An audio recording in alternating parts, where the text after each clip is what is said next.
John Welke's comments that QFES is now willing to consider those unusual season burns for permanent purposes. Thanks, Mark. Councillors, any further questions? I think this is a tremendous partnership, very fond of it, and I thank Council Officers and BPAC for the mutual work they've done, and it'd be great to see this continue. But councillors, the report is before you. That Council note the report titled Consideration of Cultural Burning as Complementary to Land Management, and the Council endorsed progression of strategies to continue to advance development of partnership agreements between Council and the Bunya People's Aboriginal Corporation. Can someone move it? Councillor Vonhoff, seconded by Councillor Summerfield. Any reason for debate? All those in favour? This motion is passed unanimously. And can I just take another special moment to thank Paul for coming in and giving of his time, very valuable, and continuing to uphold that partnership. I know our guys were out there recently with a lot of our operational staff and continuing to develop that relationship. So thank you again for giving that detail. Councillors, we move to item 4, the proposed new dog off-leash parks and changes to restricted areas. I'll hand over to our General Manager, Nick Hauser. Thank you, Mr Mayor. Councillors, as the purpose of the report suggests, we seek your endorsement of proposed new dog off-leash areas for Corey Street Park in Oakey and Rosalie Walk in Kingsthorpe, and proposed changes to the current restricted area boundary for the Toowoomba waterbird habitat. In addition to those recommendations, we're also seeking consideration of recommendations contained in the dog off-leash area future planning report, which is they're primarily outlined on page 19 of attachment 4, which is page 56 of 649 of board books, and those recommendations largely address gaps in current embellishment or current provision is essentially what most of those recommendations are about. A consultation was undertaken in relation to the proposed changes, and I believe the proposed recommendations are consistent with the feedback that we received through that consultation. Feedback received for Rosalie Walk at Kingsthorpe suggested fencing the dog off-leash area, which we are responding to, and was supportive of the changes to the restricted areas at the Toowoomba waterbird habitat, which I can explain a little bit in more detail if you need me to, but otherwise I'll leave it there. And we have the author of the report, Ingrid Steinhardt, is with us also to answer questions, as well as the branch manager for Parks and Rec. Councillor O'Hara-Sullivan. Thanks, Mr Chair. I was just interested about how areas get on the restricted area. There's a part in there about future planning of the dollars in the restricted areas about Redwood Park. So what's the process there? What has to happen? I'm looking for some help. I'm seeing no movement in the gallery. Thank you, Councillor O'Hara-Sullivan. And we would need to go through consultation to determine that. That's outlined in that attachment 4 report, the consultation that we need to do. We'd be looking to introduce restrictions at parks where there are ecological or environmental values, and allowing dogs in those places would be contrary to that purpose and outcome. So the waterbird habitat is a good example of that, where we don't want dogs on or off leash in the waterbird habitat for lots of reasons. It's created as a sanctuary for wildlife, and the introduction of dogs into that area isn't consistent with that purpose. So I'm not sure if I haven't answered your question in enough detail. I might ask Ingrid to make some more comment around that. You're probably looking for some detail about where does the idea come from, how would we follow it through? Yeah. Yes. Can I call on you, Ingrid? Thank you.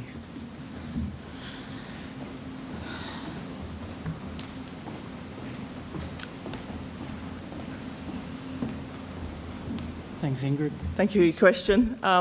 Unfortunately, I'm not that familiar with restricted areas, because since I've been on council, we've not made any changes in that space. But I would presume it'd be very similar to changes to dog off-leash regulations, because they're both local law registers that would need that same amount of consultation period. So it's a 21-day consultation with the community about do they wish this change to be made or not, and they respond back, and then council agrees or disagrees with that decision. So that's a local laws process that needs to be followed, and it's my understanding it would be similar to the dog off-leash process that we've gone through for these two park areas, that we would do a similar thing for that. So the intent with the consultation at this point in time is just to get a feel for, does the community want any changes in that space? And then we would have a more formalised process that this is our recommendation, for example with Redwood. Do you agree, disagree, give us your reasons of concern, and that would be then assessed and presented back to council. Thanks, Ingrid. Might be something that we can explore through the Environment Advisory Committee, perhaps, and take it from there as a, yeah. Do you guys have a follow-up question? Follow-up. Actually, it's not a follow-up, it's a separate one, so you can ask someone else if you want to. That's all right. We're with Go you. with it, all right. It's about the loss of some of the embellishments to the park. So it seemed like with the fencing to the Rosalie Walk one, that it had to be an either or. Like with the fencing, then we lost some of the shelter and the connecting pathways. Is that just kind of how it works?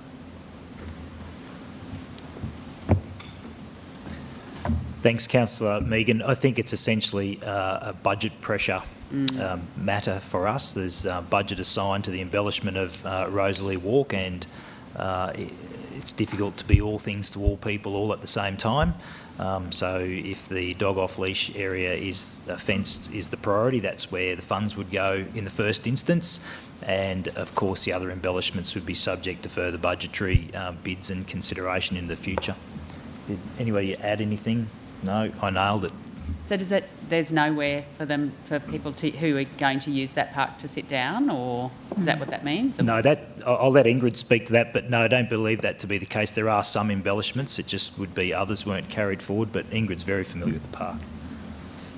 Yeah, so just to answer that, the embellishments that will be removed to make way for the fencing are there's a shelter, some additional pathways and some signage that it'd be nice to have, but there are some other shelters, the pathways, there could always be more pathway improvements, unfortunately. We're doing the best we can with the budget we have, and we feel that they might be able to be more easily accommodated with future budgets than it would be for a dog off-leash area, because it's just the way it is with dog off-leash areas and the consultation process around that. We found that it would probably be better money spent at this point in time for the fencing, and the other improvements, maybe they could be a consideration for a future budget.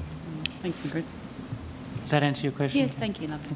Councillor Carroll Taylor. Thank you, Mr. Chair. Through you, my question or comment was that now there's two.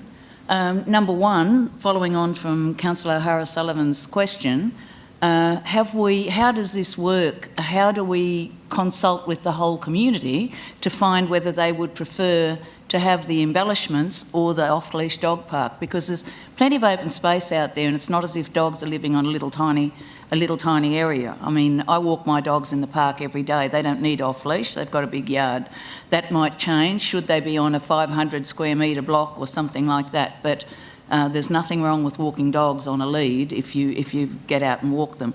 That's my first question. How does the whole community, do we listen to the whole community, or we just listen to the people who have the dogs and want a fenced off-leash dog park?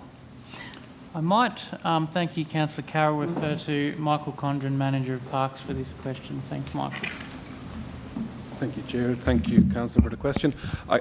If we cast our mind back to the adoption of the master plan, so Council did a very significant master planning exercise for the entirety of that area, and through that consultation process, Council adopted a vision as to what that park could contribute.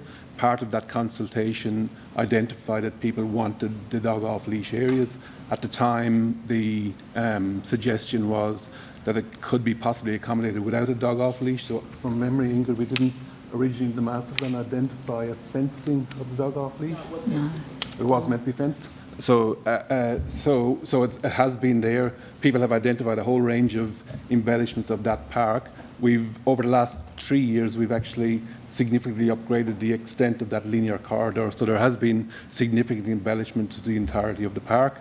What we're in the context of this particular area, as Ingrid identified, within the dog off-leash area, we had proposed some additional footpaths, some additional shelters.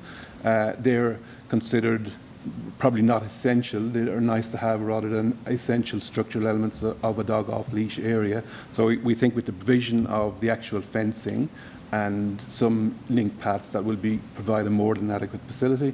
And into the future, subject to council consideration, we have identified in the 2022-23 budget, we may include the provision of the additional footpaths and the shelters for council consideration as part of our prioritisation budgetary framework. Thank you, forward. Michael. But my concern really now is that how long since we've gone to the community, the demographics in communities change. So was that mostly just that initial consultation, or have we followed that up saying, you know, it's either this or this? There has been no consultation with the community in relation to whether or not they would prefer a fence for the dog shelter or the dog off-leash area as opposed to the provision of gazebos. There has been extensive consultation in terms of the community identifying their vision for that park, which incorporated footpaths, shelters, landscaping, improvements to the lighting, and all of those improvements have been finalised. The material provision of footpaths and shelters we don't feel is a higher priority is the actual fencing, because we can't have a dog off-leash area there based on public response unless we provide fencing to protect the neighbours, and the community have identified their preference absolutely is the provision of a fenced dog off-leash. Should you have a dog off-leash dog park, it needs to have a fence. That's what they've said. That's what they've said. Okay, yeah. So that one, and then the next one, I find it quite staggering that we're even considering in a restricted area allowing dogs, regardless of what people say. If it's a restricted area and it's for wildlife, that's actually how it should stay. And you will always get some people who think that they've got plenty of areas along the creek there in the basins, which, you know, Ballon Drive and Garnet Lehman are very, very, you can go there any time of the day, even early in the morning, night time, nearly on dark, and you find people enjoying that park with their dogs in an off-leash area. So I think the waterbird habitat, I'm struggling to understand why we're asking people what they want there. If it's a restricted area, then it's a restricted area in my view. Can I make, in terms of the waterbird habitat, the decision of council in terms of how we identified previously the area, if we look at attachment, can we bring up attachment 1, I think it is, Wendy? Attachment 3. So if we just look at attachment 3, I'll explain the issue that currently exists with the waterbird habitat. Very familiar. So if you just scroll up, so the blue lines represent what's currently identified as the dog off-leash area for the restricted area, and the proposal is to change because it doesn't align with the existing fencing. So it's really just a little corner. Just a little corner. Okay, thank you. So we're actually just identifying what actually is on ground, the actual area that's restricted. So you're looking at two areas. Adding one to the top, taking one off the bottom. Taking some at the top and just that bottom corner. Yep. Okay. That reassures me. I did see that map but didn't know what it meant. Sorry. Yeah, it's a bit difficult to understand. If I can, Mr Chair, the bottom right-hand corner of that screen, which we've lost, the blue area with no red shading, is actually outside the fenced area of the waterbird habitat. And it's an important pedestrian link along that East Creek corridor, and currently as it stands, if you were to walk your dog, and there's a pathway there that encourages you to do it, if you were to walk your dog even on a leash, you'd be acting in contravention of the current restrictions. So we're just amending the register and the maps to reflect what actually happens on ground. Thank you, through you, Mr Chair, but will you be able, or are you able, to walk your dog through there if it's on a leash? Thanks, Councillor Taylor. The red hatched area, you would not be allowed to walk your dog through there on a leash. Thank you. Thank you, Councillor Carroll. Councillor Jeff. Thanks, Mr Chair. Just in regard to Rosalie Walk, in the report on page 24 of Board Books, it talks about the second paragraph. More recent site analysis has determined that there may be constraints on fencing this area due to potential flooding issues along the linear corridor. Does that raise any capital issues or concern from the community perspective where they've said we desire a fenced area, or is that taken into account in the dollars that you've suggested? So if I can just respond to that, thank you for the question. When the initial planning or work was done in the park development, and the reason why it was, I suppose, first initially thought that we should do the unfenced area, the person involved in the design thought that there were constraints on flooding. I've since done some additional investigation with our transport drainage planning team, and they've advised of no known issues that this site of fencing or this location of fencing would prevent any overflow hazards or the like. Yeah, so. Okay, thank you. Any further questions, councillors? Councillor Shine. Yeah, no, just in relation to dog leash areas generally, in the region, how many are there, and specifically how many in Toowoomba? Thank you for the question. Yeah, there's 24 across the region. I just have to remind myself, there's one in terms of not Toowoomba, there's 2 in Highfields, 1 at Millmerran, Cecil Plains and Clifton currently. So 24 altogether? 24 altogether, yes. And in terms of the regional areas, the townships, only Millmerran, Clifton, Cecil Plains and 2 at Highfields. Okay, and there will be now at Oakey and Kingsthorpe. Yes. Have we got, this might have been, sorry, but are there plans for future expansion? Yes, so that's what the future planning document was about, identifying gaps. So certainly there's a gap in the north, Yep. And like Crow's Nest, for instance, They can look forward. keen to have one and things like that. So it identifies those gaps. Do you get more requests for these areas, different locations? Does it Yes. vary in Yes, so interest? yeah, absolutely. And the highest priority areas are Crow's Nest and Pittsworth, Okay. where we get a lot of concern that we don't have a dog off-leash area in those regional communities. So those 2 will be high on your... That certainly is identified in our planning. Yep. Councillor Carroll. Thank you, Mr Chair. I note in the report and that it says that Hodson Vale doesn't want a off-leash dog park, but I would assume that should it be a fenced off-leash dog park, that they would support it. So the area has grown. There are a lot of dogs there. They walk along the road, along the New England Highway, but I would suggest that should we go back with them, like at Kingsthorpe, and put a fence, I think that would be a different reply we'd have from that community. Did you want a response to that, Councillor? Yes, I would like a response to that. I think we've done a lot of work on the strategy, and I've been here, so I know our teams have done a tremendous amount of work in that space. It's just that I remember reading that last night, and I get a lot of requests out there. So I think that the master plan for there was done quite some years ago now, and it's just starting to come to fruition. The park is starting to look really, really nice, and they're very pleased about it. But I think that we keep referring right back to there. But when it was presented to them, I don't believe it was presented that it's possible to have a fenced area.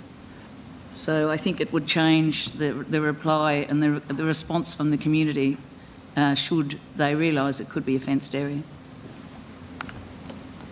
Thank you, Councillor. Yes, back in 2012, we did do consultation about dog off-leash area, and I'm not off the top of my head, I'm pretty sure that they were against it, whether it was fenced or not.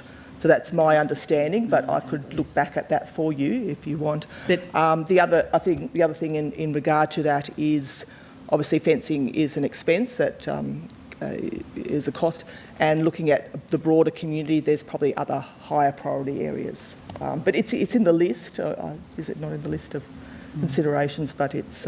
that's very surprising because I live in that area and I'm over there every Friday night, so meeting with the community, and I just think that the demographics there have changed, and I think my understanding, and I sat in those sessions, was that it wasn't mentioned about being fenced. We weren't into fencing at that point of time, and I think that it may change. So just for reference, I suggest that when we're consulting with them about something else out there, it might be pertinent to mention that, other areas have fenced areas, and that I think that they'd support that.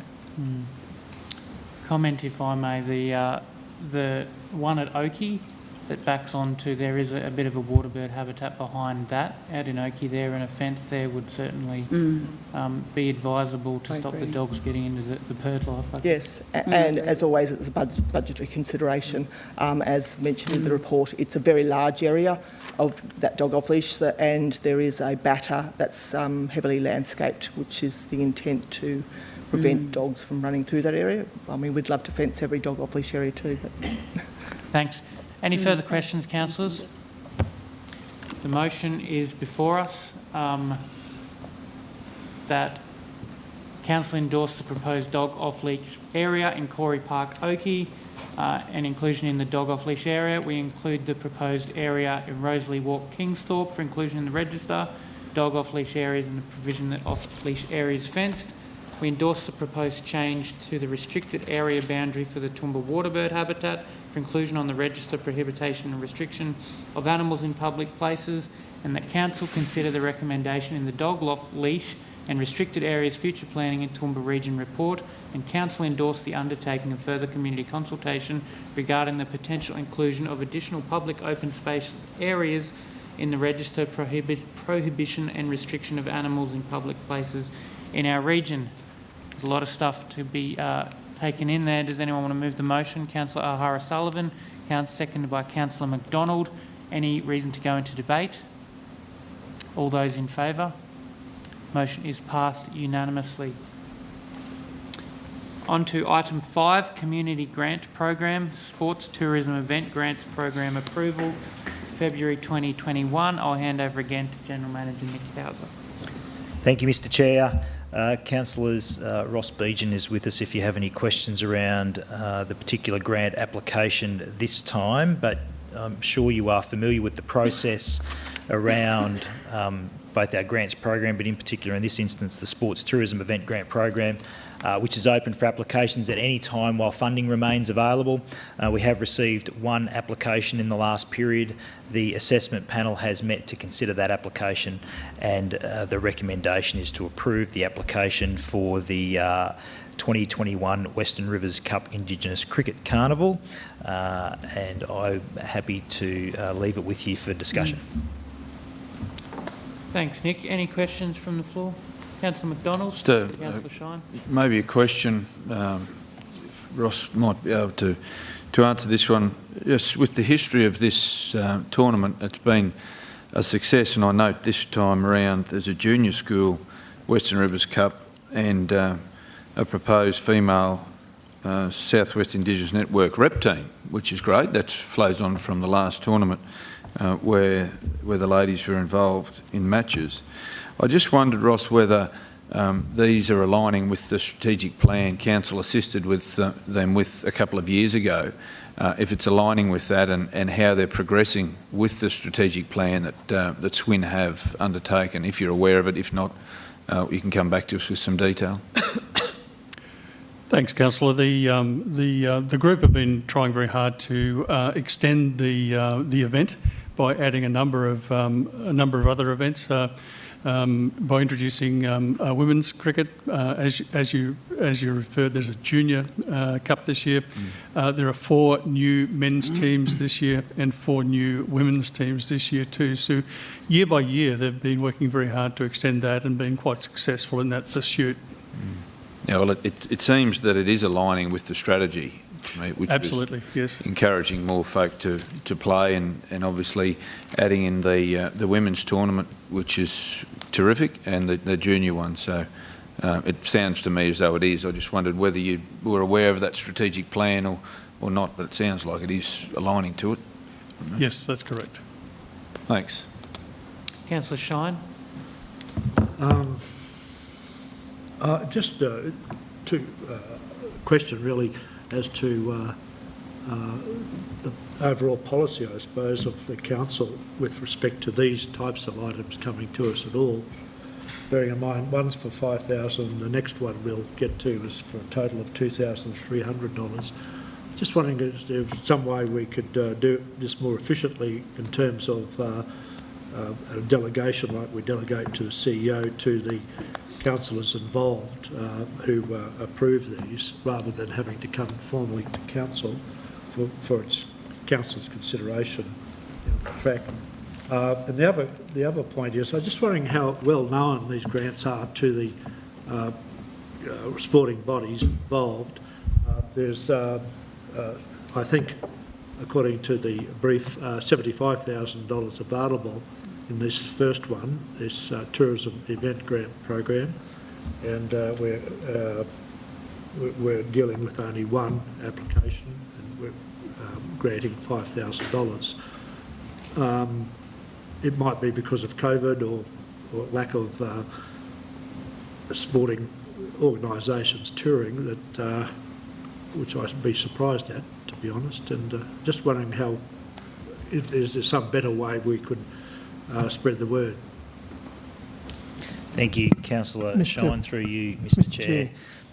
In relation to your first question around delegations, I'm sorry. Sorry, Councillor Carl. Pardon the interruption. Mr. Chair, I'll seek advice. We're going to talk about detail of policy and grants, and I've brought this to councillors' attention before. My previous involvement in community grants, participating as a club member for Club VW Darling Downs. I just wanted to make sure that nothing's changed. The club's been a past recipient of community grants. This is sporting, but I just wanted to float. Well, this is sports tourism, and Yes. that's different to community. But would you like to go to a vote of councillors around the table? While I'm open to direction from yourself, the CEO, the general manager, doesn't matter. I might get the CEO to make a comment. Just given the fact that the community grants policy is mentioned as an attachment to the body of the report. Yeah. Just what, can you explain specifically what you'd like a comment on for the CEO? I just, I've raised it before. There hasn't been any. I'm wondering whether we need to keep on raising it as a declaration. I believe council has determined that I don't have a conflict in the past with this.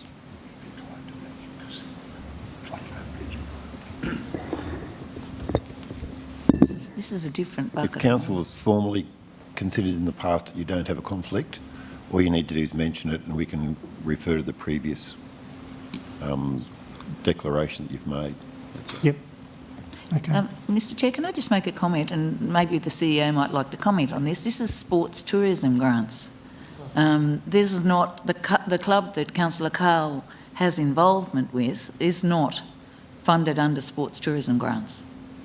Correct. No, it's just the fact that the community grants policy is an attachment as a body of the report here of both grants applications. So on the advice of the CEO, Yeah. it's been mentioned before, and we can note that. Did you want any further? No, that's... Hand over to the CEO again.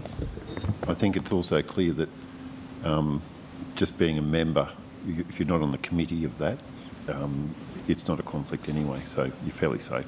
No, I'm not on the executive of the club. Not on the executive, yeah. Thank you. So the question was from Councillor Shine, and we have Nick Hauser answering that. Do you need a refresher of the question? Or? No, I remember them, but I will summarise again to make sure I've got it right. The first question was around delegation of decision-making for approval of the grants, and councillors might recall that we do a review of the policy on a regular occurrence, most recently last year, and that's always one of the matters that we put to you for your consideration, whether you choose to continue with our current process, which is bringing the reports to you here, or whether you would wish to delegate that either to or to the Chief Executive Officer or to the panel of councillors. I'm not sure how we go with those sorts of delegations, but we could explore that. And your advice in relation to that every time, and again most recently, was no, that you wanted the recommendations to continue to come to here. So Yeah. I hope that's the answer to the first question, Councillor Shine. Yep. The second question was around how well known and advertised and promoted the grants are. I think it's fair to say that the sports tourism event grant is very well known throughout the community. I think this is the first year we've had $75,000 available. Previously it's been $50,000 and it's been oversubscribed every year. So we had, at the last budget, we rebalanced the grant funds between the grant programs to allocate more funding here. Yes, we're not at the same level we have been in the past. I do think it's been impacted by COVID, particularly late last year. We might see some changes to that now, but certainly impacted. And you might recall, councillors, when we brought the Consolidated Community Grants program to you last year, all of the grant funding programs, the applications were very low, and we attribute that to COVID issues at the particular time. So the next item, not to confuse things, Mr Chair, but the next item is around youth grants, and this is the first time that program's been offered. So its understanding and awareness within the community certainly will require some promotion. That's to be expected when it's been run for the first time. But I do think that the grant opportunities are reasonably well known throughout the community. We do, in a normal year, if I can say that, see good uptake and application numbers. They're on our website. Yeah, things of that nature. They're on our website. We run. I'm speaking for the team now. I don't know everything that we do, but we do. They are on the website. We do conduct community information evenings. Our relevant officers responsible for the grants are available at any time to provide advice to potential applicants. We promote them through, for example, I'm looking at Councillor Nancy because I can't remember the name. The environmental grants we promote through our biosecurity newsletter that we do, all those sorts of things. Yeah, and it goes out on email to quite a large database too, I believe, as well as social media. So it does get a lot of coverage. Yeah. It's quite well known. And Thank you. Our community development officers promote them throughout the region as well. Councillor O'Hara-Sullivan, you had a question. Oh, I was just, thanks, Mr Chair, sort of curious about how things fall into the sports tourism. Like, I'm reading the program's priorities. How do you classify something as a sports event as opposed to an event, or does it not have to be? Have a comment on that. Forgive me, Councillor O'Hara, I want to say it's a sports event. Well, like, you know, if you're... There's guidance in the... I don't think we've attached the guidelines to the... So there's the detailed program guidelines which we're guided by. They're available, and there's Is minimum a card criteria competition to a meet. sports event? Pardon? Is a card competition a sports event? No. I don't believe it would be, no. Wouldn't think so. I just was curious about the criteria, that was all. Yeah, look, there's some criteria in those guidelines. It's been a little while since I've looked at them. We would, in the case that there was interest in conducting a card playing event, we would give some advice about the best program under which to make that application. Don't forget, we also have our community events grant program. We have the sports tourism events grant program. We have the community development grant program. There are any number of them. So upon receiving inquiry, we'd make contact, provide advice about the best application, assist the applicants with their applications, and then that's where we see it from here. Okay, thanks. Thank you. Thank you. Thank you. Thanks, Councillor. If they're staying in hotels and spending money for tea, I think you'd look at it. Well, I guess the basis of my questions was a little bit around the amount of funding that's in this pool, or as opposed to some of the others, I guess. Yeah.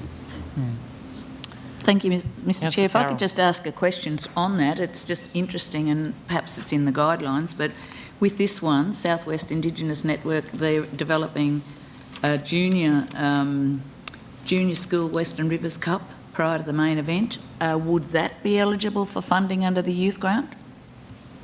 As we're only giving half of the money they're requesting, if it's not developed yet, I see that they're developing it, but should that come under the youth grant, would that be eligible through you to Ross? Councillor, the understanding is that each community group or sporting event group or whatever gets one bite at the cherry each year.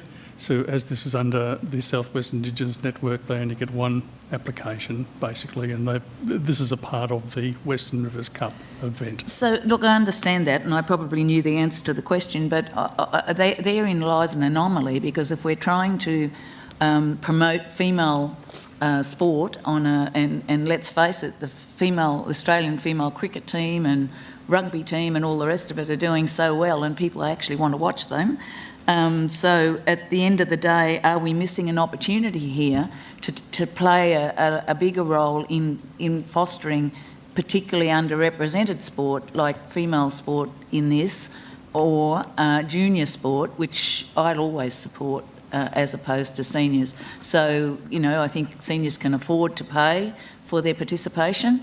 I think juniors should virtually have next to no costs when they want to play a sport that's healthy and gets them into the...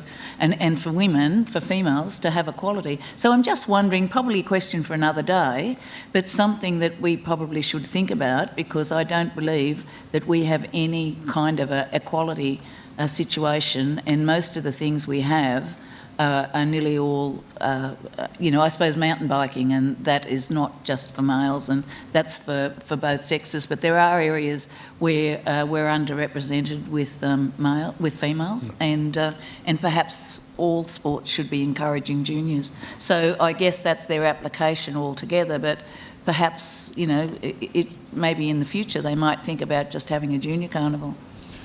Thanks, Councillor. I think it's an excellent question, and perhaps one that's due for consideration when we review the guidelines. And I can think of a number of sporting events where they're trying to do very similar things. Yep. Thank you. No, it was the last two events on this sports tourism grant was the Junior Lawn Bowls Queensland and the Junior Water Polo Queensland. So there is very much a push to do that. I caught up with the board for Cricket Queensland and Cricket Toowoomba last night just to hear their plans, and they're very keen, as many other sports are, to come to our area should we have the facilities to help them run their events. So it's definitely something that a lot of sports are looking to come here if we can continue to provide the grant and the facilities. Any further questions? Councillor Antonio. Sorry. Whoops, I didn't know we looked alike. Look, if I can just say that there's a tremendous amount of benefit that comes out of grants, and I think we've heard a lot of different stories here today about junior and gender equality and all that sort of thing.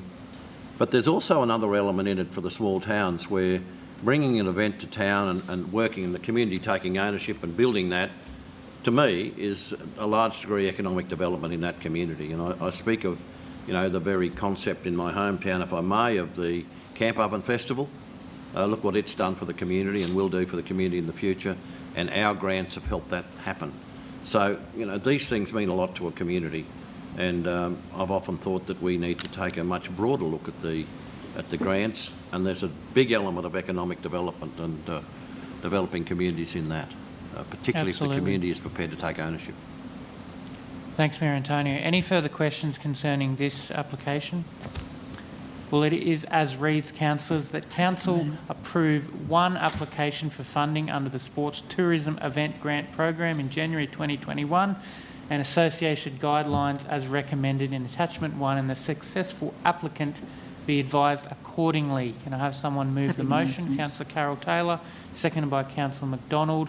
Anyone wanting to move into debate? All those in favour? The motion is passed unanimously. Thanks, Ross.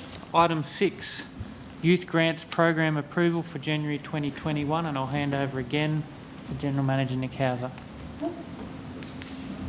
Thank you, Mr Chair, and I'll give the team of Mr Bates and Ms Schroeder a heads up to help with some questions. Councillors, as I mentioned before, this is the first time the Youth Grants Program has been offered. Only 3 applications received, all 3 applications recommended for approval. Importantly... General Manager Nick, I'm sorry, I just need to stop you for a minute. I just need to note that we make reference to Councillor McDonald's declaration in item 2 and Council's decision that he could participate. I will just get that done now. Thank you. Sorry. Continue. That's okay. Thank you. sorry, I've lost my train of thought. Assessment panel has met to consider the applications.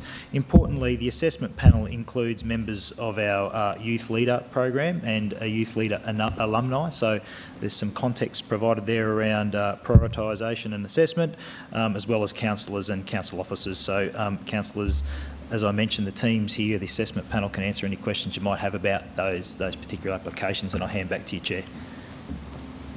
Thanks, Nick. Any questions, councillors, regarding the youth grants program? No questions. Would anyone like to move the motion before us? Councillor Von Hoff, seconded by Councillor Carol Taylor. Is there any reason to go into debate? All those in favour of the motion is passed unanimously, and we do need to note that division. Beck Schroeder's overjoyed. She didn't get to brief the council. Well, councillors, I do need to take a motion that we adjourn the meeting. Can I have someone move that? Councillor O'Hara-Sullivan, seconded by Councillor Antonio. All those in favour? Motion is passed. We're taking adjournment. Thank you very much.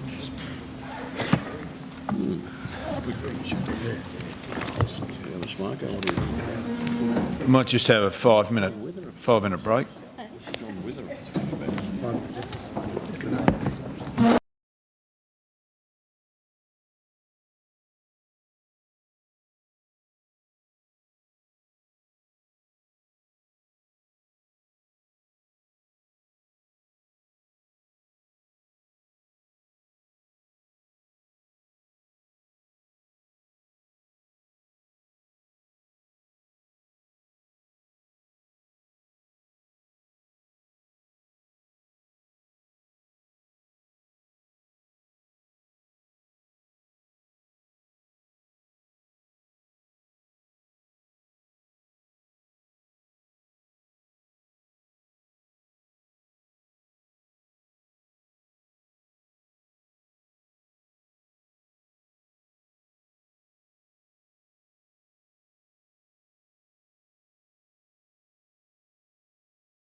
Councillors, we will resume committee meetings, and I welcome you to the Finance and Business Strategy Committee meeting for the month of February, and welcome the Mayor, councillors, acknowledge Councillor Kerry Shine as the portfolio lead. And as this meeting is open to the public, I welcome not only those in the gallery present but also watching online. Begin the meeting by acknowledging the Aboriginal parties whose songlines traverse these lands we meet on today, the Western Waka Waka, Guyabal and Jarrawa peoples, and pay respects to their elders past, present and emerging, for they hold the knowledge, rich traditions and bold ambitions of Australia's first people. We move then to item number 2, which is the attendance, including apologies, leave of absence and declaration of conflict of interest. We have an apology recorded, leave of absence by Councillor O'Shea. No apologies, and at this point there are no declarations. Does any councillors have any declarations that may have been known overnight? If not, I welcome the CEO and the General Manager of Finance and Business, Anne-Marie Johnson, as we move to item number 3 on the agenda, which is the Operational Plan Quarter 2 Progress Report for July to December. I might just pass directly over to Rosie, if you don't mind, Rosie, and then we'll move through this, councillors, for each General Manager. The process today, just so that we can share the excitement to General Managers who are normally at the tail end of this session, and reverse the order when we get to General Managers. So General Manager Summers is very excited by that because he's early on in the piece, which is great. So Rosie will introduce, and then we'll work through from the CEO, SDS, and then go through in the reverse order in the book, and we'll work through that as we get to it. So Rosie, welcome. Thank you, and good morning, Mr Mayor, councillors, and I acknowledge the General Managers and officers in the room. I also acknowledge Joel Atwood. He's now acting in my position, the Principal Service Improvement, while I focus my time on service delivery and sustainability, and Alina Meyer, who's watching, for the Corporate Performance Management Officer, for their contributions. Today I present the 2021 second quarter, July to December Operational Plan Progress Update, and it's always important that I acknowledge that the Operational Plan forms part of our corporate performance management systems and relates directly back to our delivery against our community promise, being the 2019 to 2024 Corporate Plan. It also aligns directly back to our annual budget and the decisions and implementations that we have budget for during the financial year. This result to date is sound, with 98% of actions on track or monitor. However, through our normal processes, we continue to review services, how they're delivered, what is delivered, and to what level those services are to be delivered. And with that in mind, you will see that our KPIs are slightly lower than through previous reporting, at 76% on track and monitor. Now, that is consistent with reviews that are being undertaken, with understanding the service levels that we are able to deliver, but also in relation to the regulations that we're currently adhering to with regards to COVID-19. So you do see some of those areas that are changing priorities or changing the ability to deliver in line with those regulations. And I'm sure the General Managers will highlight some of those areas as well. Continue to acknowledge, though, that we must watch our internal and external indicators and ensure that influence is made with regards to the delivery of our qualitative and quantitative KPIs with regards to those actions. So remembering an action is the delivery of an activity. The KPIs deliver how well we have delivered that activity.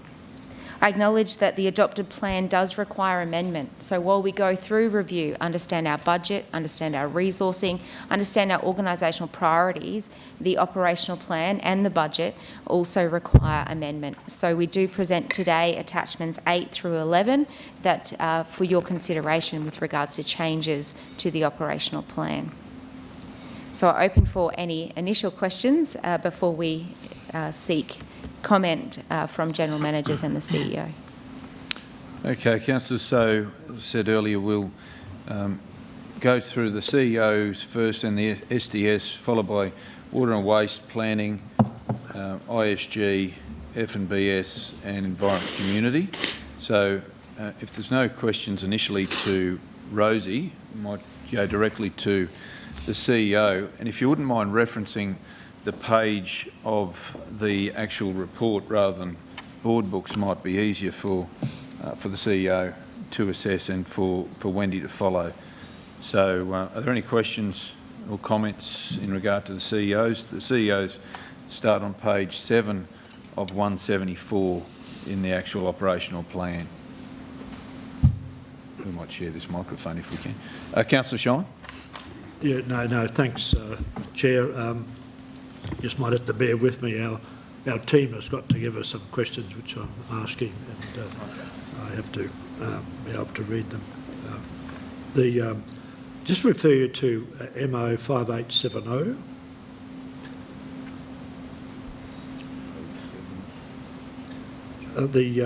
You mention a current inability to view organisational priorities from endorsed strategies, that this is a key risk for council. Can you elaborate on that?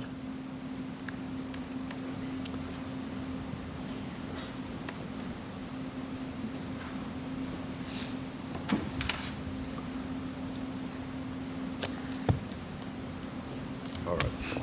Yeah, this is in relation to having a system in place, a technology system in place, so we can actually have a list of all of the strategies that council has considered over a period of time, period of years, reviewing those so that we can then actually look just to put a priority behind some of those, because there's an enormous amount of strategies that have been developed over the years that some of them have been funded, some of them haven't been funded, and we need to look at them in context of the priority that the council sees at this particular point in time as to should we be actually reviewing some of those strategies, implementing some of those, and investing in proceeding with implementing those strategies. But there isn't visibility over that at this point in time for councillors. So the idea is to pull those together so council can then actually say, okay, let's have a look at this holistically and then determine which of those strategies we think are priorities and which one we should be investing in. Right, thank you. Just in relation to the next page, there's 3 items there, ending in 425, 617 and 684. All of these items have a distinct service delivery and sustainability to them, and I wonder if you wonder if any of our upcoming presentations and subsequent reports to determine the future of SDS in March, that these items are considered business as usual for SDS. Councils will be aware that the SDS, Service Delivery and Sustainability, there will be a report coming to the March committee for council to consider. In that, those issues there is an element of, I suppose they cross the whole organisation, and having ownership of those linked in one area, as in the service delivery sustainability area, is one of those possibilities we'll be looking at and examining with the executive leadership team at the moment. So we're in the middle of that process at the moment, seeing how we actually integrate that into the organisation. Is it business as usual that sits within the service delivery and sustainability area of council, or where it sits at the moment? So that is an issue that's live, and we'll come back to council in March for them to consider that as one of those elements that's within that service delivery review. Thank you.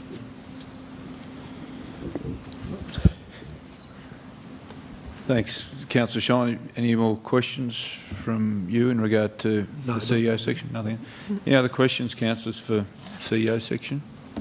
If not, we'll move to the next section, which is SDS. So it's on page 6, starts on page 16 of 174. Rosie's here to answer any questions in regard to SDS at this stage. I guess just following on from the question from Councillor Shine to the CEO in regard to those, the people at risk, the project management framework, that is something that SDS has or is looking at Did you want to make comment on that, Rosie, those elements, and particularly whether that's they're the types of things you'll be bringing back to council to consider? Thank you. Yes, to answer the question, as per the CEO as well, that is certainly part of the considerations going to be presented to council in the March round of committee. So it's certainly considerations and some of the options that are under review. Okay. Councillor Carroll. Thank you, Mr Chair. Can I go back to the CEO's office, page 13 of 174, KP 105748. Could we have a business continuity plans reviewed and tested? And could we just have a comment on that, thanks?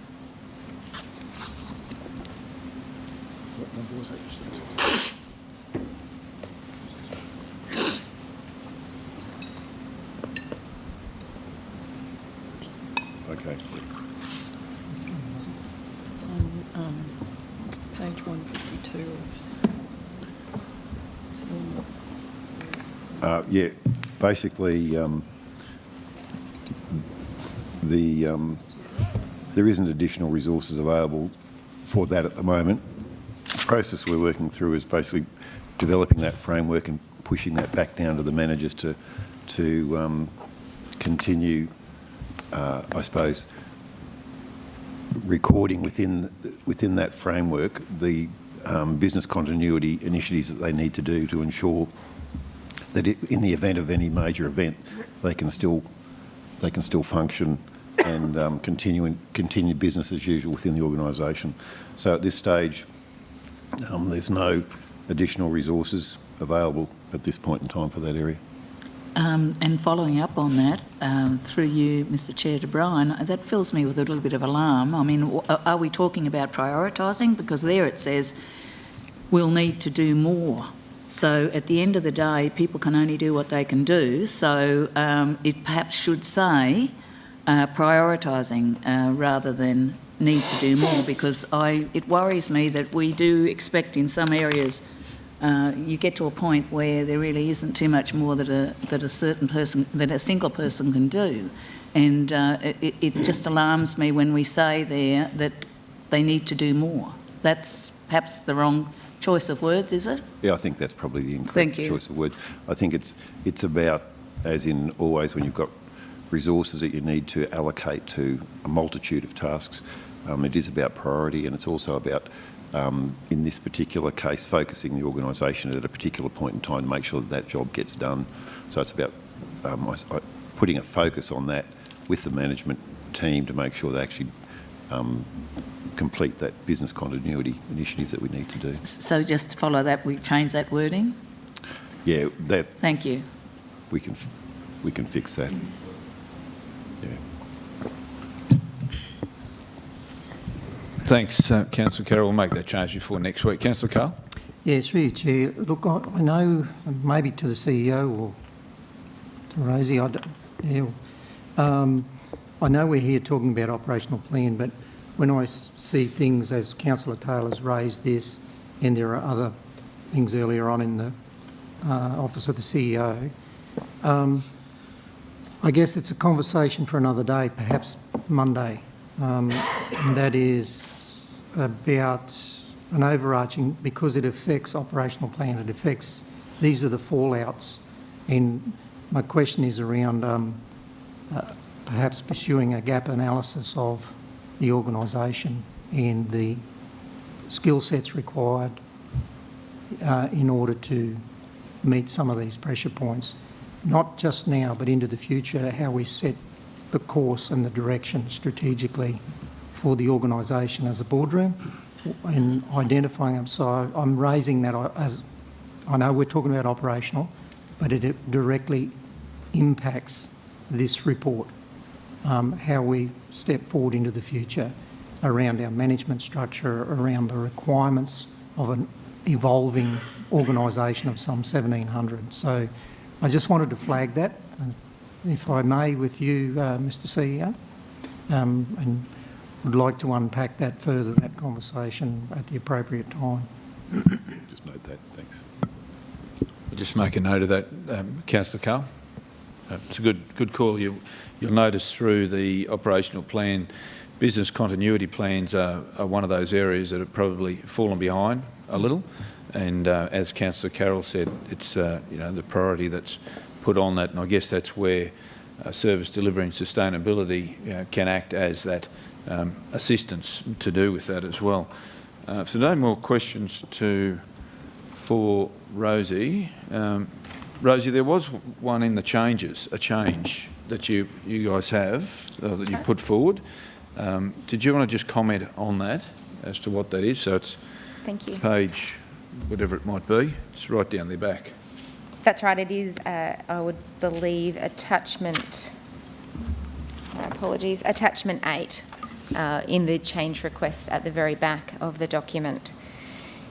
So that is in relation to continuing to educate our organisation around and influence the performance of our organisation around the Power BI dashboards and our data visualisations. So rather than that delivery date being September, which is in the past, we had noted a delivery to the 31st of March or potentially a commentary regarding the extension through to the 30th of June. Now, you would recall that Service Delivery and Sustainability has a program of work or endorsement through Council to the 31st of March. So hence the date there. However, we would see that as an organisational priority or focus, even without Service Delivery and Sustainability in place. The ability to continue to dashboard, understand our performance and educate the organisation on the way in which to interpret that data should be a business as usual activity. Sure. Thanks, Rosie. No other questions for... Sorry, Councillor Summerfield. Thank you. So just with that, Rosie, do you feel that that would be amended again once or do you feel it could actually be the 30th of June now, as you're saying it should be business as usual anyway? Through you, Chair, I believe that it would be an ongoing activity. We have the capability and focus from the resources that are undertaking this activity, and I believe it could be extended through to June 2021 as an activity. Notwithstanding, that activity will need to find a home should Service Delivery and Sustainability not be endorsed past the 31st of March. So if it's going to become business as usual, could I suggest that maybe we make it the 30th of June now rather than, given that it's going to find a home somewhere in the organisation? You're suggesting that SDS continues to June 30?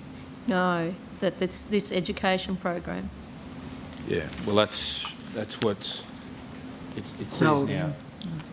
Yeah, milestone date 30 June, further education programs, but we've got till March on there. So you're suggesting just to shift it to 30 June? Well, if it's something that's getting undertaken by the organisation.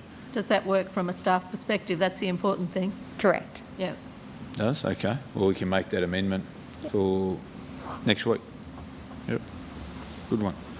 Okay. Any other questions for Rosie? If not, we'll move to water and waste, which starts on page 152 or 174, or in board books 296, 152 or 174.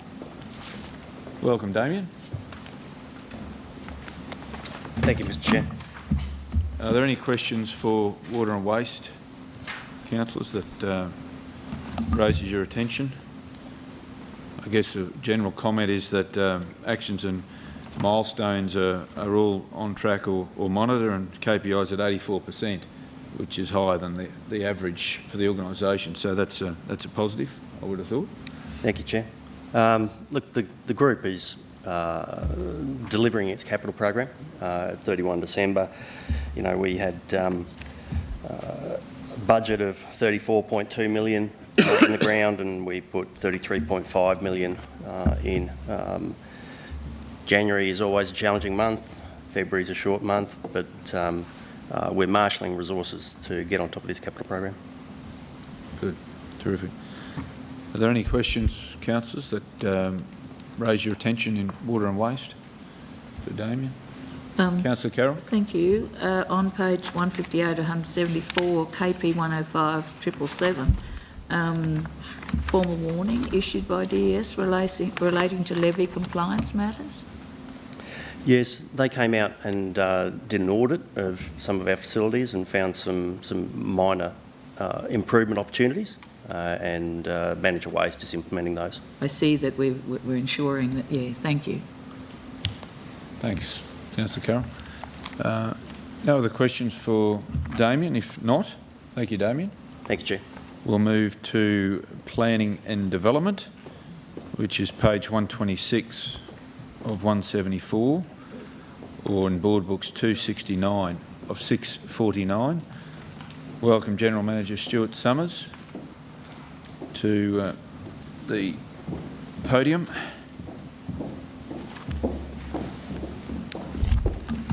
Good to see you up early, Stuart, with this. Morning, Mr Chair and councillors. Morning, Stuart. It's good not to be the tower gunner for once. Are there any questions, councillors, in regard to planning and development that you'd like to raise? Councillor Summerfield, and Councillor O'Hara-Sullivan, and Councillor Shine. Thank you, Chair, and thanks, Stuart. Just page 140, the statements of significance, I see there's issues around there, whether it be staffing or whatever, but I also, can you explain what a statement of significance is for me, please? There's been 2 done out of 12 for the year. And there was a mention somewhere else in there about there being staffing concerns. This is to do with heritage buildings. Oh, is that what it is? Yes. Yeah, there's a citation in the scheme for all our heritage. The buildings are actually heritage, not character, but heritage buildings at the local level, and each has a citation. Some of the citations that are currently in the scheme are a little wanting in terms of detail. They are all there. They're okay, but certainly some embellishment was thought desirable, and there was an intent to go through and embellish them, but due to resources and time constraints and other issues, that's not a high priority. There are other higher priorities. Yep. So just so I understand, is it a resourcing issue or is it a skill-based issue?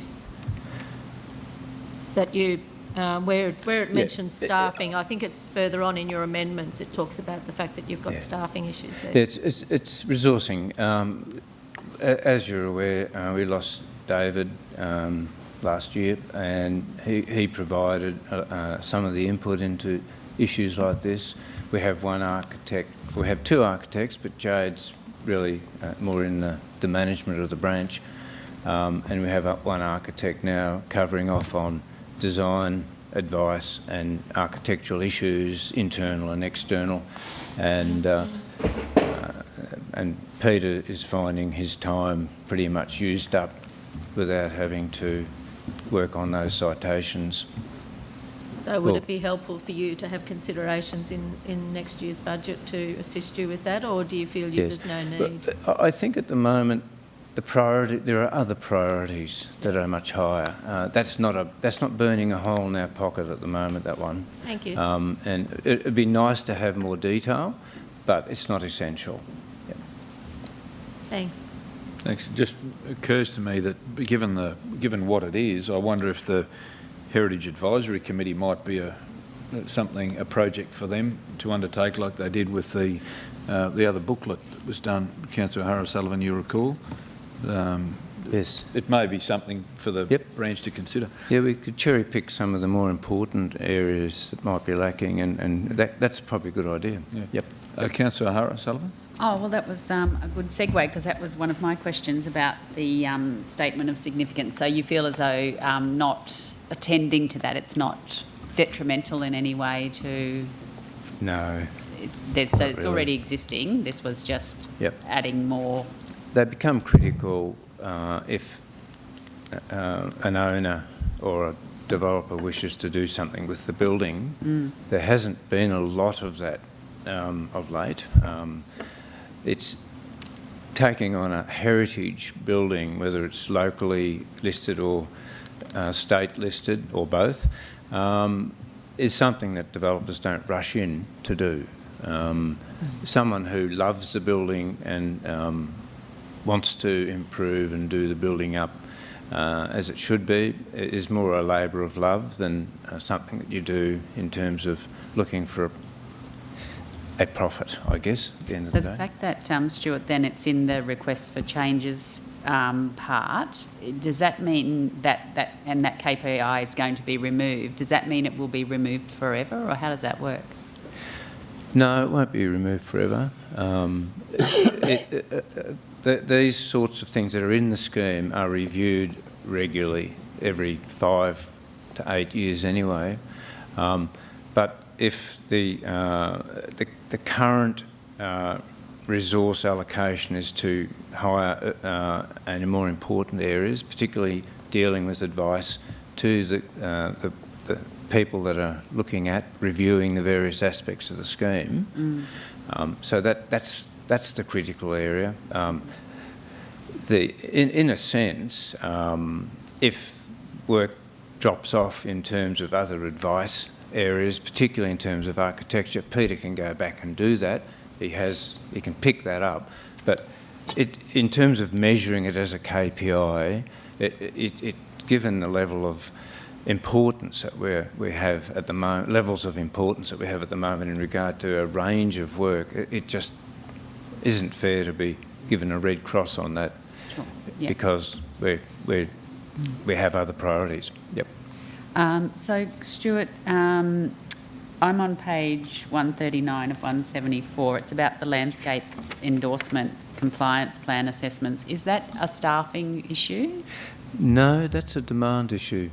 Okay. And also, landscaping comes at the end of the process at the moment. We are reviewing that as to whether, in fact, we shouldn't be mandating that landscape concept designs anyway should not be submitted with the development. That's one of those things that's been around for a long time. At the moment, MCUs come through. They usually have conditions relating to landscape. And then once the developer or the builder or whomever it is does their development and they're thinking about the landscaping, they come in with their landscape plans then. So there's been a general drop-off in terms of that activity, the MCU activity.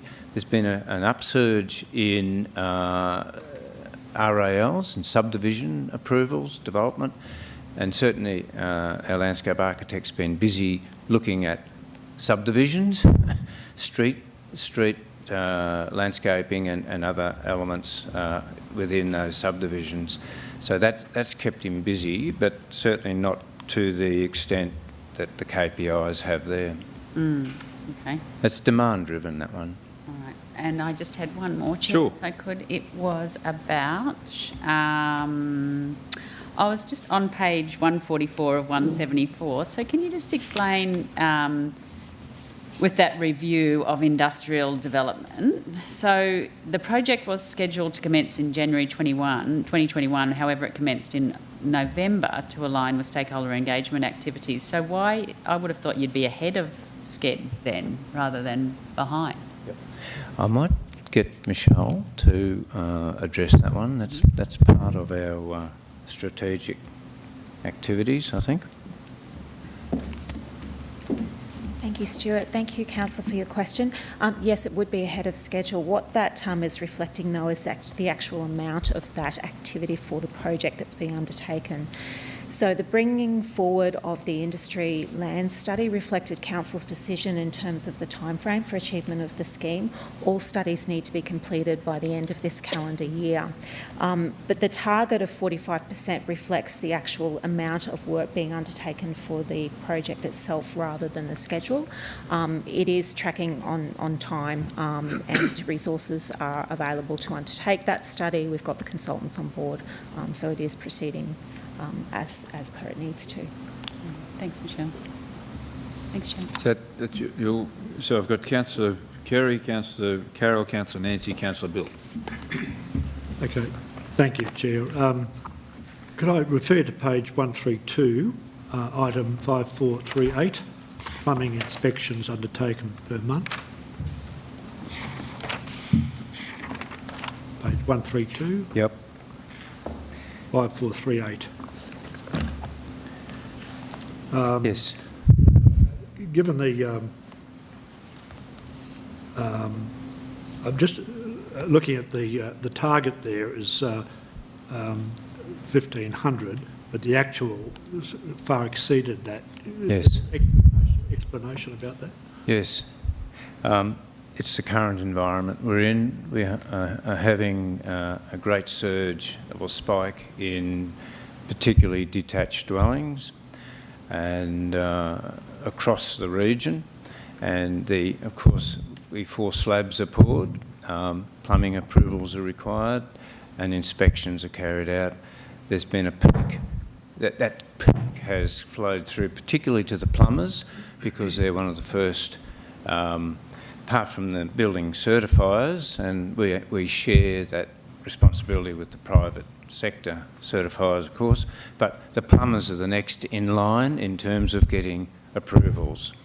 Plumbing approvals, plumbing inspections. Before the slab's poured, the plumbers need to inspect that.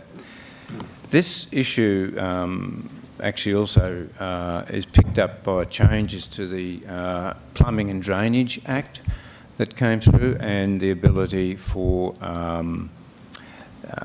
streamlining those approvals, which puts a bit more onus on the plumbers and less onus on local government to carry out inspections and what have you. So that issue will probably address itself over the next 12 to 18 months as those changes come through the system. However, yes, at the moment the guys are struggling. They're working Saturdays, which is consistent with the building industry, so they're going out and so they're working a 6-day week at the moment and to keep up with the work, but they're managing at the moment. So in this description, should it be a yellow exclamation mark? Yeah, probably, yeah. Could I refer you to page 137, 5167?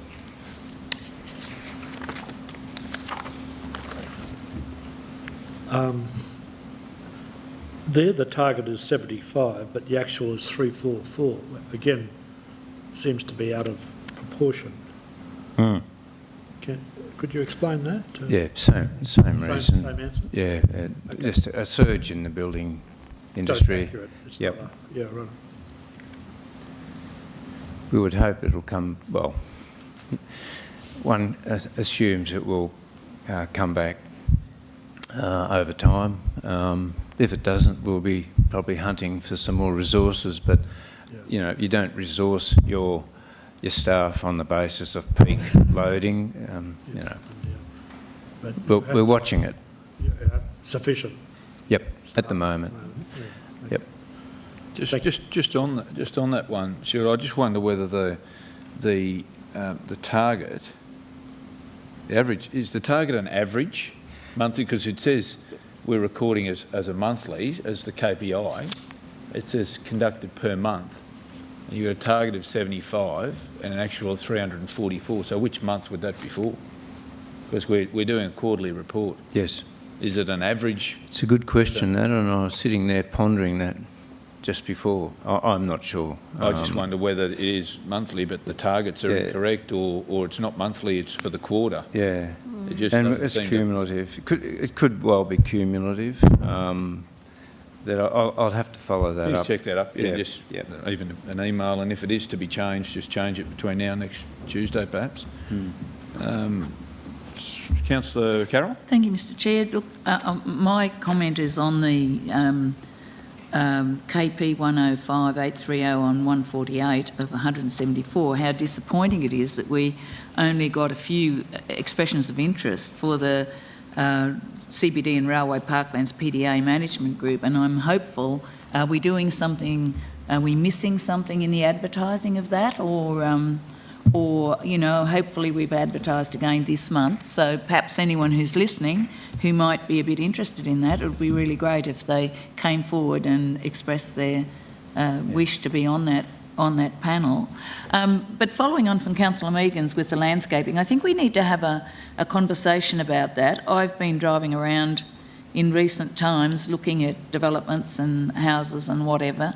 And up between Holt and Ramsay Street, we've got a block there where two amazingly significant trees have been retained, and a piece of land has been put through between those two streets to retain those trees.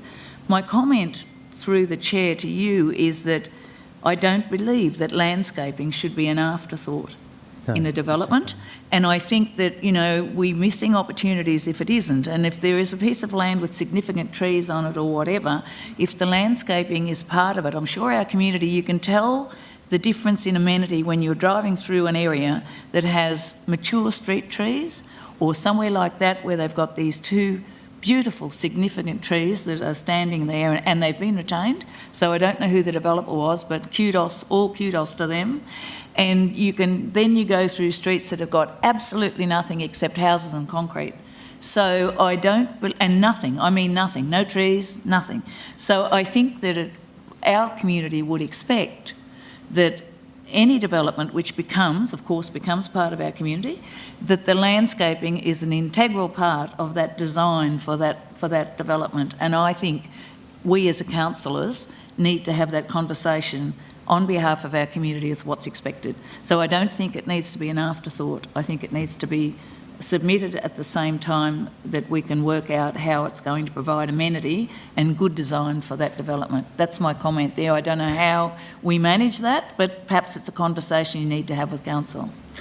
Oh yes, no, agree 100%. And we are certainly, and Michelle may wish to make comment on this one too, we are looking at a number of local governments around the area actually have landscaping as operational works. We toyed or played with that concept for the 2012 scheme, but it didn't get legs. This time round, I think we're going to try a little harder to get, because you're quite right. It's interesting how we put emphasis at the moment on the design for the hard elements, the built environment, the buildings, but not the soft elements, the landscaping that goes around it. And sometimes you need to be looking at both at the same time. Otherwise you get to the point, as you said, you're squeezing the landscaping in around the edges, and really it becomes green lipstick rather than a fundamental Absolutely, and if I could just part have a follow-up comment on that. There's a premium being paid on those houses. For developers, there's a premium being paid on the houses where the amenity is better. Yep. So there's every incentive to have that in as part of the development. Yep. But did you want to comment on that? No. I think basically we are looking at it, and by putting it in as an operational works, it is considered at the beginning of the process, not at the end of the process. Because years ago we used to have developments and they'd give us a little bit of land they didn't need for parkland, somewhere they couldn't build on, and somewhere where we couldn't put anything that was complementary to our community. Oh, the good old days. Absolutely. So I think landscaping now needs to become part of it. It's very sad to see the beautiful trees and stuff, and I know I'm very pragmatic. You realise that some of them have got to go, but some of them could be retained. Thank you. Thank you, Councillor Carroll. Just General Manager Stewart, did you want to just touch on the CBD PDA expert panel? Councillor Carroll mentioned it. I will get Michelle up to talk to that. That's quite an important one. Yes, it is. Well, and as Councillor Carroll pointed out, maybe an opportunity to actually promote it once again. Thank you. So the Council adopted or endorsed the establishment of the CBD panel in October, and I think that the lower level of expressions of interest received at this stage may be a reflection of the time of advertising at the end of the year over Christmas. Certainly I have been talking with our Commercial Development Officer about doing some more targeted advertising, particularly in professional magazines and so forth, and also tapping through our networks. So that is in train, and we're quite confident that through that process that we should be able to promote and attract that. Additional thing, Sometimes these types of panels do take a little while to establish. It's not unusual for that to occur. And we are drawing on the advice from state government in terms of how they've approached their Board of Urban Places and their expert housing panel to see if we can get any additional ideas about how to extend that network and promote that further. So that is certainly in train, and we're hopeful that at this stage we will be able to come back to you and at least have one meeting within this financial year with that group. Thank you. That's very exciting, really. Yeah. Just Michelle, before you go, can you just remind us what the quantity of external experts, panel members there were? What number? Was there a minimum number? Or? No, there's no particular limit. I guess we were thinking ideally a number of around about 30 people. And it's really a reflection of the breadth of skills, but we wouldn't necessarily be meeting with all of those people at any one time. So the idea would be that, if there was a desire to talk about something that was more of a governance nature, that we would assemble, 2 or 3 experts who have experience in that field to talk about that topic. So it's going to be topic-led, tapping into the relevant expertise of that panel at a point in time. So a larger number of people might sit on the panel, but they won't all be required at a meeting. Okay, so there may be. So expression of interest you mentioned are out again now? They're not quite out again yet. We're still working through that, but we're looking to target particularly professional sectors and their magazines and advertising channels, and tapping people. Right, terrific. Thank you. That answer your question? Yes, thank you. Councillor Nancy? Thanks, Mr Chair. Just firstly, I'd like to reinforce that conversation that Councillor Carroll and yourself just had before in relation to softening our landscape. I think that's a really important one for us moving forward. We see so many of those beautiful trees bulldozed because they're clearing the land for, and I think we need to be designing around them a bit. So look forward to that.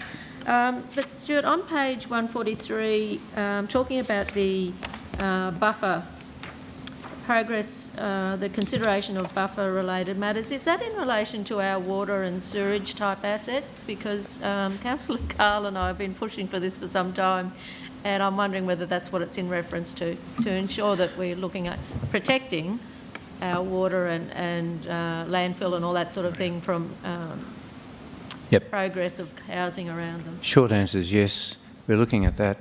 Plus, we didn't quite land the jumbo jet last time in terms of the buffers in our industrial areas.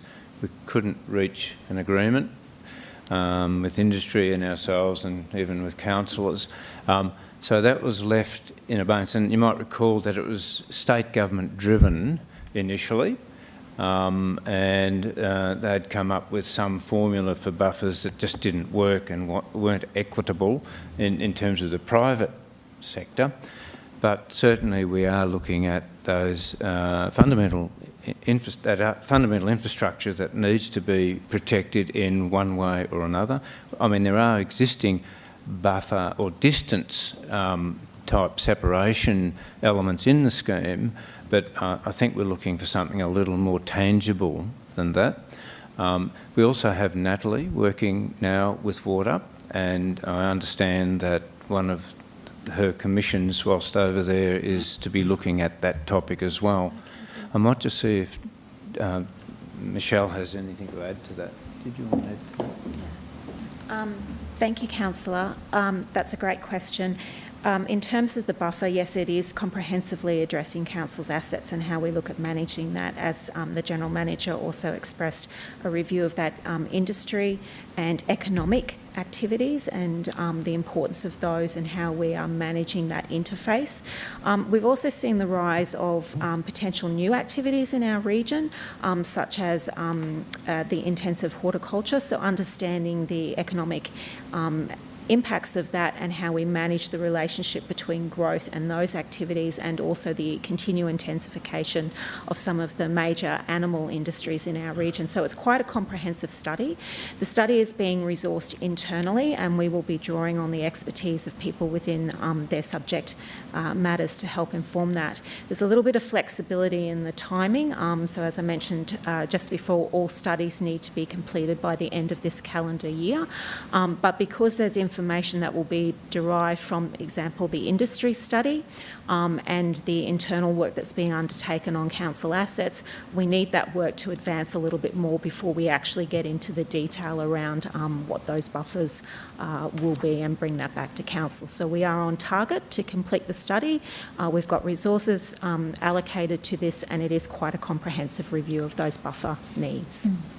Sounds really good. Thanks, Michelle, and thanks, Stuart. I've got a bit of a repertoire now between the jumbo jet landing and the green lipstick. It's all happening. Sorry about that. Councillor Carl. Yeah, Councillor, through you, Chair, to GM, Councillor Nancy covered off part of what I was going to ask, but additionally, probably through you to Michelle, in the timeline of the planning scheme review, when are the buffers, and I agree it should be an extensive study across all, and I'd suggest probably, or ask, does that include overlays in the planning scheme, or is that a completely different topic? What's the timing of particularly the buffer? You've given the timing this financial year, and there's some variables around that, but in the context of the planning scheme, and the reason why I'm asking is if we get down the track and get caught in the detail, often the devil's in the detail, without considering the larger components around strategic land use and buffers and what are the key players, or you've mentioned a few that are on the horizon. Can you just elaborate on approximate timing in the context of the planning scheme review? Is it in the beginnings of the review? Is it in the middle? Is it at the tail end, or what? So the strategic implications of things like the buffer study, the industry study, the major infrastructure that also feeds into these types of things, the consideration of that will be in terms of the buffers in the second half of this year. We expect to be, second half of this calendar year, sorry, we expect to be coming to council with some information at a higher level, a strategic level, and perhaps what that policy might look like. The detail around drafting and overlays is actually the second phase of work, which won't kick off until the following calendar year. So the end of this calendar year, we expect all of the strategic studies to be completed so that we can start to have that conversation with you about what is our strategic plan element of the new planning scheme look like, or what is currently termed the strategic framework in the existing Toowoomba Regional Planning Scheme. The level of detail around overlays, the codes that are associated with the overlays, that's that drafting stage, which is that second phase of body of work, which will be the following calendar year. So I think the main message, if I could leave you with in terms of that, is that we are starting to bring together a high-level understanding of where all these studies are going to land, and to start to develop an advanced program of what some of those special council meetings and informations that we will be providing to you in advance, and that we will continue to bring that work through to you on a regular basis, both at a strategic policy level, but then also at the drafting phase. You will start to see some of those things during that time. Thanks. Thanks, Councillor Carl. Councillor Shine, have you got any other questions? Look, just again on the buffer situation. First of all, it's obviously from the comments of the councillors who have been here before, it's been a subject of discussion and interest. But for new councillors like me, I'm not too sure what a buffer is. And could you give us a sort of an example of what it is and what council or your department, what purpose function is in terms of imposing buffer obligations, I take it.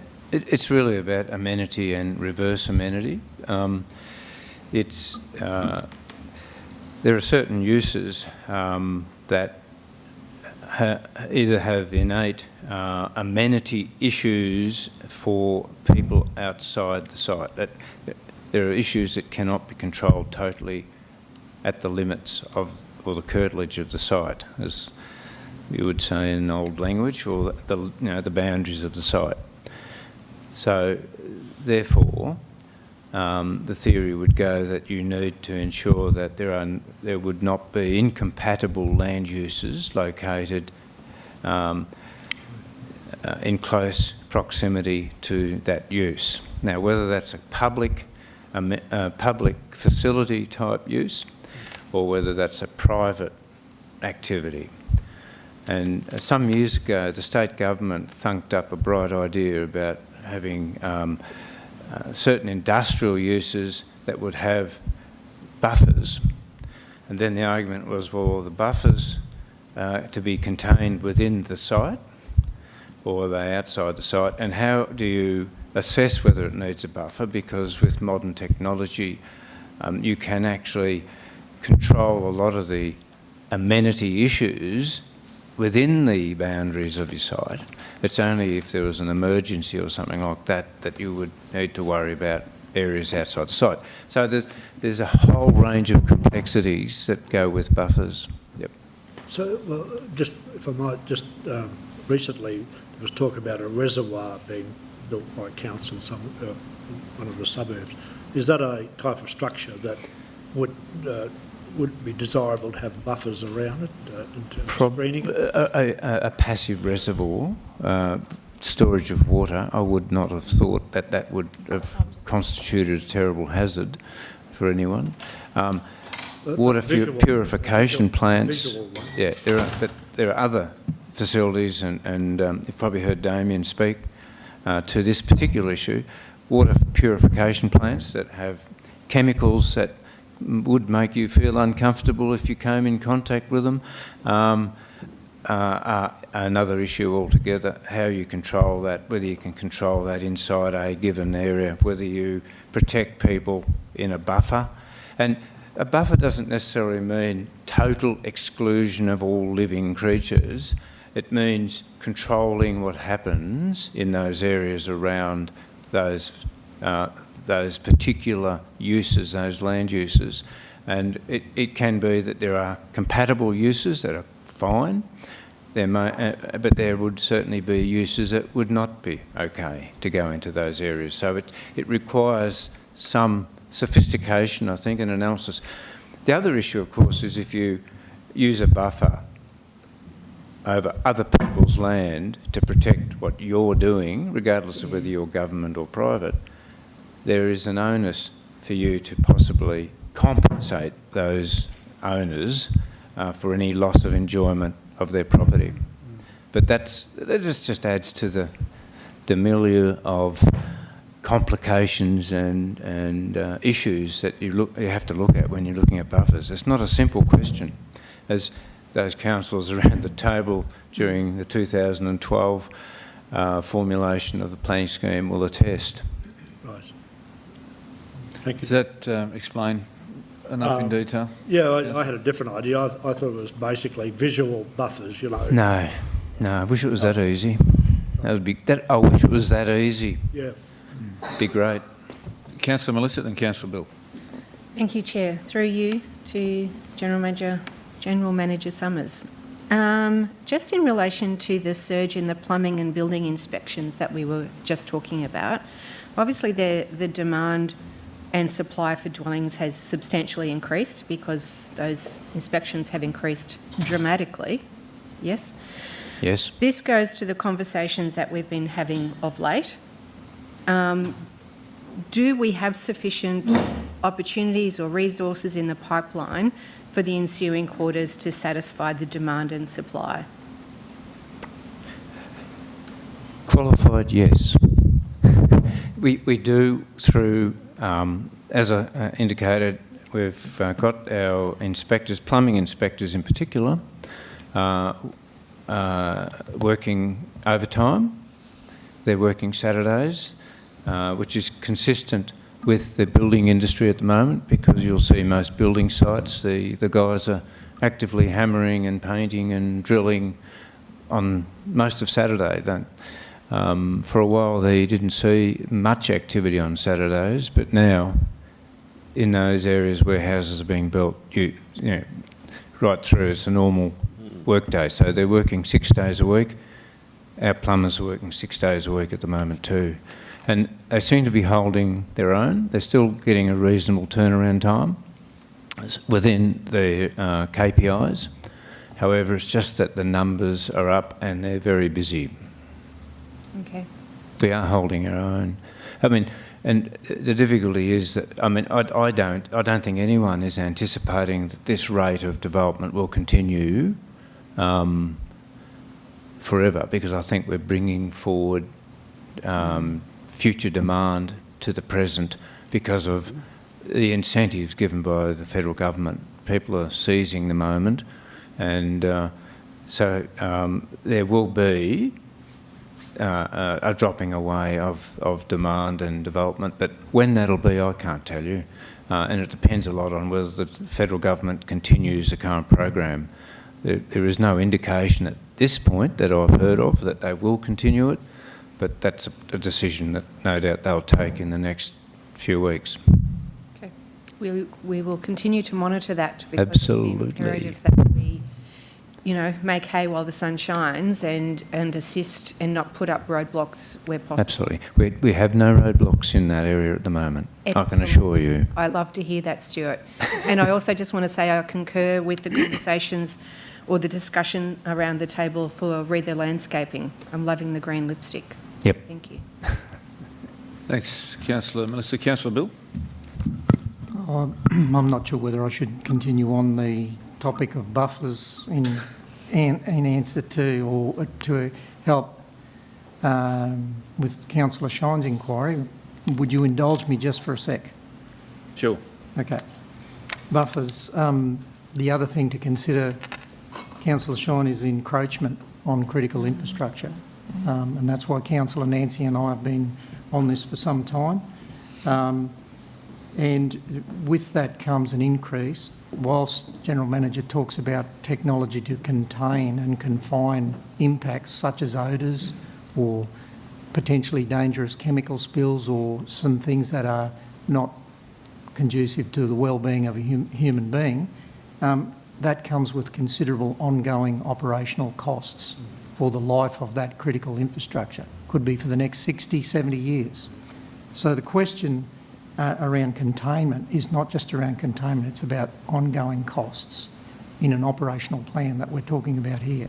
And the other thing to consider, if we do have to compensate, the balanced view in the context of not just now, but over the life of 60 years of increased operational costs, or the sterilisation of critical infrastructure having to move from there because houses have encroached.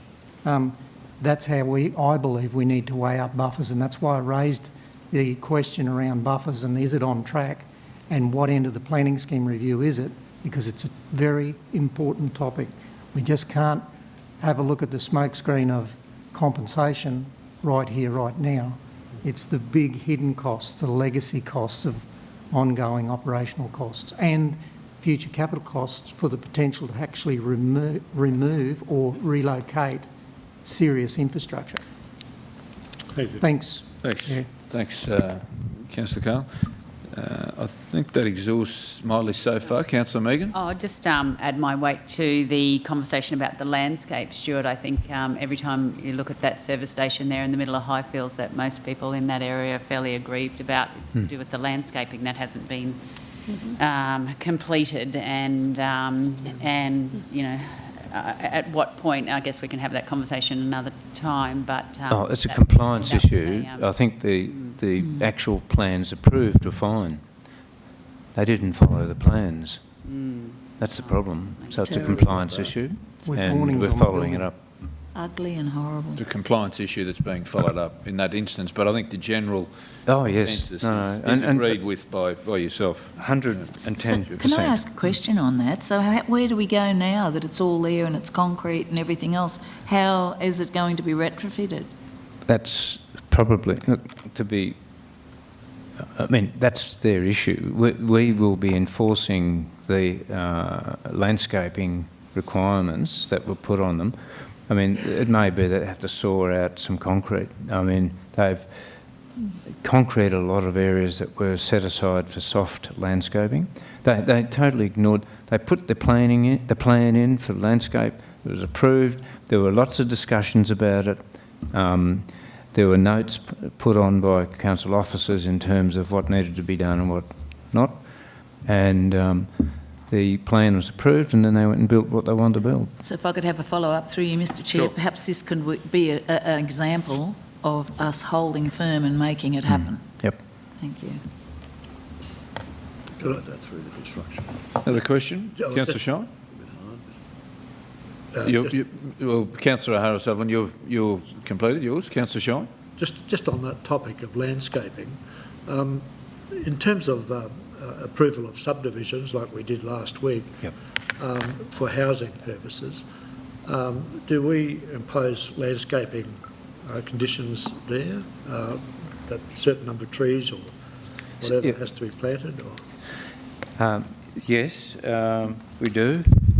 Certainly street trees, and we work closely with Nick's area in terms of that, in terms of the landscaping. There's landscaping plans approved that generally look at all the public or future public areas such as streets and some of the parks in terms of improvement, embellishment. A number of developers want to landscape their parks for a whole range of reasons, including marketing, and also in terms of species, tree species and spacing of street trees, they get signed off as well. It's not a huge impost on the cost of housing? Oh God, no. Heavens forbid. Three and threepence. Councillor Carroll's comments around increasing value and amenities is probably pertinent too from the cost of doing that. Any other questions for General Manager Stuart Summers? No other questions? Thank you, Stuart. Thank you, councillors. Nice to be early on, isn't it? Absolutely. Good. Can we welcome the General Manager for Infrastructure Services Group, Mike Brady, to come forward? Thank you, Mike. This is on page, or starts on page 96 of 174, or on board books 238 of 649. And again, Mike, actions and milestones are all on track or monitor, which is great. KPI's up to 71%. Any questions for General Manager Mike? This is in regard to ISG. Thank you, councillors. Councillor McMahon. I've got to find it. I just noticed road resheeting, whether it was gravel or asphalt, they were all behind schedule, but they were going to start in the short future, and I can't even remember where I read it, but they're all below now, but ready to catch up. Are you assuring us that they will catch up? Yeah, asphalt program renewal is due to be completed by the end of March.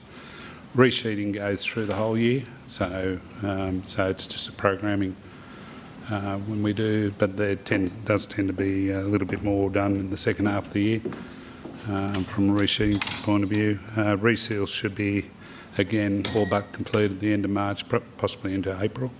So, yeah, the renewals are all going pretty well overall. Thanks. Thanks, Councillor McMahon. Councillor Shine. No, thank you. Just a comment first, looking at page 104, to express my thanks anyway for you for including the length amounts for surface of work on roads. It makes it the length. Sorry? If you look at page 104, you'll have the length of the roadworks being the length itself of the. Oh, it's a great addition. You're saying it's a good addition to the... Yes, it's useful. Giving you a big tick there, yeah. I think, Thank you. General Manager. For something like me to understand. But my question relates to page 110, item 5955.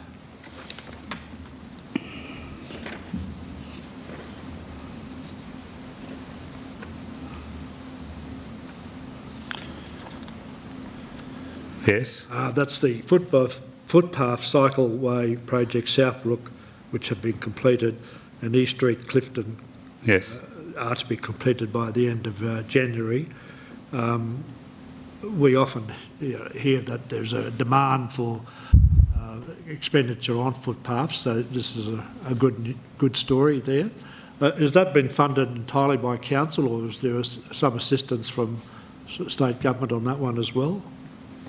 Yes, so in respect to the Southbrook project, that was a joint project between Queensland Rail, which sits under the TMR banner, and ourselves. So they did all their rail crossing work and everything, and then we did each side of that. And then there was a pedestrian, that formalises a pedestrian crossing of the rail line at Southbrook. And the East Street Clifton project's been in progress. Well, it's been on the to-do books for the probably last year or two. So it's good to see it actually completed. So that includes not only footpath works, but new curb and channel, and also some shoulder rehabilitation works as well. So it's good to see that completed. It's just the way the KPIs work, as you see there, in regards to the colour of the KPI. Thank you. Councillor Carroll. Thank you, Mr Chair. Just bring councillors' attention to we get marked as a red cross marked because we have more drainage / footpath, whatever, customer requests. Now, council can only deliver what the money's put there for, so I think it's a little bit unusual that we're marked on the number of requests we receive when you know there's no way in the world that the capacity is there to fix it. So I just question that. And you'll see that in on page 254 of 649, footpath-related pathway requests received, 37, and the target's 27. And then drainage on the previous page, and then there's something up, footpath cycleways, well, that's the one we're talking about, I guess, but the requests from our customers are far more than what we can deliver, and that's because of capacity. But at the end of the day, to have an operational plan marked with a red cross because you get more customer requests than you can actually afford to do seems a little bit unusual to me, because council has that in their hands with the funds and the capacity that they put aside for that particular project. So, I mean, it just doesn't seem to make any sense to me. Yeah. So, Mike, did you want to make a comment? Yeah. Again, just reiterate that the red crosses here aren't that it's wrong or right. It's an indicator that, you know, it's not relevant, you know, where its relevancy to the KPI target was. In respect to some of the targets this year, council may remember back when we put the operational plan together that there was a reasonable change in the infrastructure services one, as Councillor Shine pointed out, wanting kilometres rather than sort of measured against dollars, and also wanted to try to get something in this request space. And so this year's been a bit of a transition for that, and I think, and we've also gone through the last 12 months where we've shifted the management areas with our restructuring work that we did within C&M between North, South and Central. So there's a little bit of that in there as well. So I'm hoping next year, obviously, the targets and that, we'll get a better idea. But I think what Councillor Taylor points out as well is very pertinent, is that the number of requests that we actually have and defects, backlogs and stuff like that are quite significant, relevant to the dollars that actually are available to deal with the matters. So that point is still very pertinent. And my comment on that, if follow-up, Mr Chair, is community expectation as such, and this just confirms the fact that we're not really meeting what we should be doing there, in my view. I just wonder, given the nature of it, and we have no control how many times people may ring about this, whether a target is actually the right measure for this. That was my question, Mr Chairman. Oh, sorry, Bill. Yeah, no, that was exactly my question. You were thinking along the same lines? Yeah, is there another way of us having an indicator on a dashboard, and maybe a question to Rosie, to gain a more accurate appraisal of what's actually being achieved out in the community? And Councillor Shine raises a good point about the kilometres displayed, so that it gives us some idea, better idea between our capabilities and what we're actually achieving against capability. And that's not a cop-out. That means it could be a future area for identification across the business to say, well, we need to throw some more resource at this because there is a genuine request, a theme coming through from the community in these particular areas. Don't know. Yeah, I guess maybe that's something that that ISG could go back and think about with Rosie, and perhaps it could be an amendment for the next report. Given the comments that Mike's made around the changes, but I tend to agree, setting a target which is an arbitrary target, I would imagine, based on historical information, when you're starting afresh, I think it's time, opportunity to look at how you do measure that. And if I could just make a comment, I've always thought that footpaths are one of the tangible things that our small communities see in their community. I know we've got a shortage, or we've got a big demand in the city here as well, but in the smaller communities, they need to see something on the ground, and that's part of the issue where they feel they've been neglected. So I think, the need's there, you can see it, community expectation as such, and we're actually not meeting it in some areas. Mike, you were going to say something there? Yeah, I think, councillors, there's a couple of points here, and I think when we talked about this going back nearly 12 months ago, there was a want or a desire of council at that point to sort of understand what the community outcomes are being achieved, and how do we measure that. Yes, we can measure square metres of concrete on the ground, say footpaths. We can, but how do you look at the sentiment of the community? And maybe a target like this one, yes, in its isolation and in its single year is a bit hard to look at. But if you were to do measurement on this over time, over 3 to 5 years, you possibly get some trend, and that may be useful for council. The other element to any of these targets is the ability of actually measuring, and sometimes we don't want to try to put such finite KPIs in there that we've got to spend days trying to do measurements each month or every quarter. We want to have something that is relatively high level, more strategic in nature, and something that gives an indicator. And then if there's issues starting to arise where we want more particular detail, obviously we can ask for that, and we can go back and once or twice a year, if we need to dig deeper and provide council with some more detailed information on something, that's probably a bit better. Well, it might add more value. Yeah, it might add more value. Do a briefing session or something like that. Just give some thought to that particular one. Happy to do that. Thank you, Mike. Any other questions for ISG? Councillor Shine? Just touching on what you were saying there about the footpaths, etc. Just a matter of interest, do we keep a record of how much is spent in your portfolio, for example, per year, per district or per Old Shire area, so that we can point out to people, what hasn't been spent in their area over each calendar year? Yeah, to a certain degree, that information is available, but the council has over recent years tried to move away from old Shire comparisons.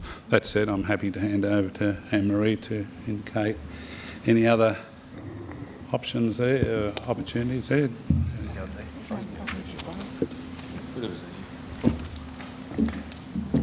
Morning, councillors. We certainly apply a location indicator to every single capital project, so we can report on exactly where we're spending the dollars and what we're spending it on. And that's reported in the annual report, and it's reported when we're developing the annual budget. So you can collate the lot, you Yes. know, over each portfolio, add them all up over a 12-month period or whatever. So, and it's districts, so on Might not be location. shires, but might be No, and it's, townships. no, or it's, whatever. it's not based on shires, but it's based on locations. Okay, thank you. Townships. Townships, yeah. It drills down into, in the annual report as well. Is it? It's right. notification in there. Okay. Councillor Carl, sorry, did you have any other? No, right. Any other questions for General Manager Mike? Thank you, Mike. Thank you, councillors. Have a good morning. Appreciate it. Now we have General Manager for Finance and Business Strategy, Anne-Marie Johnson. Morning, councillors. This starts on page 62 of 174 or 203 of 649 in board books.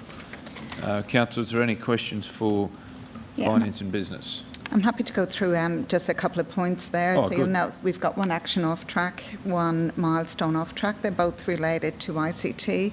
They're on page 174 of the report. They will be brought into line by the end of March. On page 67, there's been a bit of talk around risk registers and BCPs, and I just thought I'd give you the examples of what, so they're off track in financial services, so page 66 and 67. I just thought I'd tell you the work we're doing, they'll be again on track by the end of March. But for an example of a BCP, it's, we've looked at payroll. So we've already assessed business continuity in the payroll area, and we achieved 100%. With regards to the FMBS risk register, we're looking at reputational risk, ICT risk, and revenue risk. So they're just, as the CEO pointed out, this has been passed down to managers to look at their areas and ensure that the BCP is allocated to the operational areas. So certainly that's what's happening throughout the organisation. Moving to page 73, 74, and I know this has been a topical issue for councillors' consideration, just looking at 5165 and 5412. So they are, and actually also over the page on page 74. So these are all areas since 2018, Financial Services Branch under Robin and her team have centralised the procurement activities for over 50% of council. We've got a target to increase that 50% to 70% this year. But these are examples that we know where centralised procurement, where procurement activities have been centralised. Council is more likely to receive invoices in a timely manner and to pay suppliers quicker, or pay suppliers as per our terms. And we've set ourselves a very high target there of 90%, so that 79%, it's not too bad, but it is a stretch target, and we have measures in place to continue on that one. Okay. Happy to take questions. Councillor Summerfield. Let's cut them off. Cut me off at the pass. Yeah, you got a few. Sorry. No, I just thought I had a couple Thank there you. that would Good. highlight for you. Anne-Marie, thanks. Thank Councillor you. Summerfield. So talking about the procurement, Anne-Marie, tender processes, is that going to eventually all come in under that as well, or not, or is that a separate thing? No, it certainly will. And one example of that is when we went out recently with for the planning scheme, and Robin herself got involved in the 9 tender processes, the 9 separate tenders. They were the most effective and efficient tender processes we have instigated for council. So they were finished in record time, and advertised, evaluated and awarded in record time. So that is our process. It's not just, it is efficiency and effectiveness, but it's also compliance. Local government procurement has got many, intricacies around it, and just to ensure the we remain compliant. We know that centralising those activities is in the best interest of the organisation and also our various stakeholders. So that'll be a strategy moving forward, that they'll all come in under there? It certainly will, yes. Excellent. Thank you. And is the organisation on board with that, Anne-Marie? So we've achieved this over, and I say we loosely, it's really a lot of the credit goes to Robin and her team, all of the credit. We've achieved it by working with managers. We haven't increased the establishment to do this. We haven't moved resources. Well, a couple of resources have willingly moved into the team, but we've done it in a really collaborative way, and there's been absolutely no resistance getting us to the 50%. As we go forward, we do expect there will be, there could be some challenges, and I know Robin and the team are working with Rosie, and will probably move the process now into the SDR as part of the overall how we do things. So there are real benefits for the organisation, our stakeholders, and our community in doing it right first time. Terrific. Great to hear. Thanks, Anne-Marie. Councillor Shine? Thank you. I think you may have addressed this in your opening remarks in relation to items 824 to 827 on pages 66 and 67. I think you did. Yes. So I expect those to be brought into line by the 31st of March. Right. So one, as I said, one BCP has already been finalised, and we're in the process of reviewing the risks within the group. Yeah, okay. Can I take you to page 90, 5249, in relation to response to employee engagement and performance survey? It's got an X associated with it. Do you want to comment on that one at all? Yes, happy to comment on that one. So again, we had 62% responded to the previous staff survey. So 70% is an improvement. Anything over 50 is classified as a valid response. So less than 30, you would expect that would not be a representation of your organisation. So anything over 50 is valid. We would love to obviously get up around that 80%, but 70% an improvement from 62 last time. And again, it's a stretch target. Is 80 unreal in that case? Unrealistic, maybe a little bit high. You consider it a valid result? Absolutely, and over 50% is valid. Thank you. Councillor Melissa. Thank you, Chair. Through you to Anne-Marie. Thanks for your report. Just following on from Councillor Shine's question about the surveys, we are due for a report on that soon. The week after next. That's been scheduled, it's ready to come to council. Thank you. Just want to confirm that. Thank you. Very good. Any other questions or comments for General Manager Anne-Marie? I guess just on the adjustments, there's an amendment for F&BS talking about stakeholder engagement and unique products or projects. It's on page 332 of board books. Request for change, unique projects involving stakeholder engagement, target from 245 down to 180. And I just wondered, what's the difference between a unique project and business as usual? And what value does this measure actually give to the organisation? Because I would assume everything that gets done would be unique the first time it gets done, and then it becomes normal. So I just wonder what value there is in actually measuring this. Yeah, so it's a very good point. So these are the first time. So the first time they come before they become business as usual. So you're right. So it's unique. It comes for the first time. They may not become business as usual, but I suppose it provides an opportunity to measure those issues that haven't been budgeted and factored in the first place.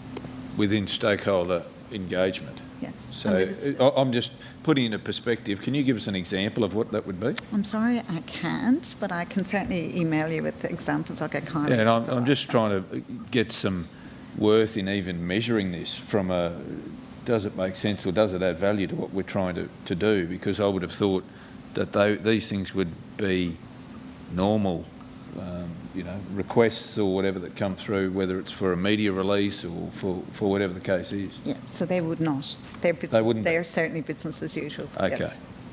So it'd be interesting to get an example of what that would be. Yeah, very happy to do that. Yeah, that'd be good. Councillor Carl. Thanks, Chair. Through to you, GM Anne-Marie.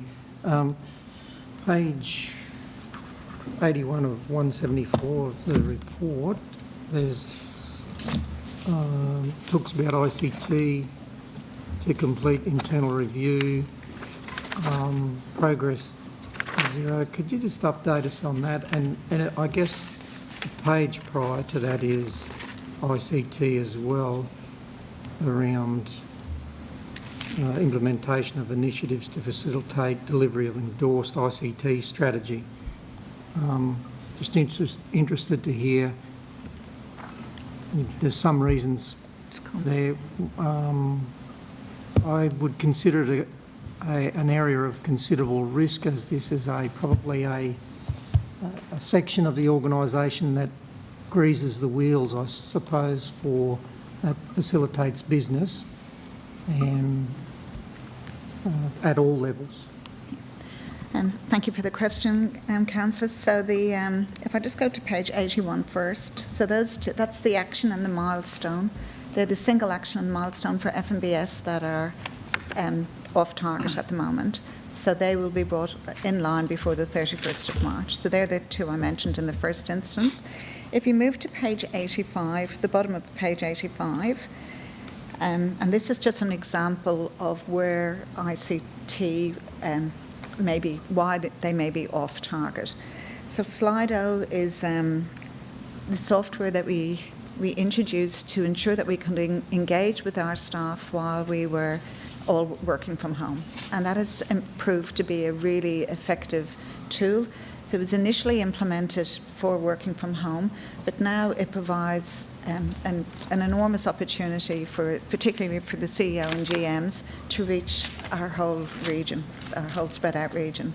So we use that extensively. If we look at smart parking meters, smart water meters, again, they were not factored into the original plan for ICT.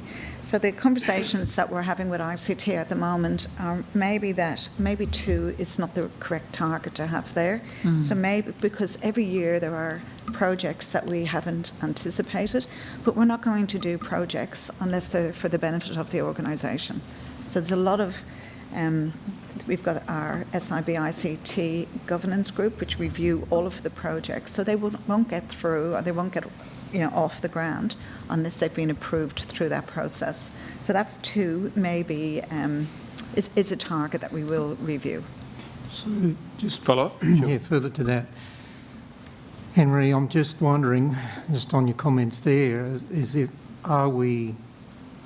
because there's, correct me if I'm wrong, seems to be a consistent theme of projects or technology advancing, like that's not going to stop. I'm wondering whether this is a point that we need to further unpack at another forum around how we manage change and evolution in the organisation at some point in the future. I think we need to talk about that. Certainly. I agree. Because it's a facilitating role for the rest of the organisation. I just think it's far too important to look at an operational plan, and for whatever reasons, the indicators, they can be not necessarily, they can be good or bad, but given the fluctuations or the change, the constant change in that area, I think we need to unpack that a little bit more strategically as a potential risk or a gap in the organisation's capacity to deliver. It's certainly been under a level of oversight with Anne-Marie and Shane of recent times, and that's moving towards that. That's not a reflection on any individual. It's just I'm identifying a potential where we could, with the right emphasis, improve our capabilities to deliver service. Yeah, well, it certainly fits squarely in an SDS area. and I think we've mentioned this in the last quarterly, where the numbers of new projects given to ICT to managing COVID's probably thrown a couple that we wouldn't have thought of, but that's not going to slow down, as you say. No. So it's an opportunity for sure. Are there any other questions for General Manager Anne-Marie? No further questions. Thanks, Anne-Marie. Thank you. And lucky last is Environment and Community. Welcome General Manager Nick to the podium. Are there any questions for Environment Community for General Manager Nick? Would you like to make comment? Oh, yeah, Councillor McMahon. Oh, I'll let Nick make comment first. Okay. I was just thank you, Councillor McDonald, and through you, councillors. I would just, in the interest of transparency, highlighting the handful of milestones for us that are off track and try and give you some assurance around those. So there's one in library and cultural services, and it's around the delivery of information education programs to library users throughout the region. And as you know, our libraries have been heavily impacted by COVID, and not only their opening hours, but also the services that we provide from them. So this reflects the types of services that we conduct: digital literacy training programs, culturally and linguistically diverse programs that we run, and there's a myriad of others that I'd be doing in the services if I was to try and run through them. But they had been suspended, and that's impacting our progress there. In our Parks and Recreation Services area, there's a milestone around delivery of our Capital Works program, and I know we have an information session next week to get into the detail around that. I have confidence that the program will be delivered in line this financial year. This is just reflecting that we're not where we had planned to be. That's not to say that we're not where we should be. Maybe our planning was wrong in the first place, but we are confident around delivery of the greater majority of that program. There's also one that will be of interest to councillors, and it's around the development of an updated Bushland Parks fire management strategy, and we're behind program there by a couple of months. That's not, and we talked about this a little bit before in our first agenda item for the Environment Community Services Committee. It's not around planning for Operation Coolburn. This is a higher level strategic document to guide our strategic planning for fire mitigation. So it's looking at networks of fire trails and those types of issues at a more strategic and higher level, not at assessing the current need for this upcoming fire season. So I'd like to give you some confidence that we're not behind schedule in terms of that planning, but this particular piece of work is probably a couple of months behind schedule. We're confident we'll have it completed this financial year. The target date there was 30 April. So it wasn't going to be a document that was going to heavily influence those type of actions for now, and it really has minimal impact in terms of its use, impact on. It's a very useful document for us, but its delay in deliveries no harm to us in terms of next year's the putting together programs thereafter. And the last one is reviewing results of the Safer Toowoomba Regional Partnerships Health and Safety Survey in Property Services. Sorry, I should have been giving you page references. It's on 201. And I think I reported last time I was here that we had a vacancy in that role for a period of time.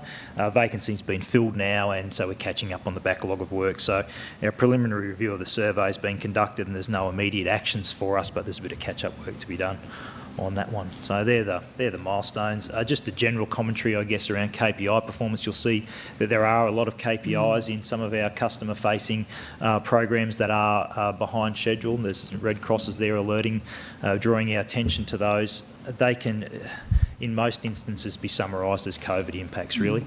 And I probably don't need to say more than that, and I'm happy to take any questions that you have. Thanks, Nick. Councillor McMahon, and then Councillor Shine. Thanks, Chair. Yeah, my observation was most red crosses had COVID in the description and fairly reasonable description with them.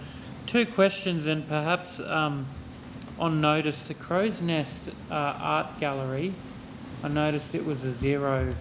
It's not open in any capacity. And perhaps if you wanted to take it on notice through Bronwyn or Acting Manager there, the plans now moving forward with that facility, if there's any talk around that. Thanks, Councillor McMahon. Yeah, I'd be happy to perhaps come back with some more detailed advice and an email advisory to councillors, but you're correct, that facility is not open. It's supported by volunteers, and it's been difficult to re-engage in that space. I guess it's an opportunity for us to have a look at the service and how it's provided. Is reliance on volunteers our best approach? But perhaps I can take that on notice as you suggest and come back to councillors with some more detailed advisory from the branch manager. And follow up, Chair, if I may, perhaps just a comment on page 53, 5622, and it relates to this morning comments from, I think, Councillor Taylor and Councillor Shine around our sports and rec grants, and that we did increase the bucket for them because they were all oversubscribed, but then perhaps COVID hit and we haven't filled those. And so I suppose reiterating to the community that we have grant money available, and it's at present undersubscribed because of the year we've had. Good point. That's all for you, Councillor McMahon, at the moment. Councillor Shine. Thanks, Chair. If you look at page 30 and 31, referring to the items 394 and 396, the attendance at Mill Bay Pool and the Highfields Rec, the actuals are well below the target, and as referred to by Councillor McMahon, no doubt it's to do with COVID. But has that corresponded in a reduction in overall costs because there's fewer people going to them, or has the costs increased because of the cost of the COVID cleaning and the COVID plan and that type of thing? Thanks, Councillor Shine. The short answer is costs have reduced marginally as a result of labour savings. However, you know, our other operating costs such as chemical treatment and power and all those things continue, and you're correct, there are additional actions required of us in terms of COVID cleaning and other compliance actions. So I guess the answer to your question is there's been no increase in expense as a result of COVID actions that we should be concerned about from a financial perspective. However, don't expect to see some dramatic savings either, although there are some minor, relatively insignificant budget savings there at the present time. Okay. I just can't find the items at the moment, but in relation to opening hours for community centres or libraries, this type of thing, one assumes that the reviews are undertaken from time to time. Would it be rash to make a decision based on the last 12 months because of COVID in terms of determining what hours those facilities should open in the future? Yeah, thanks for the question. Absolutely, it would be rash to make decisions based on attendances over the last 6 months, and that's why we're out consulting with the community and understanding what they expect from our library services. Like I said before, library services aren't just about opening the doors and letting people come and borrow books. They're about the programs that we run from those libraries, increasingly so. And I think the statistics that you'll see in some of the library KPIs, the online resources is going gangbusters, if I can put it in that way, and that's despite our efforts to try and anticipate that. We've had that conversation here when we set the target, and we doubled it based on last year's figures, and we still have undershot it by quite a lot. So there's obviously a mega trend across the globe in terms of uptake of e-resources, and you know, we've underestimated. We're coping with it, but in terms of trying to set targets and report on those, it's very much changing. So, sorry, long-winded way to answer your question. Yep. Yes, it would be rash to make decisions based on last year's attendances, and at no point would I suggest that we do that. Yeah, no, you mentioned one aspect of it in terms of how things have increased dramatically. One was the statistic for electronic resources downloaded. The target was 95,000. The actual was 252. Yeah. Rather dramatic, isn't it? And it'd be interesting, I've no chance to recall the numbers off the top of my head, but you know, last year that performance was probably only half of that target that we set. It's just growing exponentially. So be an interesting one for us to have a look at. Thank you. Thank you. Councillor Carroll.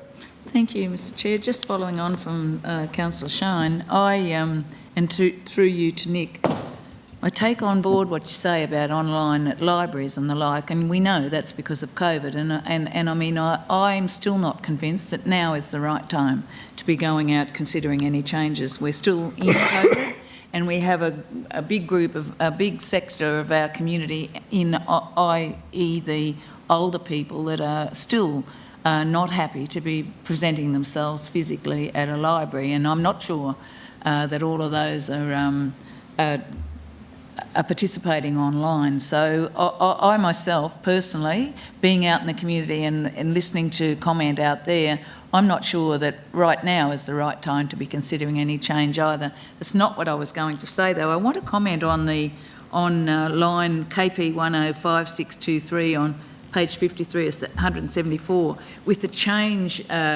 project activities, and I think that's an actually great result, 5.6 as opposed to 7.5. But that's across the whole of the Shire, is it? All of the townships, obviously.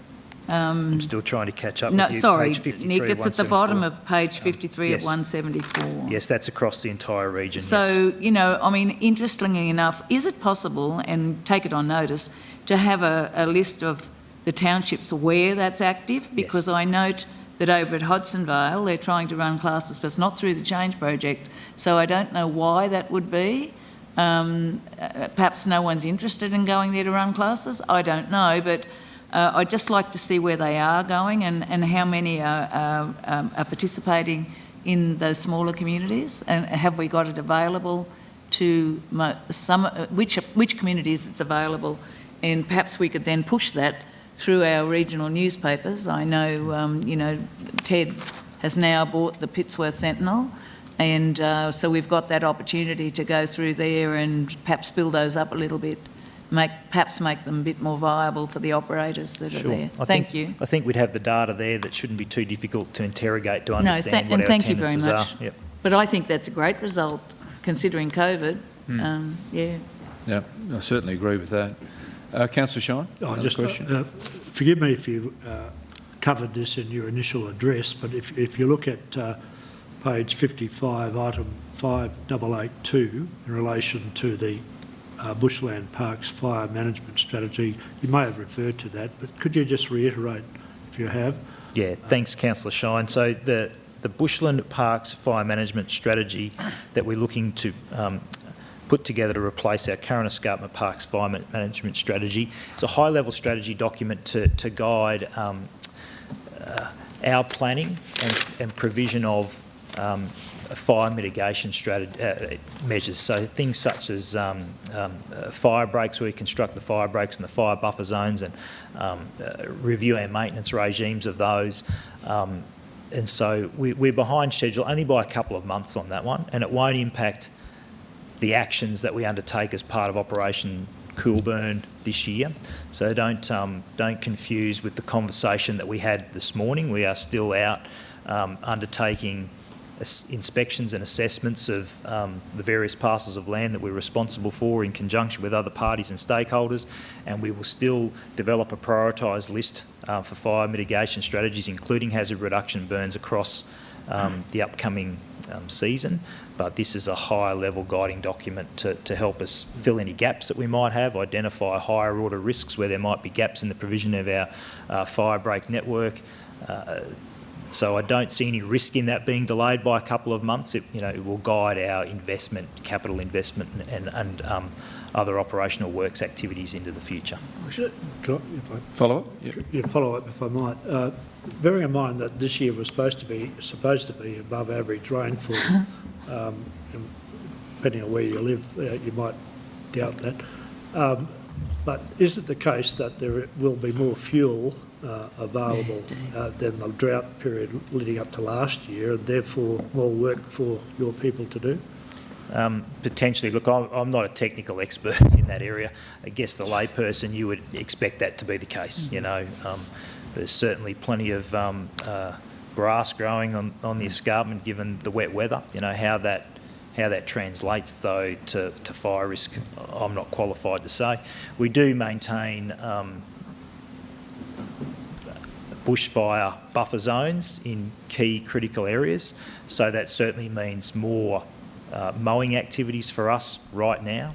And Mr Reddy mentioned this morning that this time of year attracts lots of interest and inquiry around that because people see the long grass and immediately equate that to fire risk.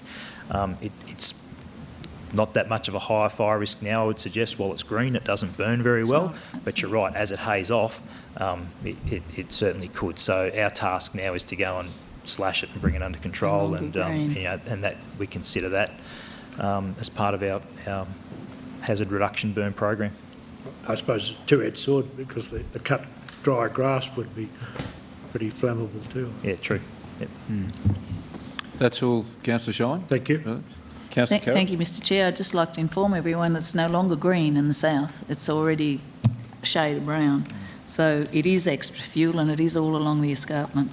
I'd just like to ask about page 57 of 174, KP 105836, positions in the local recovery group structure with trained personnel. Only 8 out of 14 positions are filled. No further positions filled with recent recruitment. That's a little bit of a concern. Are they not available, or they just don't want to be on the local recovery group, or what's the issue there? I'm not sure what the issue behind people's motivations are to be a part of that, Councillor Taylor. I'd happy to engage with Kent and Jenna more closely around that. And we might, Mr Chair, and then over the page we've got 3.9 and 4.1, maybe the same thing, so if we could perhaps have a comment on that through email or something like that, that would be great. If you could take it on notice, thank you. Look, I did prepare around 3.9 and 4.1, so I can make comment around those. Now, I thought the commentary and the measures confused me, I suppose, because we're trying to measure a percentage of the number of positions filled, and we've reported on the number of people ready to commence, so I wondered how that equated to a percentage figure. And I was told that our stretch target is we would like to have 80 staff available for the local disaster coordination centre, and that's considered very much a stretch target. That's, imagine the worst case scenario possible, a 2011 flood, and that's how many people we would need to be operating 24/7 for a number of weeks. At 54, we feel reasonably comfortable around that number, but we would like some more. In terms of the bushfire mitigation group meetings, that's a collaboration between council and other stakeholders, such as QFES, are the obvious one. There's a meeting planned for next Monday. The target here was to have 3 meetings. We've had one. There's a meeting planned for next Monday. There's another meeting planned leading up to and before the commencement of what we would know as the fire reduction program. So I'm assured there's no risk there in us not having conducted those meetings. It's a bit of a timing issue, and they will happen. Thank you. Nick? Thank you, Councillor Carroll. Any other questions or comments in regard to environment community? Nick, just in regard to the libraries, I find it quite amazing, and this will come through no doubt in the summary that comes to us, but we talk about in the KPIs the numbers of visitors to the library visitation. So this is on page 49 and 50 of 174, KPI 05384, and the one below it. Library visitations target 245,000, actual 91,000, yet the physical items loaned is still 408,000, which also tells a story that people are borrowing, whether they're borrowing more than what they normally do, but it's still those borrowings that up. We've covered off the electronic, and that's growing, but that surprised me, that number. So that might form part of the discussion as well, because obviously people are borrowing. Yeah. Look, I think, and if I can provide maybe a bit of an explanation for that, we did close the libraries for a period in COVID, so that affected attendances. But then when we opened not for people to come and browse, but we effectively had wasn't called click and collect, but that's what I do at Woolies, so that's what I want to call it, reserve and collect or something like that. So, and I do it at Dan Murphy's too. I don't go there, they're too rude. I would have thought the second might have been more utilised than the first, but anyway. More collective. So that would account for physical loans, Councillor McDonald, but it wouldn't account for a physical visitation to the library. So you do your click and collect order, you haven't visited the library, so we haven't counted you as an attendee, but you have taken your 5 or 6 books, which you've counted as a physical loan. So it may skew those figures a bit. And they're the things we need to be aware of when we assess this data. So that's, and I guess that's the point, is that people are still borrowing, even though they're not attending. Yes. And that's part of that. The other one, which I think we should highlight, is on page 54, KPI 05549, trees planted. The target 1,000, actual planted 2,130 trees, and obviously the weather's been conducive to do that. Can you just remind us how we've been tracking with annual targets in the past? Through the drought we cut right back, but the last couple of years I think we've been up there again. I think for the last couple of years we've achieved our target. There are years when we don't, and we make our local decisions to plant based on local conditions at the time. So if we're experiencing drought conditions, we know it's going to be difficult to establish those trees, and we wouldn't plant them only for them to fail. But when conditions are favourable, we'll try and make up for that.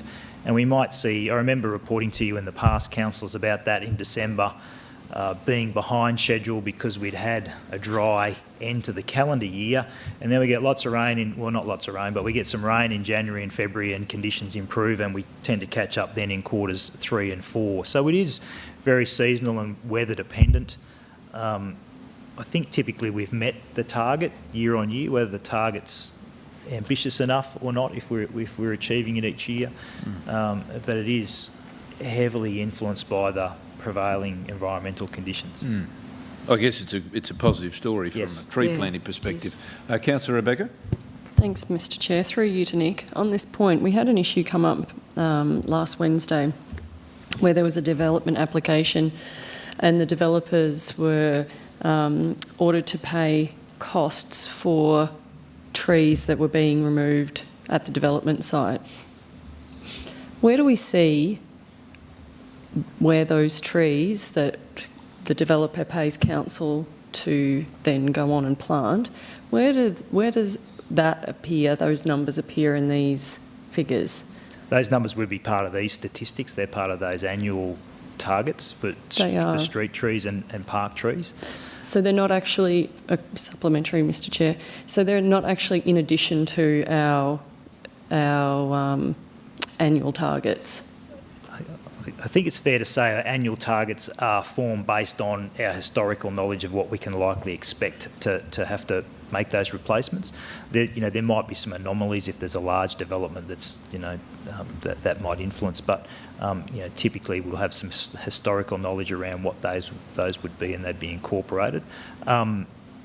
If we'd like to record that in a different way, I'm happy to look at ways that we could do that. Okay, worth giving some thought to. It's a funding source to do the work that you're undertaking, I would assume, part of the funds. Councillor Carroll. Thank you, Mr Chair. Just following on from Councillor Rebecca's question, and I know this isn't always possible, but if you're taking some large mature trees from some area and you're charging for that, wouldn't there be a want and desire to have those planted somewhere around that area to replace the moisture and amenity that those trees have done? Absolutely, wherever possible. It won't be possible in North Street because there's no room. But, I would have thought, and do we do that through you, Mr Chair? Do we do that? Thank you. Yes, we do. And look, I think that that charge for, and I assume they were street trees, and that charge is huge gum trees, is largely intended to be a deterrent, because it's really easy to have a look at that street tree and go, it's easy to remove that tree. I'll apply to remove the tree and I'll conduct my development and do whatever I need to do. Whereas if we place a value on those trees and they take a long time to reach that level of maturity, and they provide great amenity, which I've, 70 with years. great welcome heart listened to you talk about when GM Summers was up here before. It's a deterrent to encourage those developers to look to alternatives rather than just straight up the trees, the easy option. Councillor Shine? Yeah, just again on that point, in relation to that recent case, I think the figure of $30,000 was mentioned for. What does that equate to in terms of the new trees that you're planting? How many trees do you get for $30,000? I don't want you to hold me to this figure, but we did the fees and charges conversation last week, and I think we heard from Mr Condren that we estimate it costs us around about $800 to $900 to plant the tree, establish it and maintain it until it's ready to go on its own. That's a decent tree as opposed to bushes, etc. Thank you. So that's at least 30. 30 trees, yeah.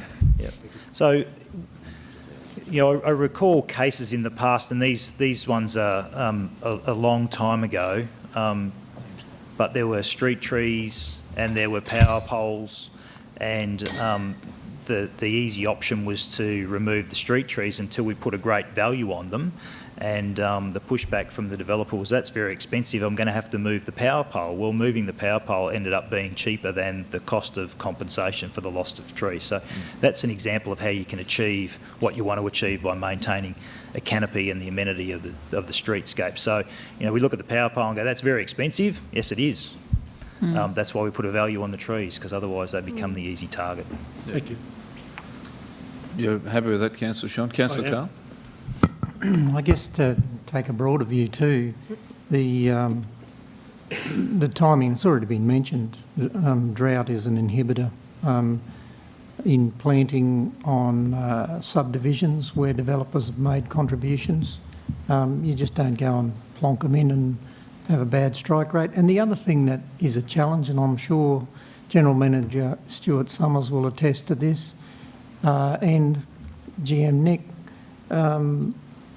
the damage that is caused to street trees and that public realm as the development gets inbuilt or new houses spring up on it. And I firmly believe and would like to see a trigger in some way, shape or form, whether it ends up in compliance, or I'm not sure that we can include it in a planning scheme or at the application stage.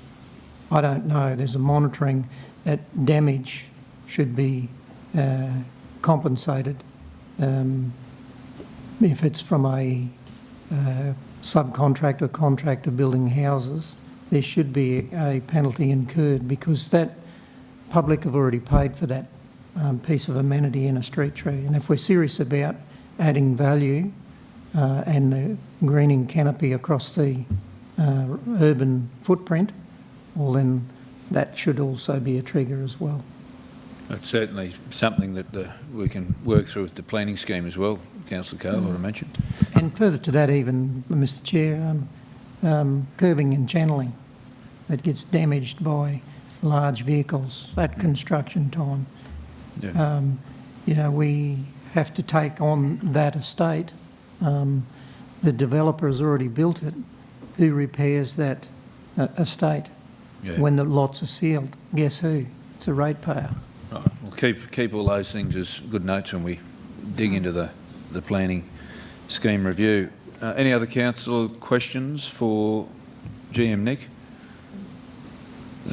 Nick, would you just like to comment on your amendment, the amendment to your operational plan in regard to property services? It's a target, so it's on page 327 of 649. Property service completed acquisitions, target of 36.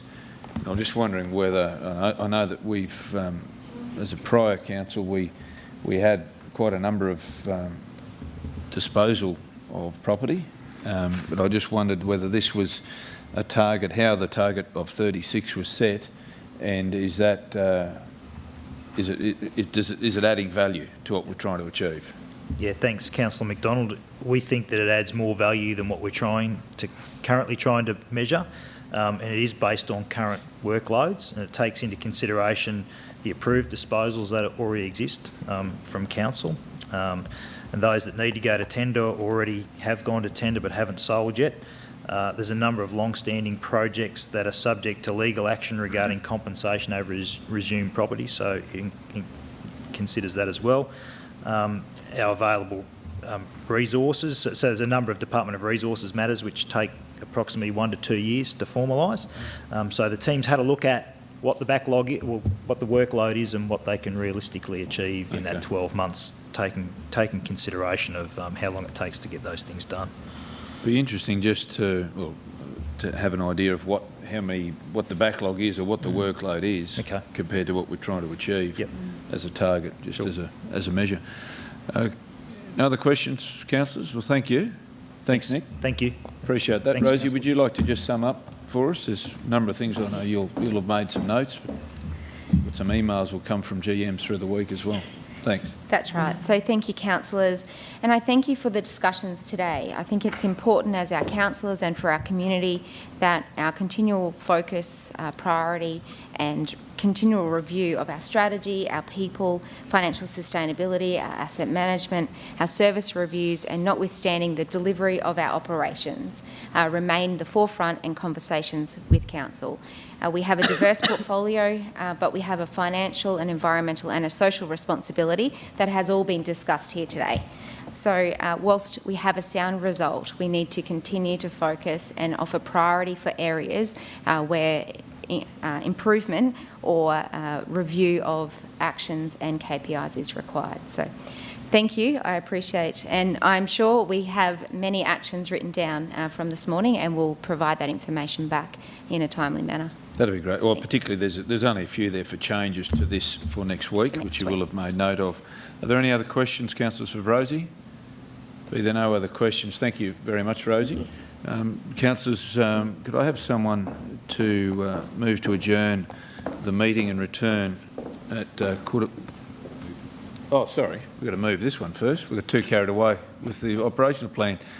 Moved by Councillor Antonio, seconded by Councillor Shine. Those in favour? Motion's carried unanimously. Now we can move for someone to adjourn the meeting and return at 1:15. 1:15. Moved by Councillor Shine, seconded by Councillor McMahon. Those in favour? Motion's carried.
The Finance and Business Strategy Group Committee meeting for February 2021. We move to item number 4, which is report of the Audit Committee, and I'll hand over to General Manager Anne-Marie.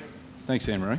Good afternoon, councillors. So this report is provided for noting. Included in the report, there's presentation of advice from the Queensland Audit Office, internal audit progress and internal audit reports, and the governance status report. And I'm happy to take any questions, and Grant is here if you've got any questions. Thanks, Anne-Marie. This is for noting as well. Any questions in regard to item number 4? Councillor Shine and Councillor Summerfield.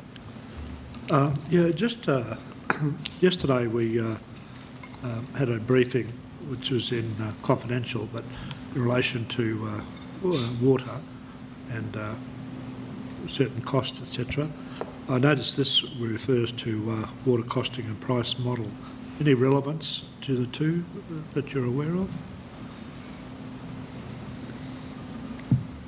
Have you got a page number there, please? Can you just highlight it in the report, Councillor Shine, where it's noted in your report? This is in the audit report, yeah? Yeah. Yeah, on, it's about 6 lines from the bottom of the first page, 343 of 649. 343. Okay, in the report. 649. Internal audit report. Yep. Internal audit report, second dot point, water costing and pricing model finalised. Internal audit report. So that, now this was unrelated. That internal audit was to do with the water charges that are part of the budget process, rather than the water business. Okay. So no relevance at all? No. Thanks, Councillor Summerfield. Oh, thank you. This is, the format's totally different to what we normally get, isn't it? Yes. Yes, so rather than include the full report, the hundreds of pages of the audit and risk, it's a cut-down version. And there was a reason for that? There was a reason for that, so we might ask Grant to answer that one.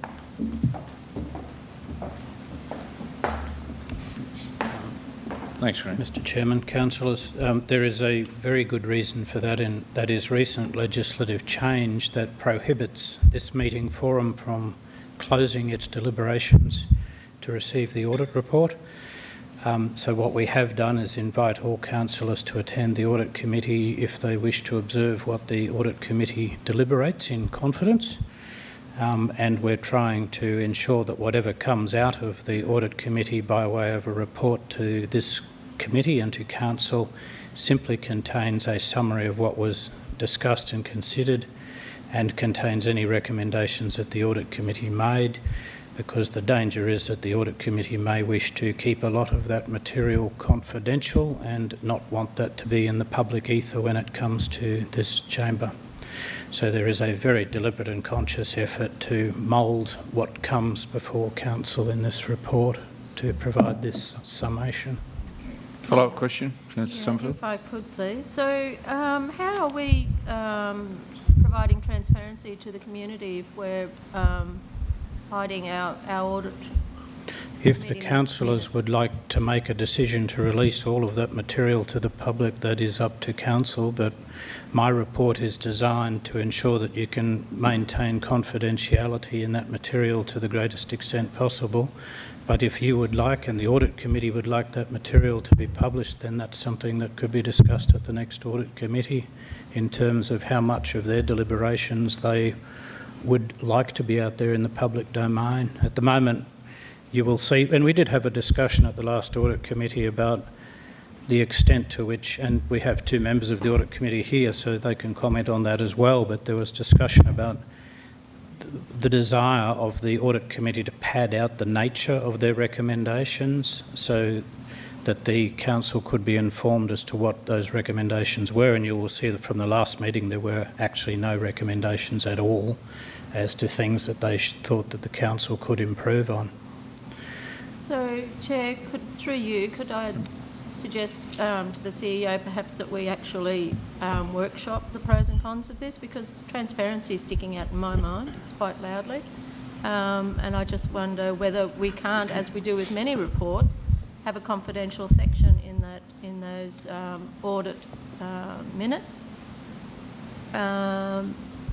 So could that be a conversation, or what is the move?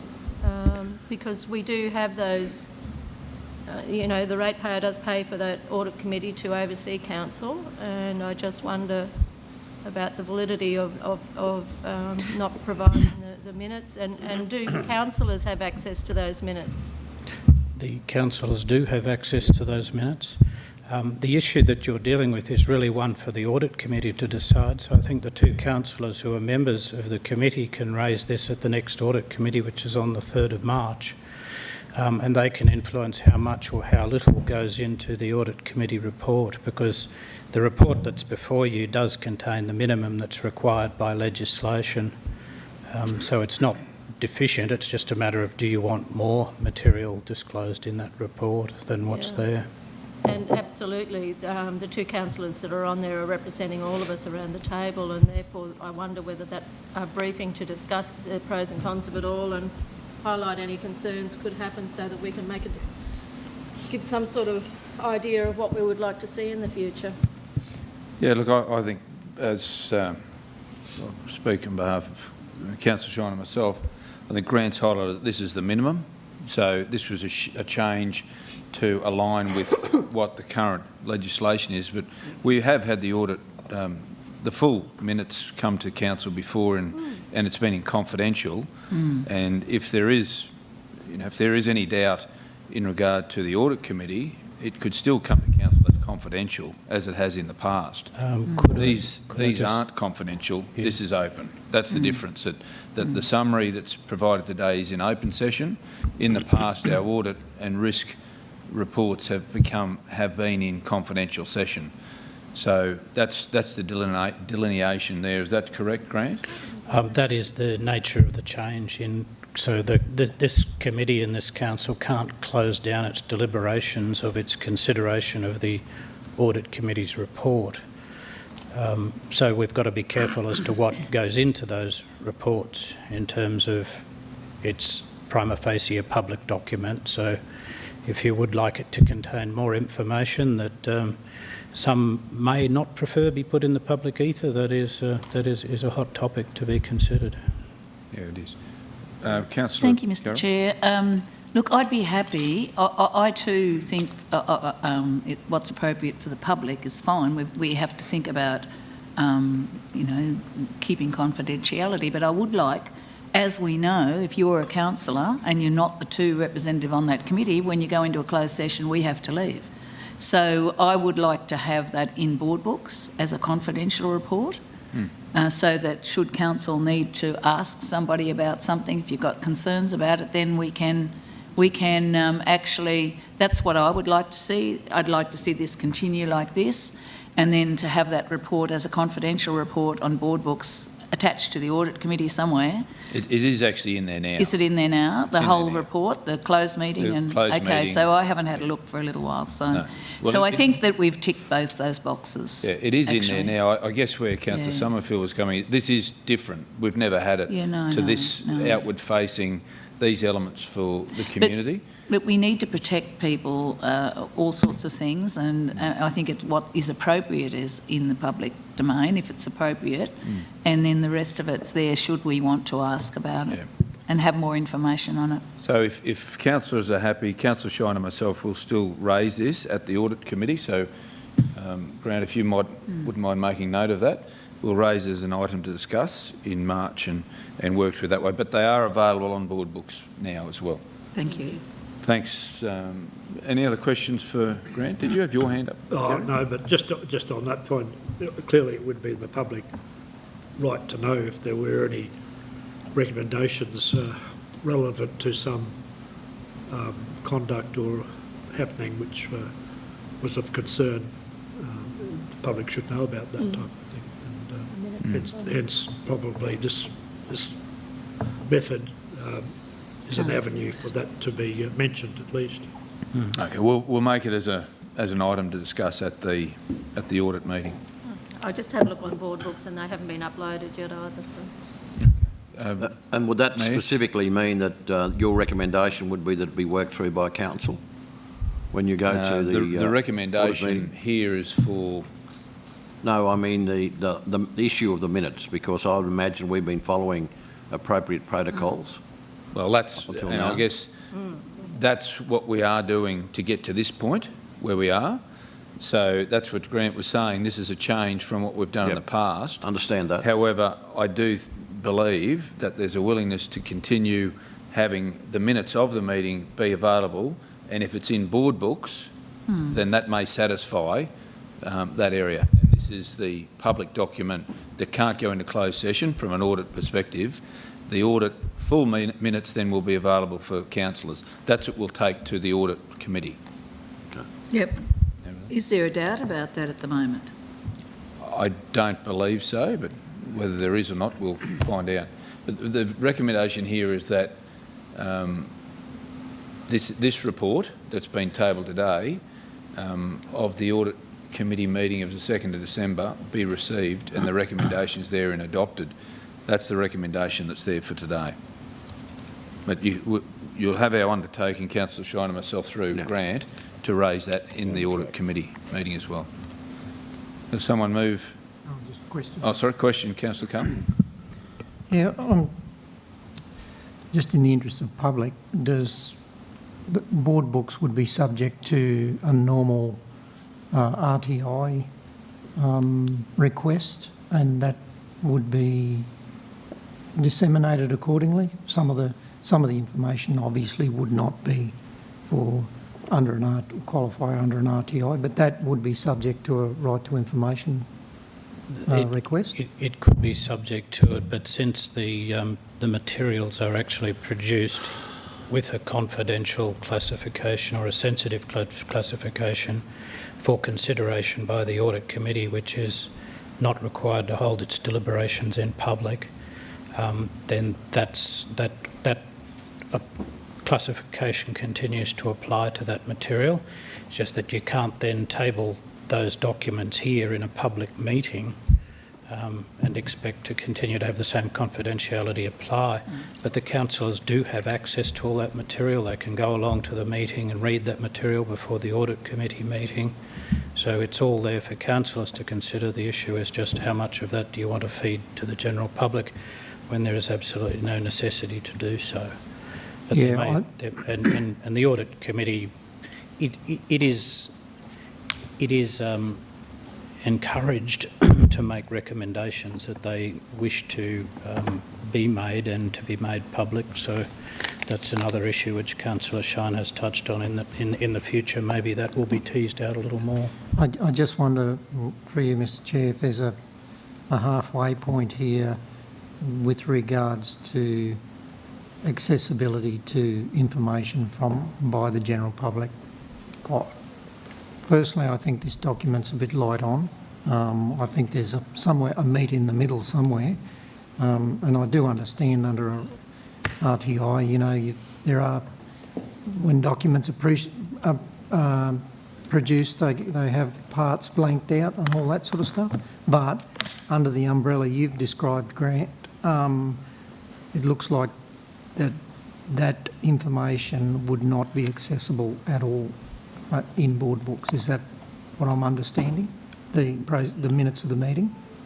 They are to councillors, but not to the general public. The councillor, it doesn't matter because the councillor is then bound by confidentiality.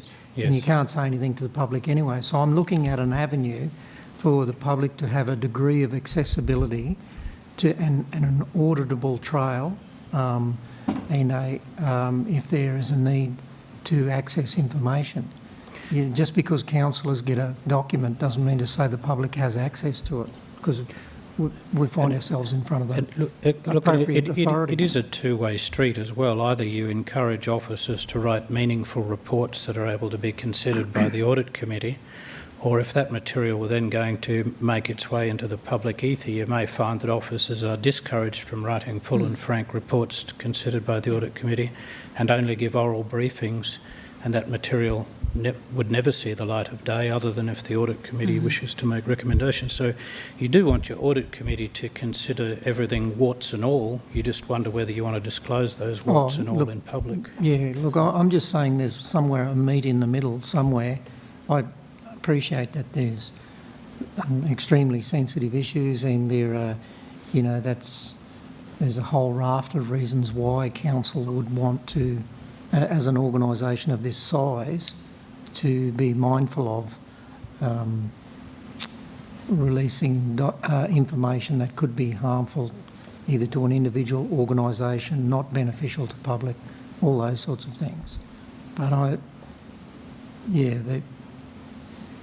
to make a member of the public jump through the hoops under an RTI, in my view, I'd put myself in that position if I was the general Johnny public out there wanting to try and find out some information for whatever reasons.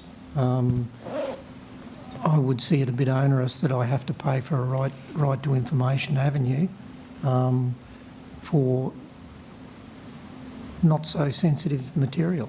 And I don't know what that is. I think I agree with Councillor Summerfield, we need to probably have some discussion about the extent of that material, what it looks like, what's appropriate, what isn't. And I think for an audit, conversely, as you say, Grant, for an audit committee to function properly, there needs to be a forum where they can speak frankly about issues that are ahead of council. So, I don't know. Okay. We'll take that as a comment and take it on board with what you said there. Councillor Carroll and Thank you, Councillor Mr. Nancy. Chair. Look, I stand by listening to what people, anything that's identified in an audit report, people have to have the presumption of innocence if it's in, or matters have to be looked at in detail. If it's in the public realm, that really sometimes is just not fair. But my question is, why have we not got minutes posted for a meeting that was on the 2nd of December? Oh, well, they haven't been ratified. Is that would be the story? No, yes, they won't be ratified until the 3rd Till the March meeting. So they could be published unratified. They could, just like... That'd be something I think we have had that in the past. We have. And, I mean, you just need to make these minutes are not ratified, because that way then it alerts council should we need to ask for some information on something. Sure. After all, the public do have us sitting here watching over what's happening, and I don't think they need necessarily be privy to everything, but they need to know that we're doing our job. Sure. Thank you. Councillor Nancy, then Councillor Rebecca. Oh, thanks, Councillor Jeff. So just going back to the November committee meeting minutes, I noted that the report of the Audit and Risk Committee was actually in public. It wasn't enclosed. So that throws another light on it. Are you saying that the Act has changed since that point in time, or...? No, that is, this meeting here was in public, or the Audit Committee meeting was in public? No, this committee meeting was in November, with the details of the meeting of the Audit and Risk Committee in public documentation. I think the explanation to that is we were very slow at getting around at looking at amending the format of the Audit Committee's recommendation report that came to you. So the last meeting of the Audit Committee was the first time that they had to consider this change of approach. So the last November meeting, you had to have it open because the law had changed by that time, which precluded you from closing the meeting down to consider the audit report. So the audit report minutes were what they were at that stage, and the changes occurred since. So, yeah, that was what I was clarifying. Thank you. Councillor Rebecca. Thanks, Mr. Chair. Through you. Thanks, Grant. I think, you know, that Audit and Risk Committee meeting is a 3-hour meeting, and for it to be condensed to an A4 page is probably, as Councillor Carl said, a bit light on. And I understand that it might be our, what's there is the minimum legislatively, but are we answering to something more than the minimum legislatively? And I would argue that yes, we are. So I'd lend my support to a discussion on this. And then the other point to make is that, as Councillor Taylor pointed out, if we don't have minutes from a December 2nd meeting, and we're looking at this now, there's something wrong with the syncing of information there that we need to rectify. Yeah, well, I think the explanation with the minutes is that they weren't ratified, but I think as a board or as an audit committee, they could approve unratified minutes to be published. I think, and just marked unratified. Excuse me, Mr. Chairman. The other thing is that this is the minutes. That's right. Well, the report of the audit committee is the minutes. Well, we need more than this for the minutes, is I guess what the comment's saying. So that's where a discussion will need to be had at the audit committee meeting. But the audit committee doesn't have to produce minutes. It has to produce this recommendation, which then goes to council. So this is actually the minutes. That's the minutes of the audit committee? Yes. There's a lot more than that discussed in that time, I can tell you. So, but the minutes don't need to be a long narrative. So they have to give you a summary report of what issues they've discussed and what recommendations they're making. So again, it'll be up to the audit committee at the next meeting to decide what content it wants to put in its report. Yeah, and I guess that's not a conversation that we had fully as to what would be in the minutes. So maybe there's an assumption it will be similar to what we've had in the past. So I think, as we've said earlier, we'll put it on the agenda for the audit committee. We've heard councillors' feedback here, Councillor Shine, to have a fully, a more wholesome minutes probably would be the statement in an unratified process if it needs to be ratified. We can have that discussion at that meeting. So can I just ask a question? Who does the minuting at the meeting? Do we provide staff or do they do it? No, we do, and we provide it to them. So it's really up to the committee to decide what gets recorded. But as I say, there's a change of process, so we can work through with the committee how much or how little they wish to see in their report in future. Okay. Right. The recommendation, therefore, is before us that the report of the Audit Committee meeting 2nd December 2020 be received and the recommendations there being adopted. Do I have a mover for that? Moved by Councillor Shine, seconded by Councillor Antonio. Those in favour? That carried unanimously. Do we have to call division there because we've got people? Well, it's unanimous anyway. You know what you're doing. Okay, we move to item number 5, and this is best practice standing orders incorporating model meeting procedures. Grant, you're the author of this again. Anne-Marie, will I go straight to Grant? Is that okay? Straight to Grant. Thank you, Grant. Thank you, Mr. Chairman. This is, or shouldn't be at all contentious. We're simply asking the councillors to adopt one new document that the department has published to replace 2 existing documents that this council has adopted, which are basically documents that a previous council also modelled off what was given to them by the department as best practice documentation. Maybe I lead you through the main changes to these things. The net effect of this is that even if councillors didn't want to adopt this, you would still be stuck with what the best standing model orders are anyway, because anything that's inconsistent in ours is inoperative and void and of no effect. So, but rather than have to look at 2 documents and then decide which bit's unenforceable, it's always a good idea to update the document so that we've got something before us that's easy to read and everyone can follow. The main changes are, again, as a result of recent legislative changes. The new document, if you scroll to attachment 1 of 3, the main changes in there that you wouldn't be used to seeing in the earlier documents relate to Section 8, prescribed conflict of interest, Section 9, declarable conflicts of interest, since they are new terms and new processes. And whilst they're in the Act says that we've got to adopt this sort of a document anyway. Section 10 was probably in the earlier one, but there may be some changes there. So it's really those new provisions, and there's also a provision about closing meetings which will be over in section 24 is new, which is the process for dealing with suspected inappropriate conduct, which has been referred back to us by the independent assessor. That is, again, as a result of recent legislative change.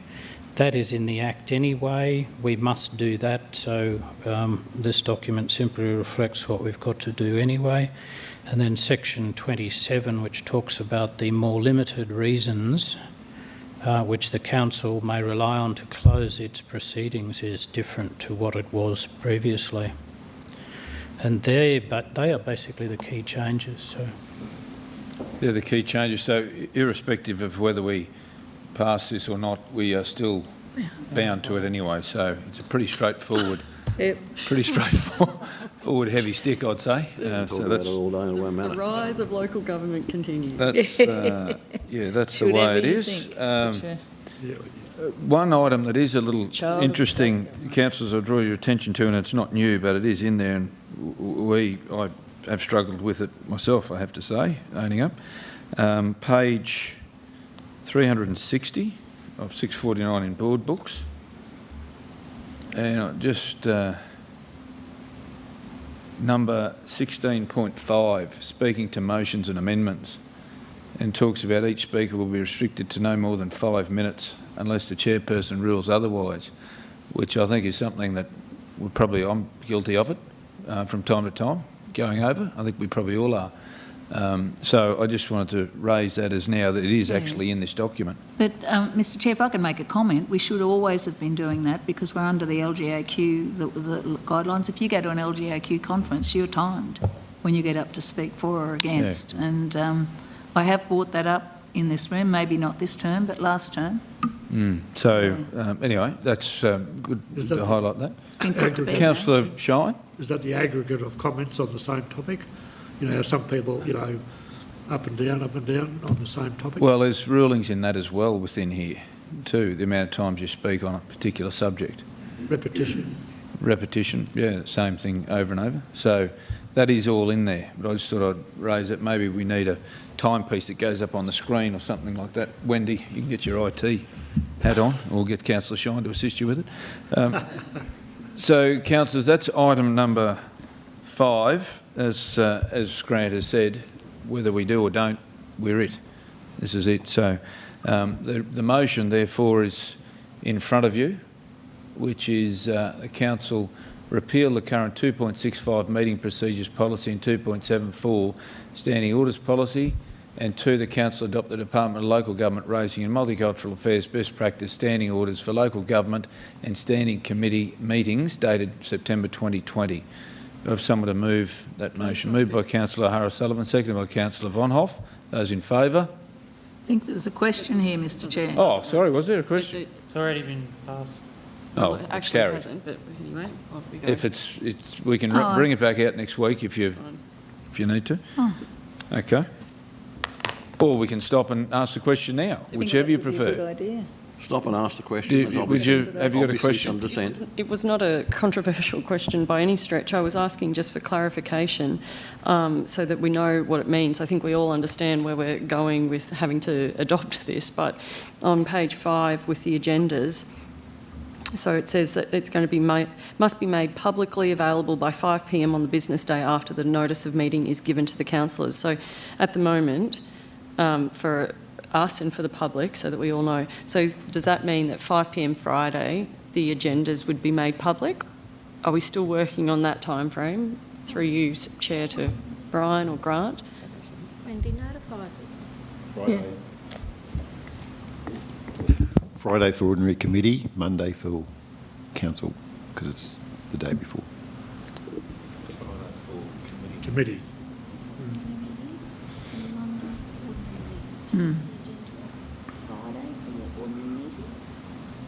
Just so the public knows, when to look for it, basically, is what I'm saying. It's working days. So when does it get uploaded to the public? Friday? Working Friday for the committee meeting? Friday for committee meeting, Monday for Ordinary. Okay, thank you. So it's 5 p.m. on the business day after the notice of meeting is given to councillors. So If we get the notice on Thursday, it's 5 p.m. Friday. If we get the notice Friday, it's 5 p.m. Monday. Thanks. And sometimes we have actually got them a bit earlier than that as well, but it's 5 p.m. the day after. Okay, now we did have a motion, we've moved it and we've actually voted on it. That's right, you've got all those details? Okay, thanks for that clarification. Item number 6, controlled entities process for selecting and appointing directors. Now this has come to us for noting, but it's as a result of a council question I think we had a little while ago in regard to that when the Empire Theatre appointed another director. That's where it came from. So Grant, would you like to just discuss? It's for noting, I think, from memory.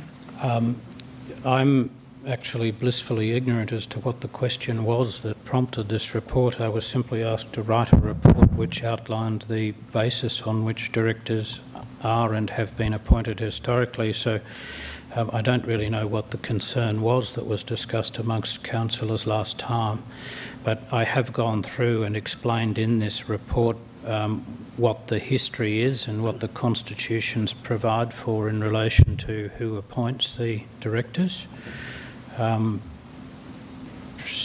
There's not a lot more I can say. From memory, I think it was just for noting, so it gave everyone an understanding of what it is. It probably could have been an information session rather than committee report. But anyway, Councillor O'Hara-Sullivan. Thank you, Mr. Chair. I thought, I might be wrong, it was in relation to the discussion that we had around like background checks and things of the directors of the controlled entities. About that was what I thought. Yeah, I thought it was around how they were appointed more so, because we get a recommendation comes to this council for Empire Theatre of an appointment, and the discussion was around that subject, but the appointment recommendation is from the board, and whether we wanted to be involved in those discussions around who is appointed would be at that board level rather than at this level. That's my recollection of where it got to. Yeah, I agree. Is that right? Councillor Carl and Councillor Von Hoff. I think to put some context around it, memory serves me correctly, there were some comments that an advisory committee or any other volunteer committee or usually comes to council for consideration, those individual members that are selected on those other committees. I think it was in the same vein that, well, these are wholly owned entities or subsidiaries of council. Why wouldn't they come before council for at least some consideration? And that was where the first cut of this would be, well, let's understand the appointment process for each of these entities, and then we make a decision of, are we happy with that, or would we like to see some changes? And that might be a result resulting in a subsequent report. I think that was my recollection. Well, it was some uniformity across council, whilst under their constitutions they have some autonomy. If the wheels fall off, council as the owning and overarching organisation bears the full brunt of accountability. Councillor Von Hoff. Thanks, Mr. Chair. I believe that we were having a conversation when an appointment was to us about what is the process to get here, and there was a desire expressed by some that we adopt basically best corporate practice. Then 2020, now 2021, and we learn from the corporate sector, and we make sure that as the body that is responsible for these entities, if people are being appointed to roles or put forward with a recommendation that they're appointed to a role, that we are aware that the boards are cognisant that they should be asking questions about workplace bullying histories, histories of sexual harassment and things that can be sometimes silenced through non-disclosure agreements and the like. Yeah, that's the point. But the second one is, it seems to me that looking over all of these policies, that there's a strong argument to be made for standardising them.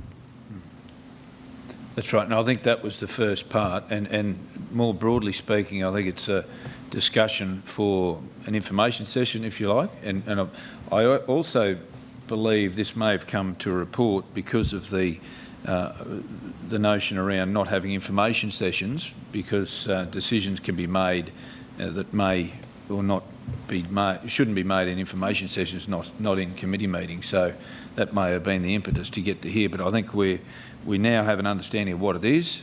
We now need to workshop it, and then it maybe come back to a decision on how that's done. But standardising them has got some merit.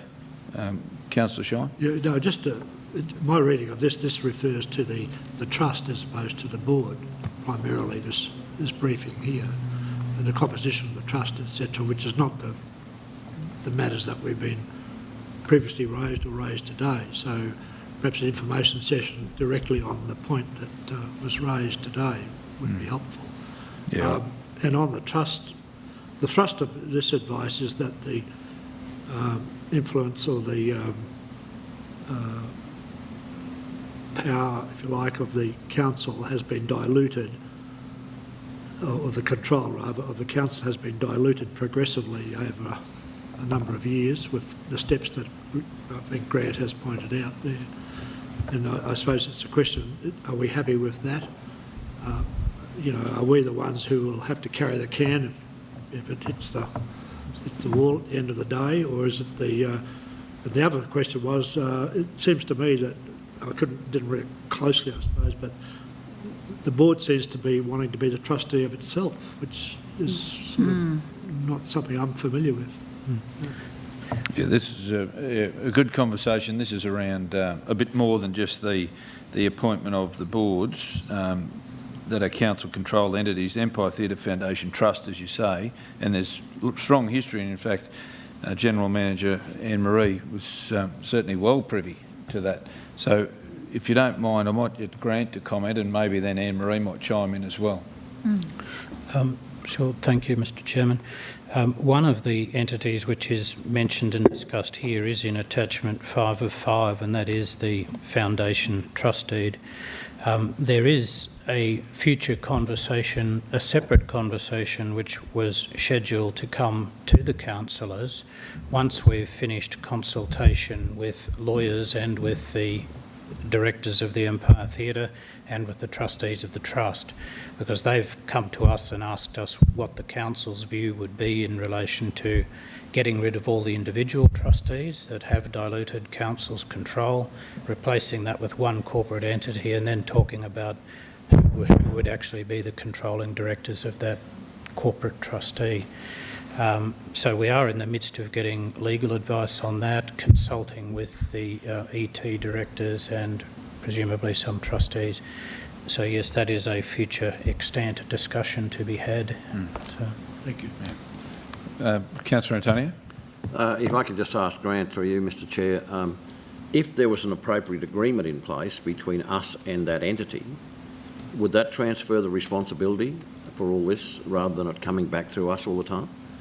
For the sort of things that have been mentioned here today, inappropriate behaviour, that kind of thing? It's a very good question in terms of the directors are first and foremost those who are charged with the day-to-day management of those corporations, and that's why the council has seen fit to hive those off and put community members in charge of them, so they are the directing minds and will of those companies. But ultimately, at the end of the day, if they do perform badly, they will be perceived in the public arena as if they are wholly owned, controlled entities. And of course, the public will see that the council they may perceive that the council could have done a better job by appointing better directors or stopping the rot before the rot set in. At the moment, we don't have any of those episodes live and happening with any of the controlled entities, and that's as a result of ongoing governance discussions that you as a council have with those boards and the reports that you get and receive from them in a timely manner. But at law, yes, you could point the finger and say, you're the directors, you mucked it up, it's your responsibility. We as a council have got no responsibility, but sometimes that is not going to cut the mustard, I would have thought, in reality. Thank you. Anne-Marie, did you want to add anything further there? Okay. Councillor Carl? Yeah, I concur, but there's such a thing called reputational risk. That is it's top of the pops on a risk matrix for any organisation of this size, and much smaller. Not quite sure whether I should suggest an amendment to the motion that a future report to council be brought to council considering options for a standardised process in which executive or board are nominated, appointed. I don't know whether that's the right words or not, but it needs to come back to a decision-making forum, of which this is. But how do you not make it so cumbersome? Because I myself have a varying degree of understanding, as would every other councillor around this table, as to the functionings of these entities. And I'm not talking about operational functionings, I'm talking about being right across how they operate from an executive point and more a strategic. And yes, we get reports, but I just think from an accountability point of view, and I go back to my original comment around reputational risk, the buck does stop with us. And we don't know what happens in the future. But I think as good governance, it would be, as a part of good governance and best practice, it would be in our interests to look at a standardised model around subsidiary entities. I'd dare say that other organisations comparative of this size would already have those measures in place. Councillor Carl, Wendy's kindly put up some wording there, the second sentence. The council receive a report which considers standardising the approach to the nomination or appointment of directors to its controlled entities. It's basically what you were saying, I think. Yeah, I'm just wondering, does that capture everything that councillors have mentioned around the table here? Should it in fact be... Mr Chairman, perhaps I could... Would you like to add something, Grant? Please help. I'd just add the observation that the council has already received and considered a very detailed report about adopting a very formal policy around beneficial enterprise powers and controlled entities. When the council last considered that report, it simply wanted us to go out and consult further with the controlled entities and seek their feedback. That report was originally scheduled to come to this committee today, but we held it back just to finesse some issues that are still outstanding, which is largely around the foundation issue and the trustees issue. So we didn't want to bring an incomplete report back to you at this stage. So there is that detailed report coming back, which probably addresses what's in your alternative recommendation here, which probably means that isn't really necessary because you'll see that again very soon. So it's actually included in that body of work for operating agreements and what have you? Yes. Okay. So if that gives you comfort, Councillor Carl, will probably... Councillor Summerfield? Thank you. Could I just get clarification on the word report? Do you mean actually coming to committee? Because there's so many... we all... To committee because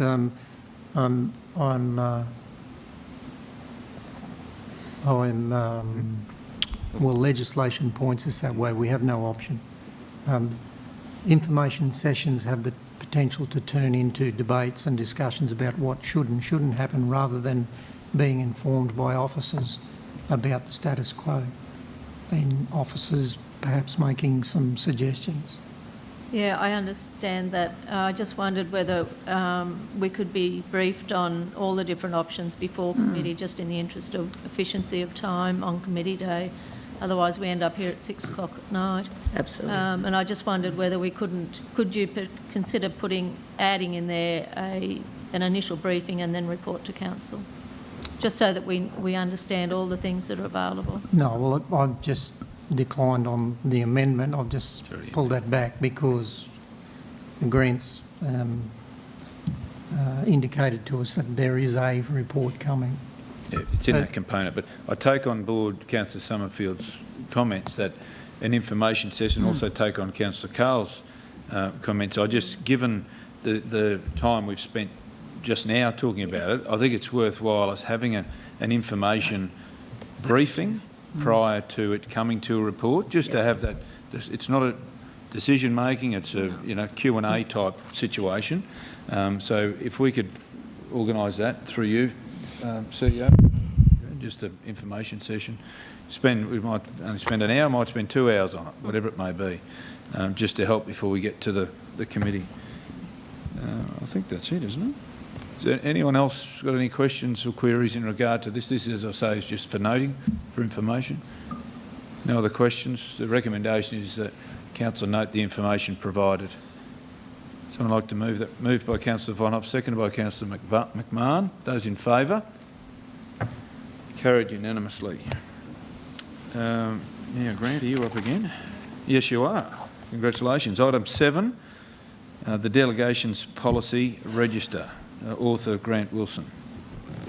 Thank you, Mr. Chairman. This report does raise some interesting governance issues. The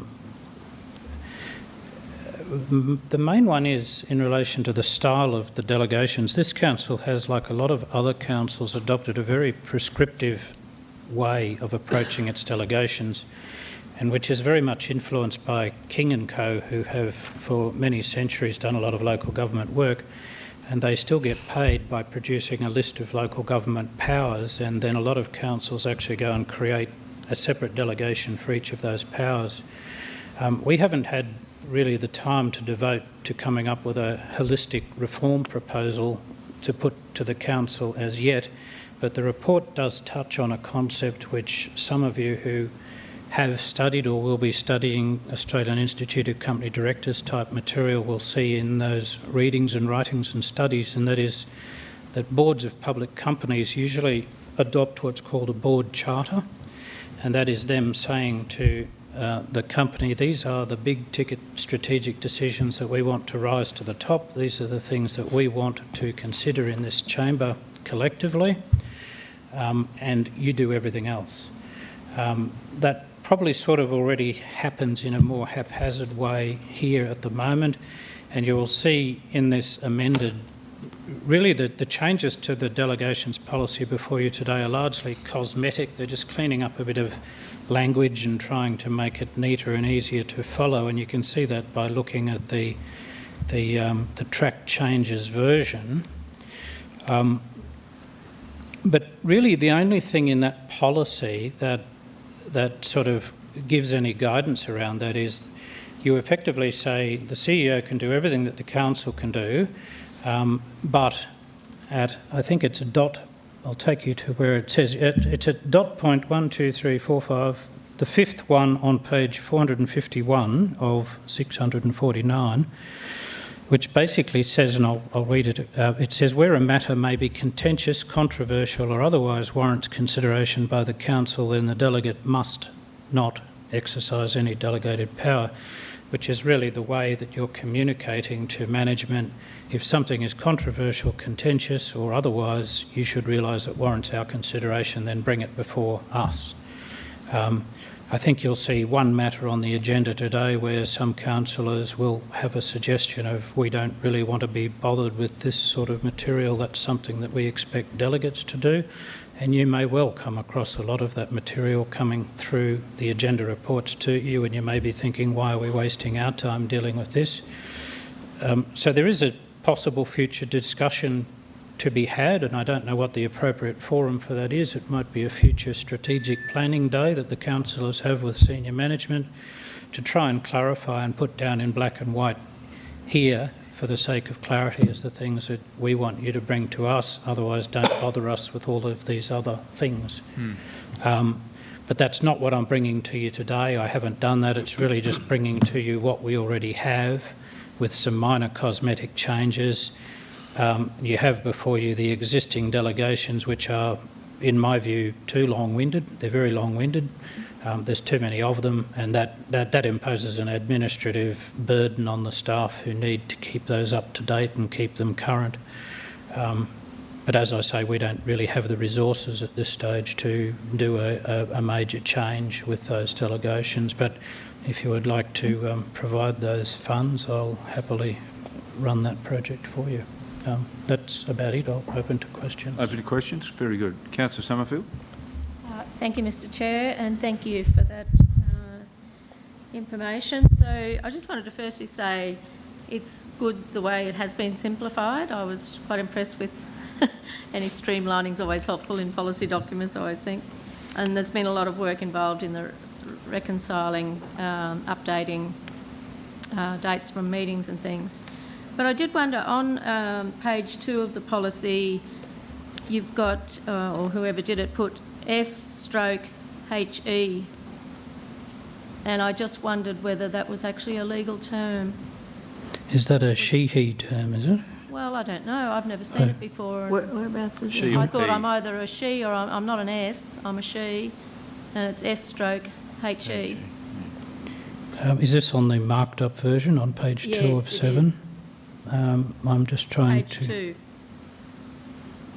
find it. If it's there, I don't think it's a commonly used term. It is it's probably in a dictionary by now, as with most of these new words and phrases, but it's probably something that we can avoid in this sort of a document. That'd be nice if you could. So then the only other thing, funnily enough, you picked it up, that dot point you just pointed out before, it says where a matter may be contentious. Yep.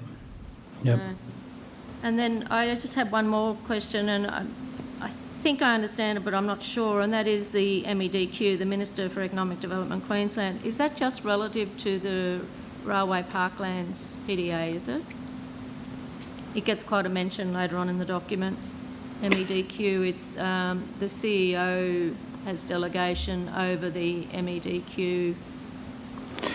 I think the provision, that's in paragraph 3.4, is it? Oh, I can't remember where it is. It's quite a way through.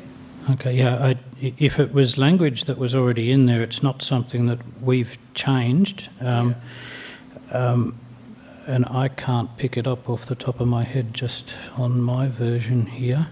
There is a provision in here. Sorry, what? I'm sorry, I should have put a page number on it, and I didn't. On the top of page 5 of 7, you will see that there are provisions in here which try to channel the more important correspondence and decision-making to the CEO level. So all ministers, there may well be sub-delegations which enable people to do a range of things, but this policy directs the staff to make those things rise to the top effectively and have those, so there's some quality control over those. It's in the register of delegations, but I'm sorry, I didn't. But Brian, you might know what it is, do you? The MEDQ, is that just relative to the Railway Parklands PDA? Minister for Economic Development Queensland, that you have delegation? I will find out for you. Thank you. Mr Chair, can I just ask the question through you to Grant? At the top of that page, and I missed it before, 5 of 7, letters to the ministers of the Crown, members of state or federal parliament or elected members of other governments. Wouldn't that be a letter from the Mayor? I actually wouldn't see where the CEO would be writing to the CEOs or DGs or other things, but in my view, letters to elected people would normally come from the mayor. The reason why it would be phrased how it is that whilst the council can delegate certain things to the mayor, most of the delegations are in favour of the CEOs of councils rather than the mayor. So the mayor has a role as a mayor, but he doesn't deal with all the administrative dross. But if you wanted to say, Yes. you could actually say the CEO should consult with the mayor in relation But to further to that, if you're writing about procedural matters, wouldn't you be writing to the DG or something like that, perhaps to the minister? But if you were writing a letter, elected member to elected member, it should really come from the elected members, in my view. I honestly do not really support this. I mean, if it's a procedural thing, I think that's all wrong. I wouldn't go and ask the CEO to write to a councillor that I knew up in Townsville or Cairns or somewhere else. I would actually ask the mayor to write if it were a thing around elected members from an inquiry of an elected member, as we sometimes do. Through you, Mr Chair, that you may recall an earlier version of the Local Government Act actually had a specific provision in it that said all correspondence by a council will be managed by the CEO. They've actually taken that out. I wonder why we're here sometimes. But if you wanted to change that, it's an easy change to say at the end of 3.4 that the CEO will consult with the mayor in relation to any such correspondence. Or would we say that the CEO would consult with the mayor as to whom the correspondence comes from? Or and perhaps I'd be interested through you to ask what Brian thinks of that. Look, in practice, that's exactly what does happen. The Mayor's office and my office actually communicate all the time over the signatory of correspondence. However, if council makes a decision that a council meeting might make a decision that council write to the minister or council write to, under those, usually it comes from myself under those circumstances. But there is correspondence that comes from the Mayor's office and from councils as well, obviously, in relation to parts of what they do with their normal business. But certainly when the Mayor is writing to the minister, and he may write in relation to things that are not council decisions, obviously, then he can do that. But we always liaise between our officers about who's doing what and who's signing it and what's the appropriate signature to do. But it's not written down here. I'm very confused about this. Yeah, in practice, I don't think we've had any difficulty in the way that it's happening now. But if you want to put some words in there to give some comfort about us liaising with it, because myself and the Mayor may not be here in future, that's fine. And through you, Mr Chair, that's what I'm saying. Yeah. When I'm not, it's no reflection on anyone who's here. The fact is that once this is there, then that takes away the involvement of the elected member of the Mayor. You don't have to consult with him. Just through you, Mr Chair, that provision has been in there all along. It's not a change. But as I said, you can add a minor change if you wish. Well, should it just say signed by the CEO in consultation with the Mayor, comma? If the Mayor's writing to the Prime... Sorry. Yeah, Councillor Nancy? If the Mayor's writing to the Prime Minister, and I believe he is at the moment, it should come under the Mayor's letterhead. It should not come under the CEO. Under his. But Brian and I very often have guidance. We'll talk about it, and just to make sure that the operational aspect is covered as well as the political aspect is covered. Absolutely. We had a conversation today about a letter that I was to, a letter of support. Yeah, okay. And Brian and I had that conversation, and I think we've decided that, no, I can't do it. Yeah. So the reason a policy is there, though, which is coming back to what Councillor Carroll was saying, is should you both fall off perch driving to Brisbane one day, and I mean, sadly, that's a reality that can happen, we end up with a new CEO and a new Mayor who don't dance well. We've got a policy that takes away the power of the Mayor. We don't dance. Well, can I just make a comment there? I just think it's a bit more than that. I mean, I know we have to have a policy, but I think it's a bit more than that. I think it's about, elected member to elected member is often far friendlier and other things than your CEO is the legal entity, I suppose, keeping the council legal, and that's more an operational type of and strategic. letter. It's a very important Yes, discussion. operational as opposed to elected members like to like. So that's what I feel, and I've actually been a mayor, so I used to sign all those things. It was always under my hand. And I know we've had changes with the Local Government Act, but to be honest with you, I still get letters from councillors. I don't get them from the CEO. That's right. Councillor Rebecca, you had a Thanks, question? Mr Chair. I had picked up on the same thing in my questions as well, and so I agree that if our policy needs to reflect what the intent of this council is, and I believe that, as Councillor Taylor just said, elected member to elected member, and you know, Brian and the Mayor have a good relationship, and that's fabulous, but the policy needs to reflect what we around this table are saying, and that is that there are occasions when operational matters can be dealt with through the CEO, but when there are political strategic issues to be raised from the Mayor's office is where I think that it should come from. So maybe it's more where it says 3.4 general correspondence and other documentation. Maybe there should be a separation of operational correspondence and strategic correspondence, and have two separate ones. Probably going to cover it. That would satisfy it, Yeah. perhaps. Yeah. And just get some wording around what that may be between now and next week, if that's okay. Sure. And probably through you to Grant, as that satisfies the Act. Yes, it does. It does. Yeah. That'd just help separate it. And clear. Yep. Okay, good pick up. Any other questions? Oh, Councillor Shine, sorry.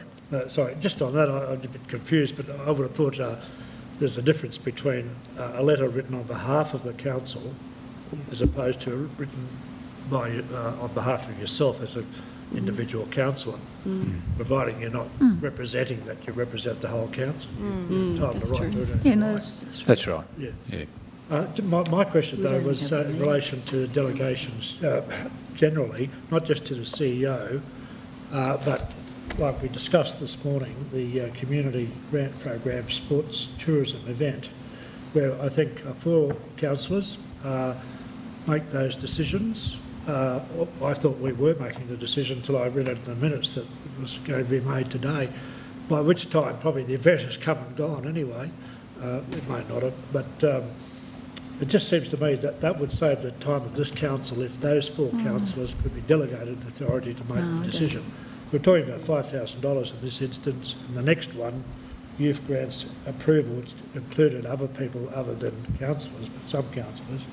The total of 3 different ones was $2,300. I'm just wondering really why that can't be delegated, because there's, we delegate to the CEO far more heavy and onerous responsibilities monetary-wise than those sort of figures, I would have thought. So perhaps a matter for discussion. But before it gets to discussion, is it possible under that's my question, under the delegations policy for some councillors to be delegated the authority to make similar decisions? So delegate councillors, individual councillors, a group of councillors to make decisions on behalf of council? I don't think so. So I don't agree with it anyway, because Mr. I think that's a danger. Well, if I can just make a comment, sometimes those people in that room recommending don't actually know the total details of some, and I think it's most appropriate that the whole of council have overview of that. They're there to do it, but I think the whole council should have overview of it. I'm not saying they wouldn't come to know about it in a report down the track, but my question was, is it under the delegations policy, is it possible for council to delegate to councillors some of those powers? If not, that's the end of the matter. Well, it's not. Through you, Chair, it's not possible to delegate to individual councillors unless they're the chair of a committee. So you could structure your committee structure such that you had much less in number than all of you. So you could have a committee of 4 which was charged with responsibility for approving community grants, and that committee could be given decision-making authority so that not everyone had to sit around and deal with that type of business. Alternatively, you could have a delegation in favour of an officer, and that delegation would have a condition on it that they must first consult with a number of councillors who occupy certain positions as chairs of committee. Thank you. There's actually an item coming up, item 8, that probably raises this again. We'll get to that in regard to not-for-profit entities, which is, a pretty black and white policy that officers assess, comes to council and basically gets approved. So that's probably one that will crop up shortly. Councillor Carl? Yeah, thank you, Chair. It's been a long bone of contention with me, Councillor Shine. I think sometimes we get bogged in operational way too much, and the more we spend our time on making sure our policies are real, relevant, and are working, that facilitates a whole range of activity to happen throughout the organisation via staff implementing council's policy. I sat around here long enough to know that I don't think that one that you suggest will get wings. But I think I agree. Good try, Shiny. But I do agree with you. We tend to cross over too much into operational, and this forum is a decision-making forum, and we need to guard that and ensure the integrity of this forum, rather than talking about operational matters and where we don't make any decisions, because we can't direct staff or the organisation anyway as a councillor.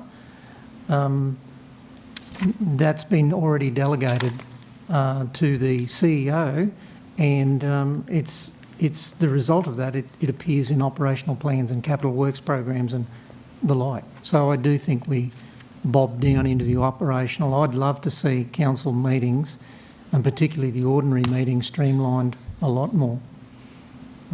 I raise group reports, which I'll probably want to talk about next week.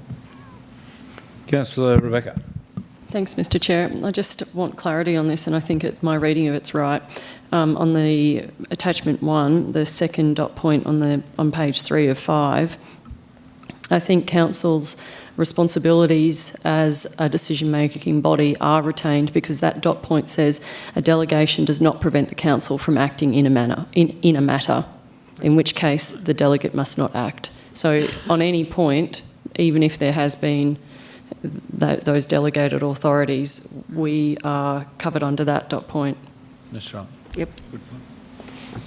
So, councillors, where are we at? We're at the, we'll put the recommendation up. Oh, Councillor O'Hara-Sullivan, sorry. Thanks, Mr Chair. I know we sort of had a bit of a laugh about the fact that Councillor Shine's suggestion might not fly, but I'm in favour of having some sort of, much more of an examination of the idea of all of these, who's on committee, who's on advisory committees, and the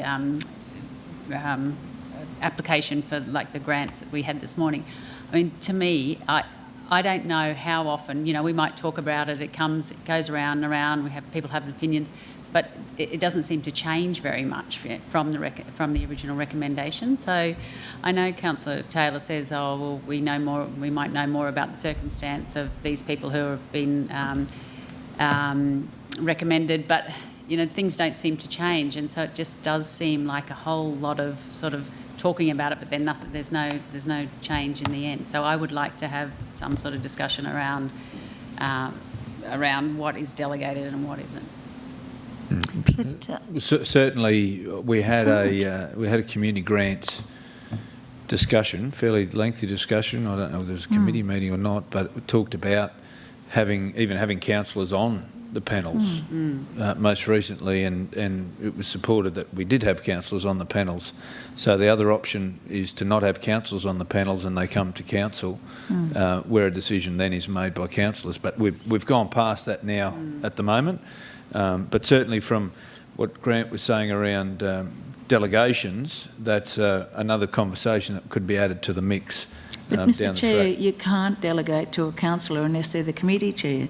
No, and we used to years ago do have them come from offices, and then it was thought to put councillors on there.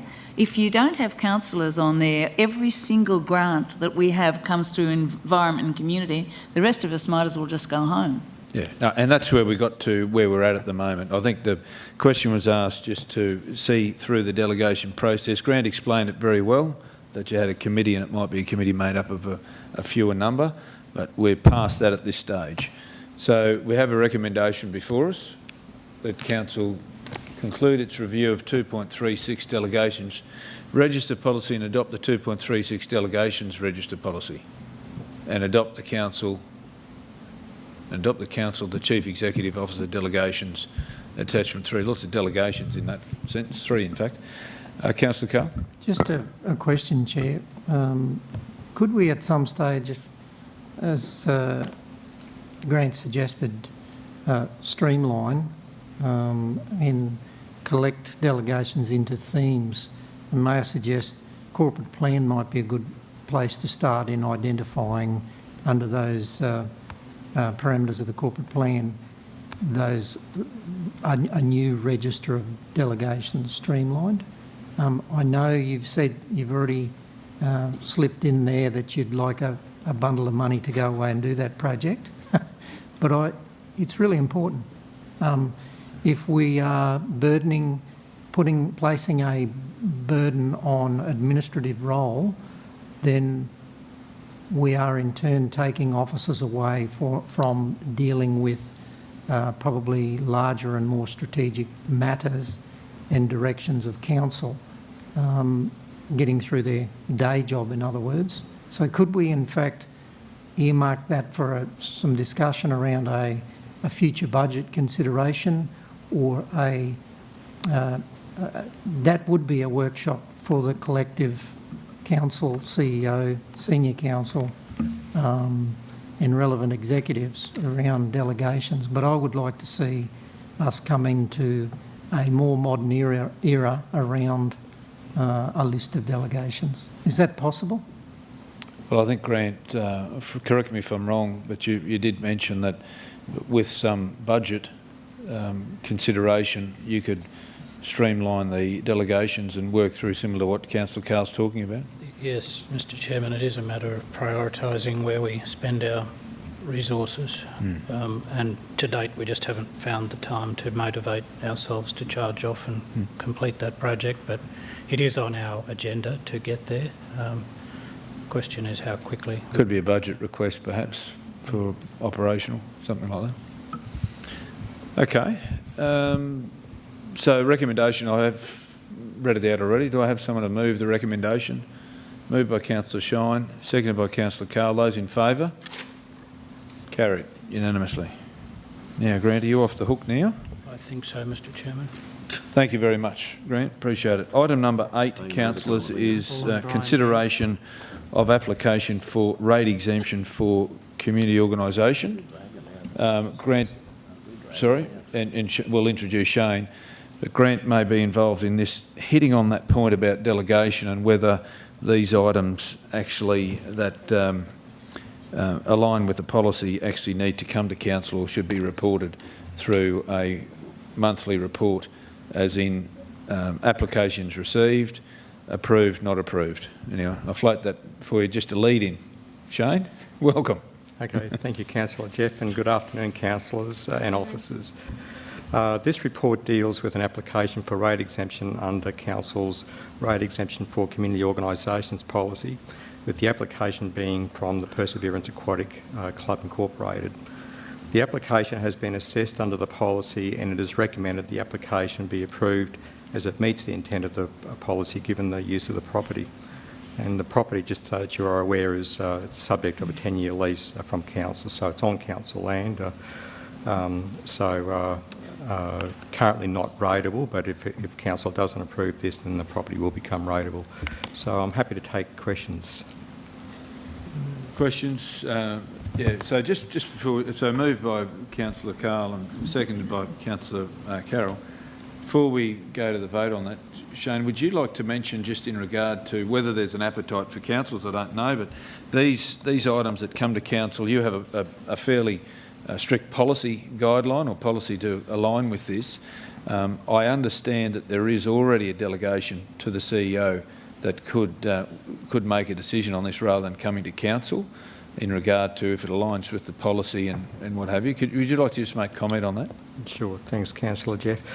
So historically, for the last 10 years at least anyway, a matter of this nature has been coming to council, and I think that served a very good purpose. But as councillors are aware, most of the applications we receive do comply with the policy. There has a limited number that haven't, but then we make a recommendation to the contrary. In recent discussions with Grant and others is that there is a delegation that would possibly, well, we do feel it could be used in this, which is a fairly general power, but basically would allow potentially officers. So basically, there's a delegation that the CEO has made to officers, and what I'm probably thinking of is that where, say, an application like this potentially in the future, yes, it could still come to council for a decision, but another option would be is that it could be sort of dealt with in an administrative way, where, for example, my team would assess the application just as we currently do, but rather than go to all the trouble of putting a report to council and sort of, for example, pretty much having the decision ratified, is that we would say put it to the manager of financial services as an example, and then what we would do is we would report on decisions that have been made through that process, be they approved or not approved, because as Councillor Rebecca correctly pointed out before, is despite there being a delegation, council can decide to do something different. So what we would probably undertake is, if council was happy with that process, is that if there was something, I would say this is straightforward, this one, that's in my opinion, so therefore is that there's possibility that could be just dealt with through signing off memorandums, like it'd all be done properly, sort of so we would know who the decision makers were and why the decision was made. But if there was, say, something that was a bit left field or out there, we could also then, but we could just bring that to council for a decision, or at least discuss that, with our relevant councillors, just to whether you want the matter to come forward to council or not. So yes, we can on one hand continue to bring the matters to council, but we do believe there is sufficient power in existing delegations where it could possibly be dealt with either by the CEO or indeed down to, say, in this particular case, the manager of financial services. Thanks, Shane. I have got a mover and a second, but we're just pausing the vote for the time being for questions. Yeah, Councillor Shine. You have a mover and a second for this rate exemption. For the motion that's before us. Yeah, no, I want to ask a question about that if I could. You can ask a question. Thank you. I just question whether or not it fits the power under the provision that we act under, whether it's a charitable purpose. It has to. My reading of it has to be a charitable purpose, and I've got nothing against the aquatic club. I don't know anything about it other than what it sounds like it is, but I really do doubt whether it's a charitable purpose. Sorry, Mr Chair. That's a question. Councillor Shine, could you put your microphone a bit closer? Yeah. Councillor Shine, just reiterating, you're checking on the charitable status of this organisation for align with the policy? Why I say that, because the definition that's set out there has A, education, B, assistance to the ill, infirmed or disabled, C, assistance to the poor, or other purpose of benefit to the community generally. And normally you would say that it has to be in that type of area, the poor, the ill, the disadvantaged. And if an aquatic club is a charitable purpose, so is a cricket club, so is a football club, etc. Sport is one of those as well. Sorry? Would you like to make comment? Yeah. Thanks, Councillor Carey. So basically, probably to give a little bit more guidance on this, is that typically the vast majority of sporting organisations, organisations such as Girl Guides, Boy Scouts, St Vincent de Paul, there's many that are fit the bill of being a charitable purpose. So probably in this particular case is that we would be of the view that the organisation does fit the requirements of charitable purposes. Plus also is that we also review their constitution. So if their assets were, if they were to wind up as a entity, then their assets must go to a like organisation. So probably, if you like, before we, there are hoops to jump through, which it's a mandatory requirement that any application we receive, they must provide a copy of their constitution. So therefore we go through their objectives and then we also make sure there's a winding up clause so those assets aren't going back to, for example, the President or the Secretary or something like that. No, in order to be incorporated, that would have to have been done anyway. But I just personally think it's a bit of a stretch to think a sporting club is a charitable one. That's all. I suppose where that has probably fit in the past is that a sporting organisation largely is seen to be of benefit to the community generally. So that's probably where that sort of fits. But certainly, if you like, is that I would suggest that this application we've received, even though that many of us may not have a lot of direct awareness of their activities, but we've got sufficient information to believe that they do fit the definition requirement. Okay. We have a moved by... sorry. Councillor McMahon. Yeah, thanks, Chair. I just wanted to ask Shane, I had a fairly similar question to Councillor Shine. I don't know too much about the Perseverance Aquatic Club, but they have sole use of the water activities on Perseverance. You've got to be a member to do it, and according to their constitution, they can accept or decline membership applications at their discretion. And I just wanted to comment from you, it's a community organisation, but it essentially has power to say if you can be a member or not, and if that contravenes anything in the ability to get exemption here. It's a very good question.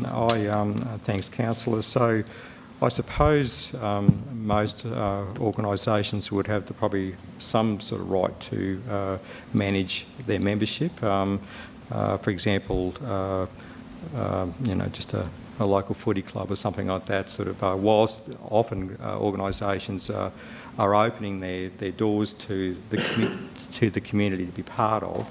But basically is that I could just imagine that there might be occasions where a community group might decide not to let someone into their club because of some like history, such as, for example, a criminal history or something like that. This hasn't probably been raised as an issue before, and I suppose the thing is probably part of the discussion today is probably born about this particular community organisation probably doesn't have a high profile, so probably not many of us probably have a lot of knowledge of their day-to-day or even monthly activities. But I do feel that probably they do fit the criteria of being a community organisation. I don't probably myself have any reservation about it being approved. I think it's sort of there would have been probably over the years probably other like type situations come up, but I don't sort of see that.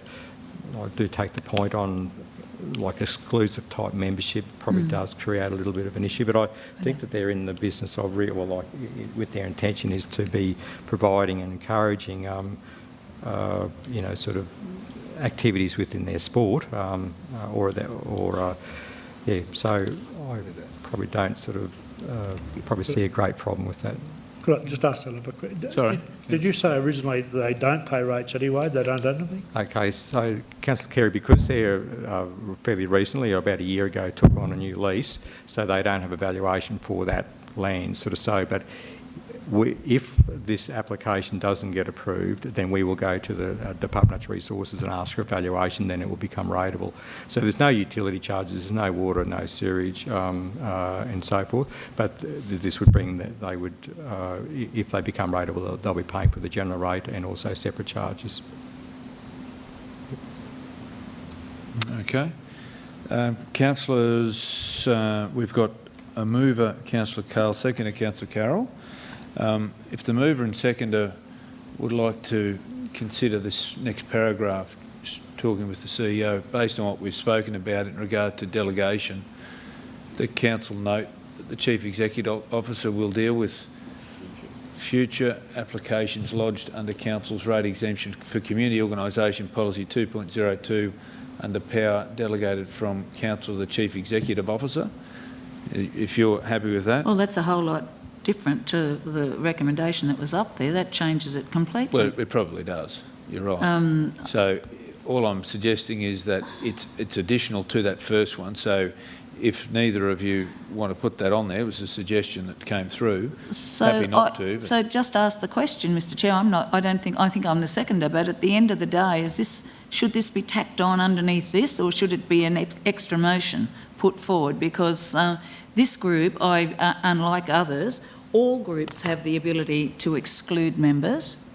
All groups, even junior groups, associations, all have the ability to exclude a member should they need to.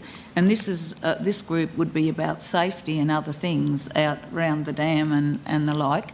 So I actually am not sure that and I'd have to ask you through you to the CEO, that makes it a whole new, this is about a rate exemption that we're approving. Should we wish to change it, I do believe it needs to be in a separate...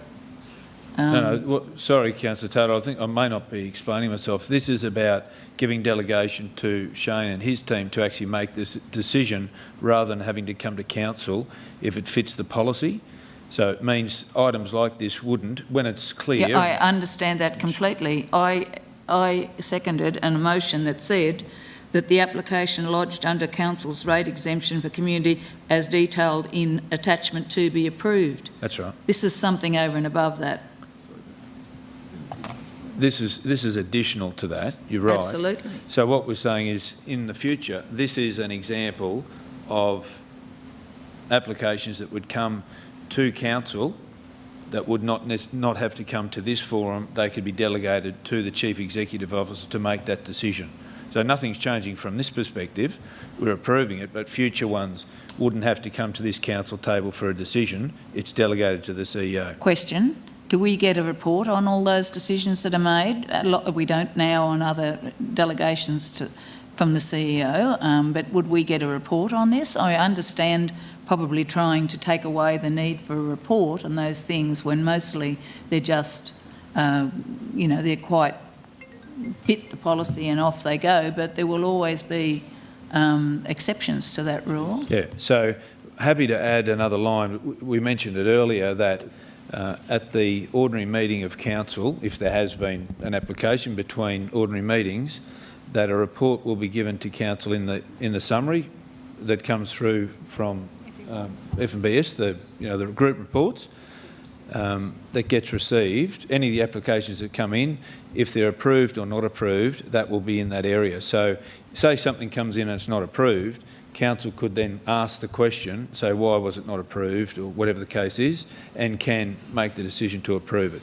So it's removing the need for an officer to do a report that comes to council for us to decide which historically, you've been here longer than me, Councillor Taylor, historically when they fit the policy they get approved. So we're eliminating that need, and there is already delegated powers to the CEO to do that. It's just been coming to here. So it's basically what we said at the start of this session, that, and we've added wording there now, that that inform the decisions made in accordance with the delegation of the monthly finance and business group report. So that would then have a report that comes through, yes or no, whatever the case. It's very similar to things that come through from planning in regard to... except that it's under what have you. I beg your pardon? That planning is under an act, isn't it? Yeah, okay. Well, that's that there. So, Councillor Carr, would you like, being the mover, would you like to make comment? Yeah, just a a couple of questions, if I may. What you're just suggesting there, Mr Chair, is under a committee structure, the tables under delegated authority that usually come as part of the Planning and Development Committee report rather than a group report. I think that would be appropriate as part of the Finance and Business report. There is some sort of table where that's right. it is reported formally in the decision-making forum, because a group report, those group reports we're not making decisions about group reports. That's operational stuff that's just being reported. Under that delegation, we could then call something in if we're not happy out of those tables, because there's stuff in train. If you look at the planning and development schedules, there's stuff that's in progress, and there's stuff that's already been approved under delegated authority. So there may be an option for you, Shane, to present it in that manner to Council under the Finance and Business Committee portfolio thing. That's a suggestion. But the question I have, and it's probably to the CEO or to Grant, under our general rating policy, does that trump the rate exemption policy? And the reason why I'm asking is the normal process one would assume that all property is rateable. Rate exemption is a step outside the normal process. So therefore, if it's outside the normal process, is the rate exemption policy subsidiary to the general rating policy? If that's the case, then we might have some problems about delegation. We might. CEO's delegated the answering of this one to Shane.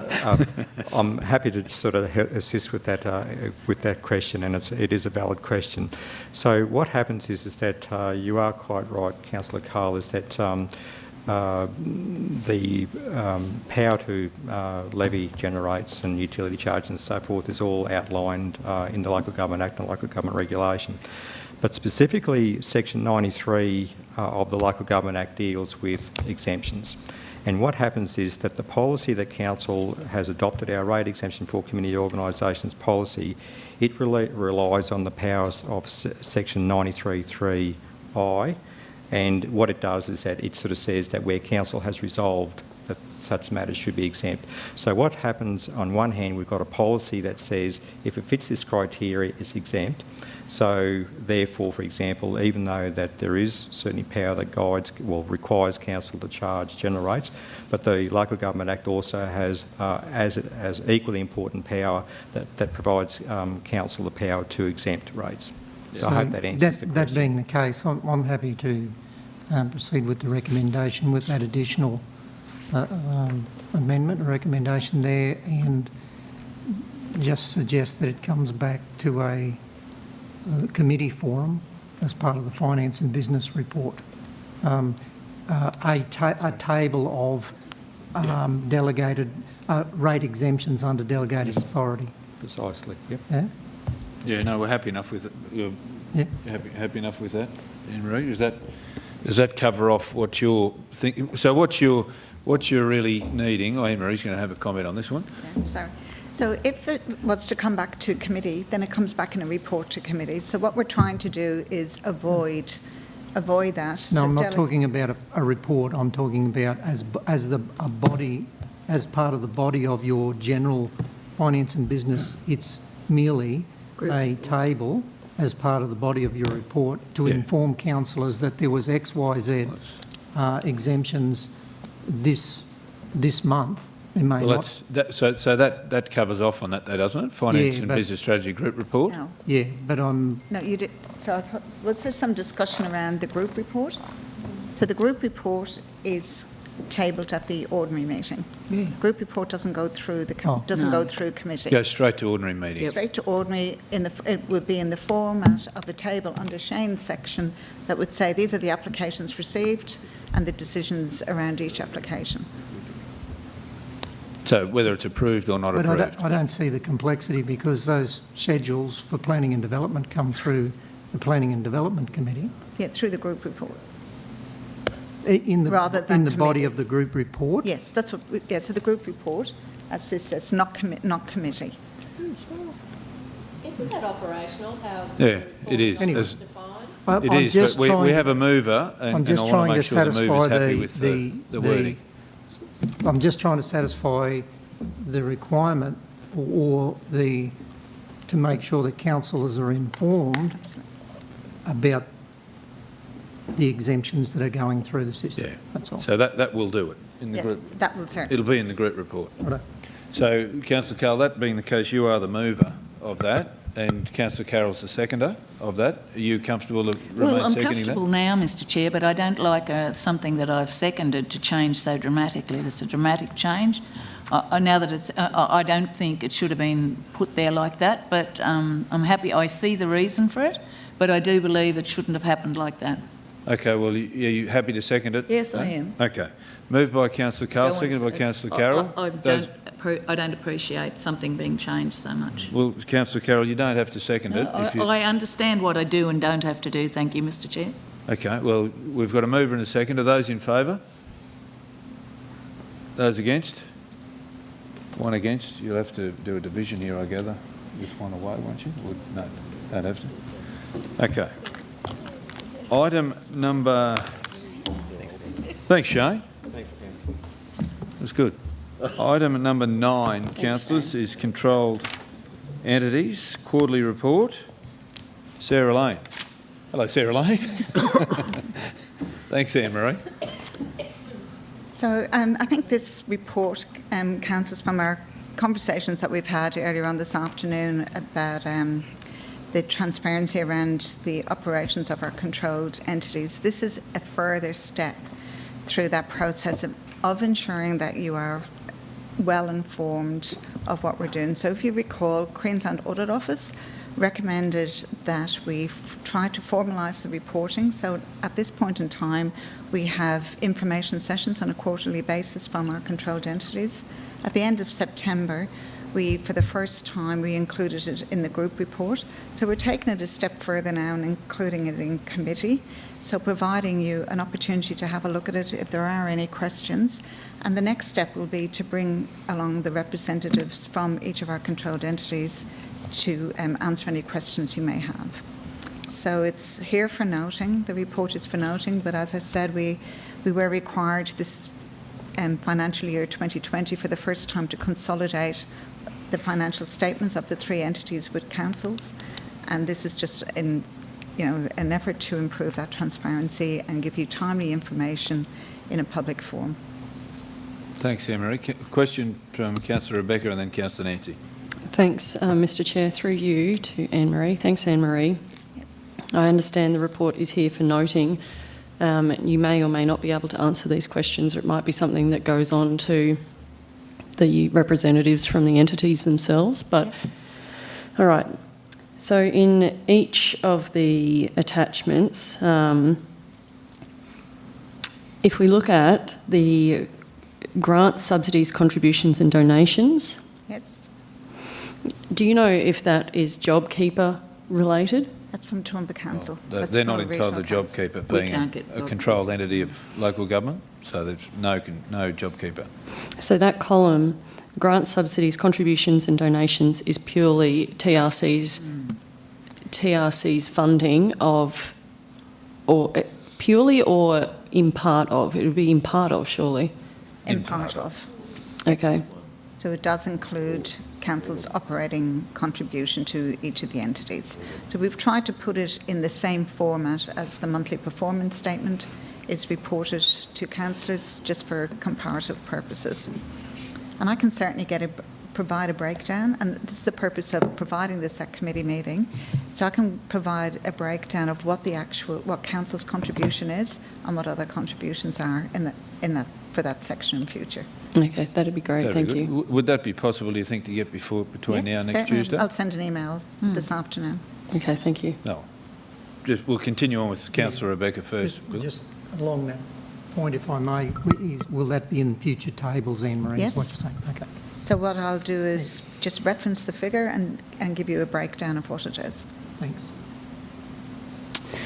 No, because I was thinking that it was JobKeeper related, and all my questions stemmed from that. So cancel all of the others. Okay. It's a shame they didn't get JobKeeper, I can tell you. But anyway, Councillor Nancy. Thank you, Mr. Chair, and thanks, Anne-Marie. So just in relation to how often we have these, under the Act, do we have to have it quarterly? Because I know we have those presentations quarterly, and I think to myself, the time that they have to put into preparing a presentation for quarterly, when really wouldn't 6 monthly be more than adequate, or are we required to under the Act, is my query. So this was just a suggestion. So this is not a requirement under the Act. This is a Queensland Audit Office recommendation. That it be quarterly? Now that we report, and I'll have to clarify that. So each of the entities report on a monthly basis to their boards. So this information is derived from the information that the finance people in each team are preparing for their board. So this is not an onerous task for each reporting entity. Yeah, but okay, so probably, and you know, I think it's fantastic that we're getting this transparency for those entities, because it helps us be reassured that everything's hunky-dory. But perhaps the emphasis might be more on, do we need to have quarterly presentations from those entities?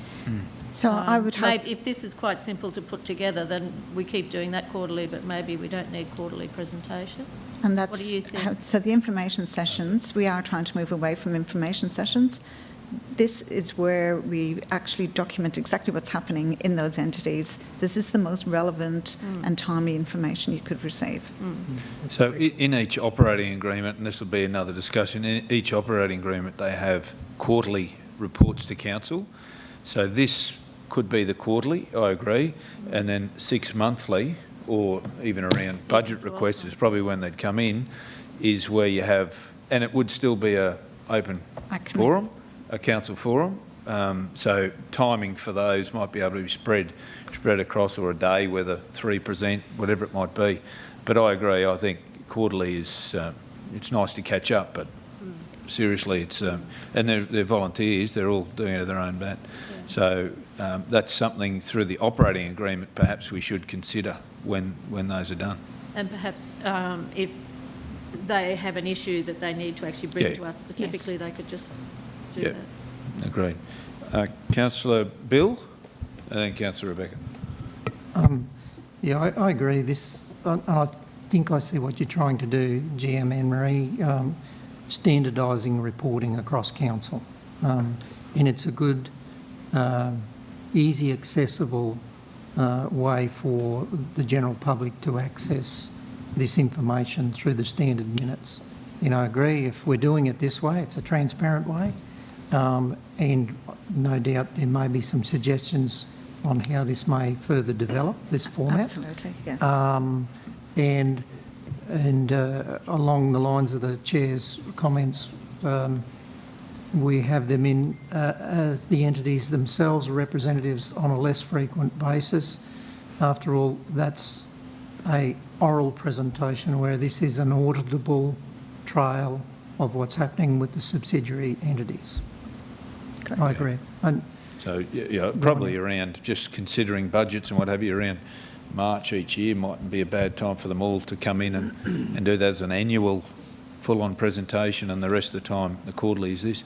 Councillor Rebecca? Thanks, Mr Chair. Just quickly, in line with what Councillor Summerfield was saying about if there were to be an issue that they wanted to bring to us, in those that the operating agreement would have that mechanism there. I'd like the same for us. If we see something in a quarterly report that was concerning to us, that there's a mechanism there for us to ask for something sooner than the 6 months. Yeah, no, that's certainly, and this quarterly reporting in this forum will provide that opportunity for us, and they're more than happy to. And if the reason it comes to committee is that during that week, Anne-Marie can probably gather that information more readily than on a day that we have a presentation. Thank you, Anne-Marie. Any other questions for Councillor Megan? I just wanted to make a comment that I really welcome this report, thanks. I think for the first time really since I've been here, to be able to sort of just see it and compare the entities together, really appreciate it. Thank you. Well done, Anne-Marie. Thank you. Round of applause. Beautiful.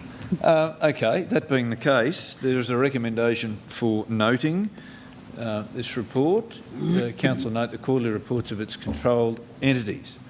Moved by Councillor Vonhoff, seconded by Councillor Antonio. Those in favour? Unanimous. Sorry, is that it? Councillors, that concludes the Finance and Business Strategy meeting for February. Thank you, General Manager Anne-Marie. Thank you, councillors. Thank you, Brian. Thank you, CEO. Thank you, Wendy. There's your broker.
I begin this meeting, as is traditional. Can I acknowledge the Aboriginal parties whose song lines traverse these lands we meet on today? The Western Waka Waka, the Guybil, the Jarrawa, and can I also include the Bigambul people who serve the area where I in fact come from? Can I pay my respects to their elders past and present and emerging, for they hold the knowledge, rich traditions and the bold ambitions of Australia's first people. Can I recognise Stuart and Seamus, please, who will be presenting today? And we will just get on with the job, I think. We do have an apology, of course, from Councillor Melissa Taylor. I think it ought to be formalised. Would someone move the receipt of that apology? Councillor Vonhoff and Councillor Summerfield. Those in favour? It's carried. We have leave of absence been granted to Councillor O'Shea, so there's no need for that. We do have a declaration of declarable interest coming from Councillor McDonald. Councillor McDonald. Thanks, Mr Mayor. This is probably the longest bow of all, I'd imagine, but we'll go through the process. Item 3, Queensland Small Business Friendly Councils. I inform this meeting that I have a declarable conflict of interest in this matter as defined in section 150 EN of the Local Government Act 2009. The nature of my interest is as follows. The declarable conflict of interest arises because I am the owner of a business in the Toowoomba region. I wish to participate in the decision in relation to the matter. I acknowledge that eligible councillors must now determine pursuant to section 150 ES of the Local Government Act 2009 whether I, 1, may participate in the decision about the matter, including by voting on the matter. 2, must leave the meeting, including any area set aside for the public, and stay away from the meeting while the eligible councillors discuss and vote on the matter. Or 3, may participate in the decision about the matter subject to conditions. Councillor McDonald, any questions for Councillor McDonald? Yes, Councillor McMahon. I think there would be many people in this room who have ABNs or some sort of small business Absolutely. going to prohibit us all from participating in a government Absolutely. initiative. Thank you for that comment. I've been thinking of that. I think each and every one of us around the room could well declare something similar to what he's declared. I was just about.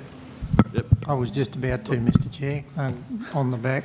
Considering that, my wife has a business, albeit a sideline business to her mainstream employment, but happy to.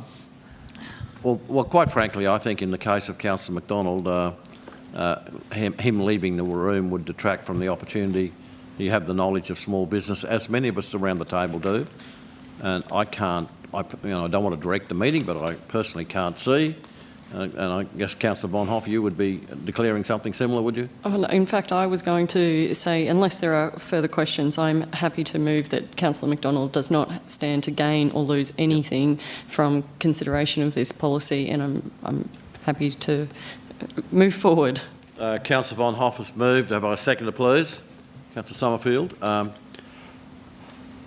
Any comments?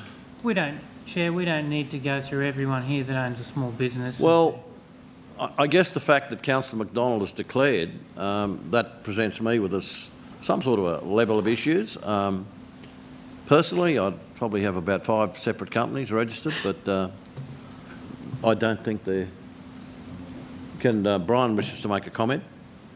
Make sure we hear you. Councillors, by definition, it's an ordinary business matter in that the interest is no greater than a significant proportion of other community members, and the examples they've given here, all people in a suburb, all people in a small town, all business owners, all dog owners. So being an ordinary business matter, you're not obliged to even declare it. A councillor can elect to do so, and in this case Councillor McDonald has done so, and now that he is elected to do so, you actually are obliged to make a decision in relation to that. But it doesn't mean that any other councillor has to make a declaration on anything that's ordinary business. Any more relative comments? I think that sort of clears the air, Brian. Thank you very much for that. Thank you very much, Councillor McDonald. I guess we take a vote. Those in favour of Councillor McDonald staying? Thank you very much. And thanks for frightening us all, Councillor McDonald. Making us all think about the ABNs we have and the proprietary limited companies we have and all that kind of thing. Right, today we're talking about our membership of the Queensland Small Business Friendly Council, and I'm sure you will recall that we had a presentation here from a lady called Marie Adshed from that organisation. She presented to us here. I think Councillor McDonald had some contact with her previously to that, having knocked on your door one day and found you in a phone conversation with her and Skype, in fact, able to keep going with it.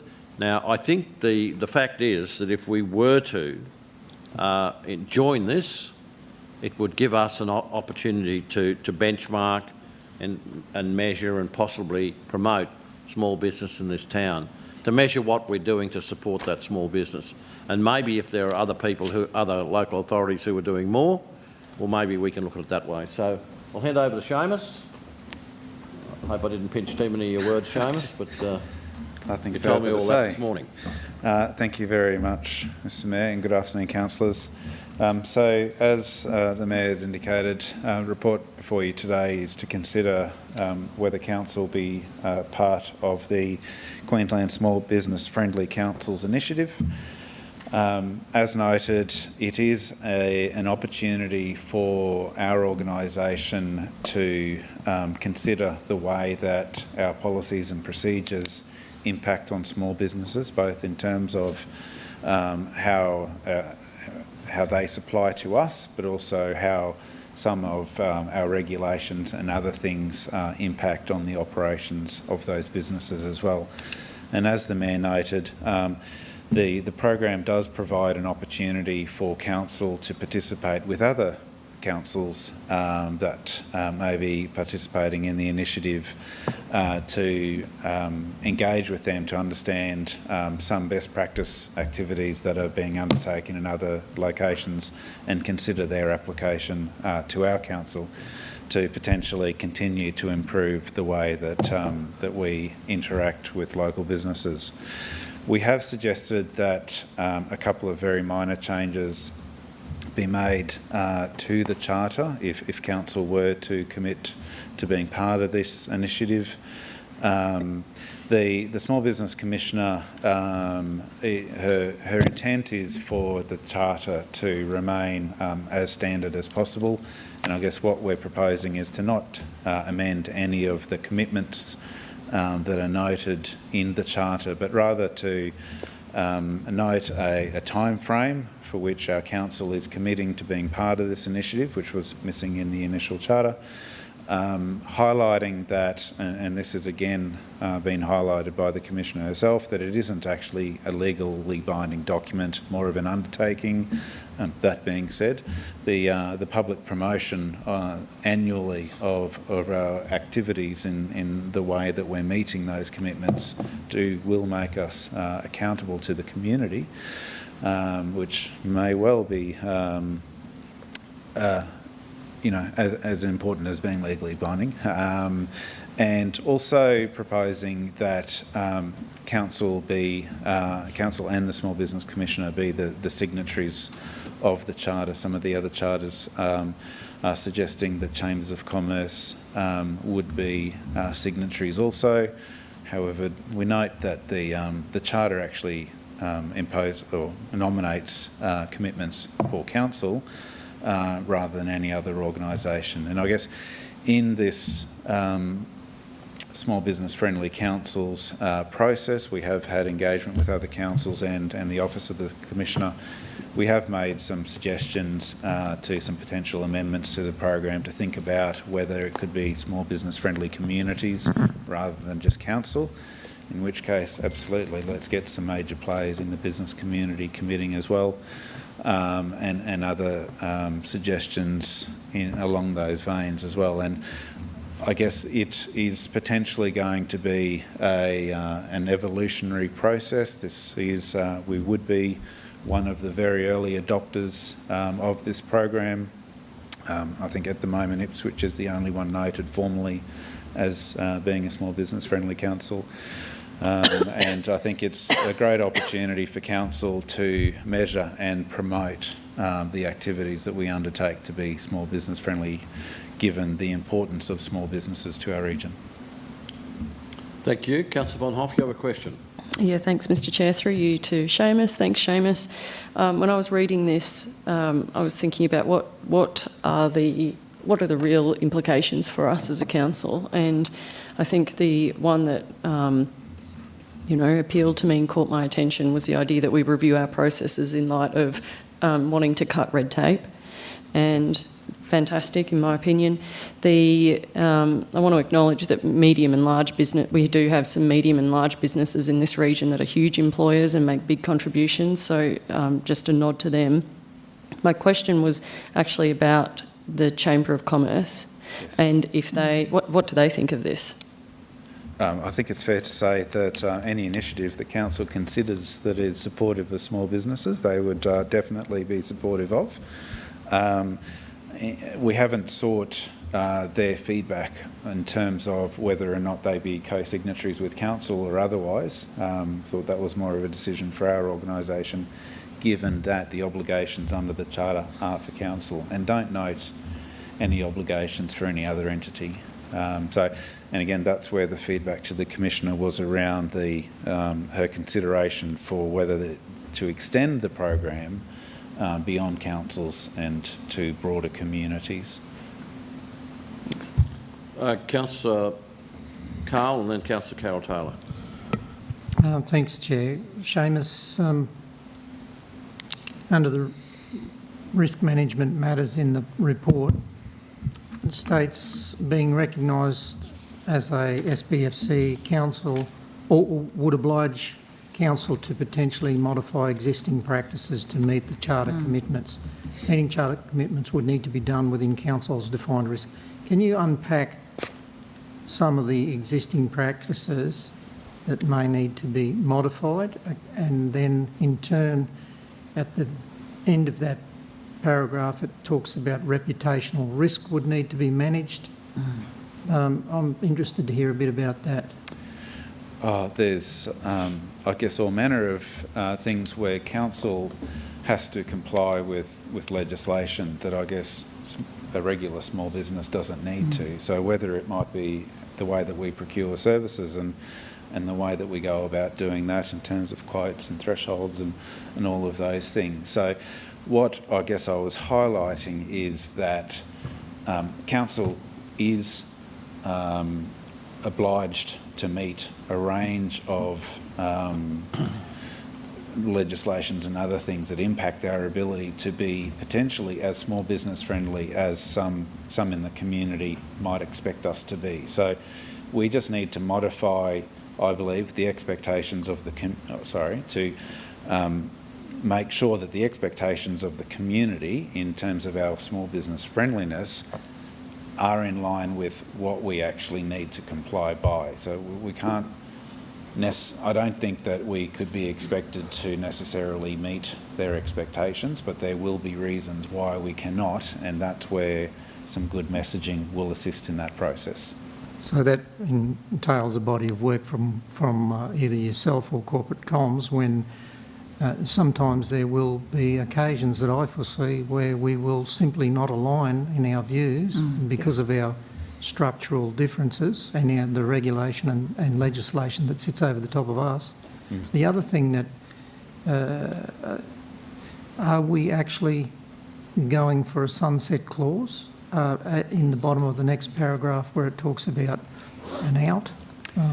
Yes, we're proposing that we commit for the term of this current council. I would think that would be appropriate and not to lock a new council in from making a decision about this. I have some reserves about the additional, and that could be as little as very little, to a body of work in managing community expectation,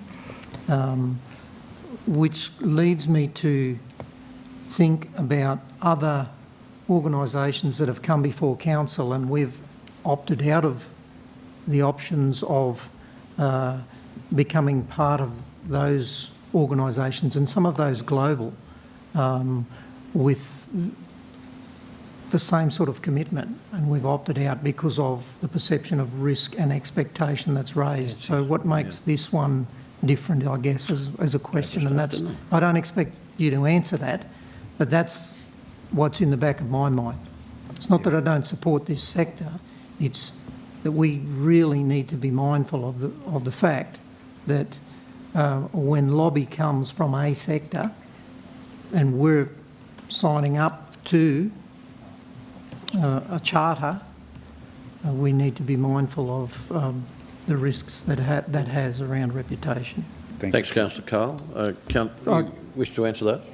I was just going to say the feedback from the Office of the Small Business Commissioner is that they're not intending for this to be too prescriptive, because every council is going to have varying capacities in terms of the way that they can meet these charters. So they're, I guess, hoping that this is a progressive step for local government to become more small business friendly, and we can choose to abide by these in whatever degree that we want to, and in some instances we may have to say we can't actually meet this at the moment, but this is what we're doing to try to get to that point. So it's not a there's no penalty. It's more of a journey.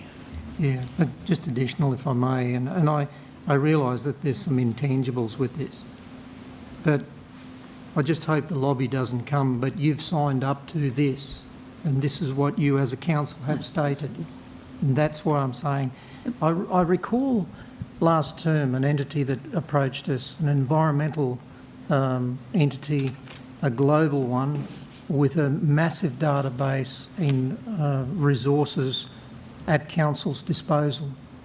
Free membership, but we opted out because of the implications of expectations. I don't see this as any different. Okay. Anyone want to reply to that, or you? Yeah, look, I think this is probably put it down to attitudinal. It's almost this situation setting us up almost for that old barrister's question of are you still beating your wife?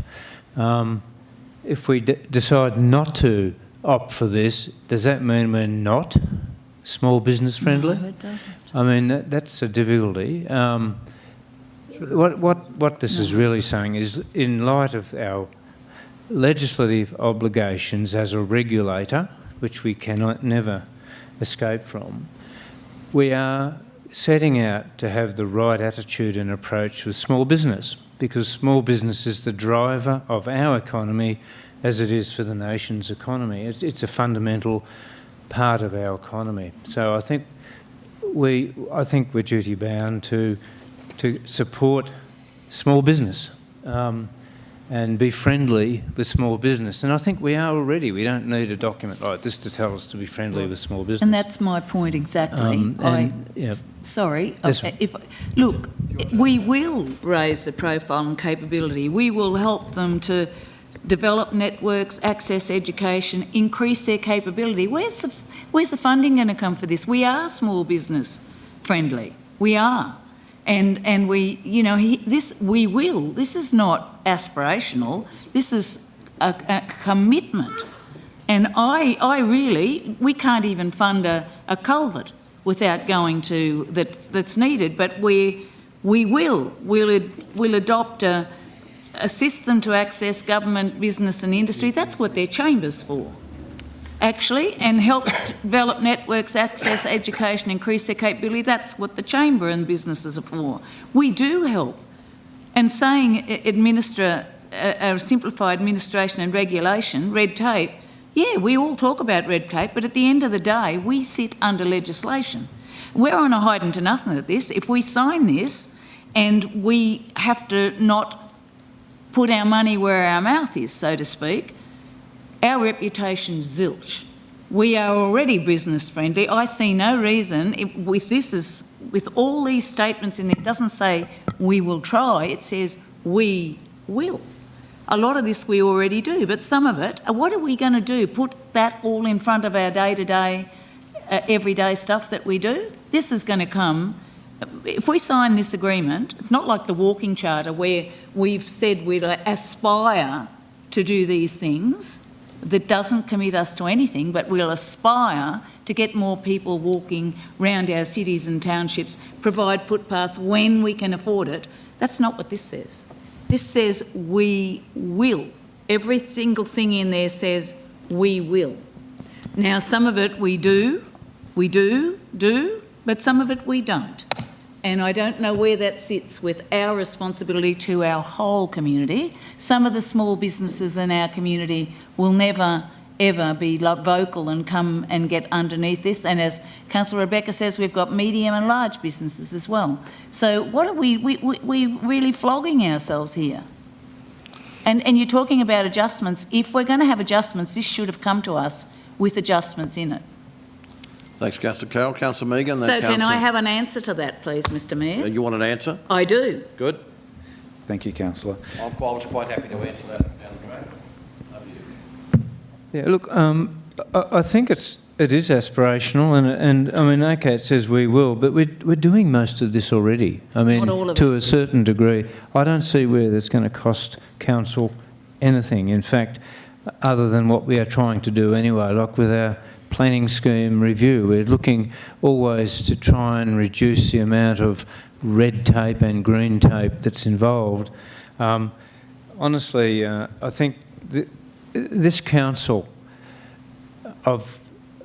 is really business friendly and small business friendly as well, and what the definition of small business, I'm not sure what it is here, but generally with less than 100 employees, and that's, you know, someone with 99 employees is a pretty big business in my view. But we already do this, and we're already a very friendly environment, or we try to be.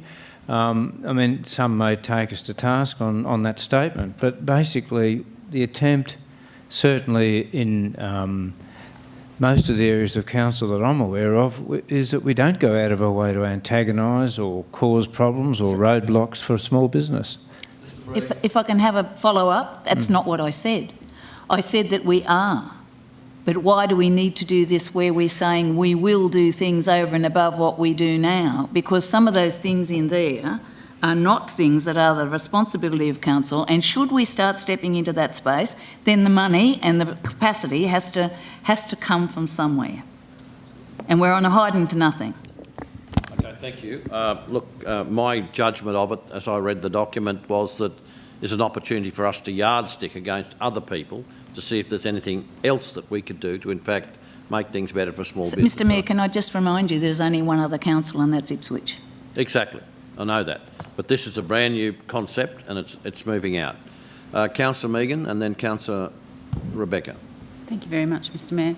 Thank you, Seamus, for bringing this. I really welcome this. I think this is a really good initiative. I think, you know, we always talk about not being able to report on what we don't measure, and I think this is probably just a way of collating all of the things that we probably do. My only concern, or two concerns, you mentioned about making some amendments. One is the sunset clause, so how amenable are they on the other end to us putting some sort of sunset clause? And then my other concern is the responsibility is going to fall on strategic planning to report on this, and do you have the resources at the moment, given the work that you're doing with the planning scheme? Thank you, Councillor. Firstly, the Office of the Small Business Commissioner has indicated that they are willing to accept minor changes, and I think noting a time frame is a minor change, and they've received that feedback from other councils as well. It's not just us. So I think they would expect some more councils, if and when they participate in the program, to have a similar issue put on their charter. In terms of the reporting, I guess what we will need to do is we will need to rely on the assistance of the varying parts of the organisation to feed us information and give them the sufficient time. And we'll need to work with those sections of council, I believe, throughout the term as well, and in understanding how they're proposing that they might comply or meet with the intent of these commitments. So it's not just the reporting. I think our role in economic development within the organisation is to try and influence the varying sections of the organisation to be more business friendly. We don't need a charter for that.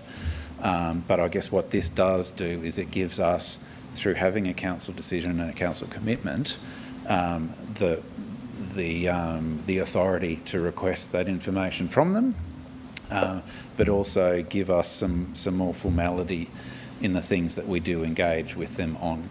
So I am confident we would have the resources to be able to measure it.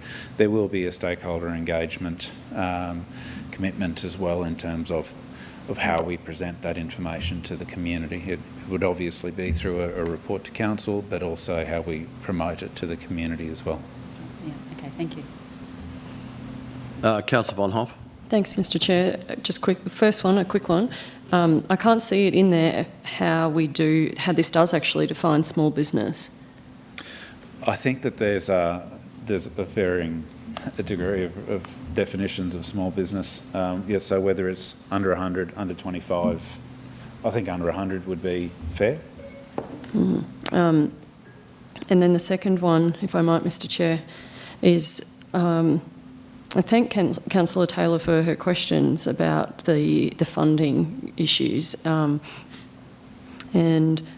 I hadn't probably given that enough thought. And when I go back to it and I look at the words that are in this charter, it does use words like you just were talking about then, Seamus, promote, And that does mean we do need a definition, because who are we promoting? And then it would fall on stakeholder engagement.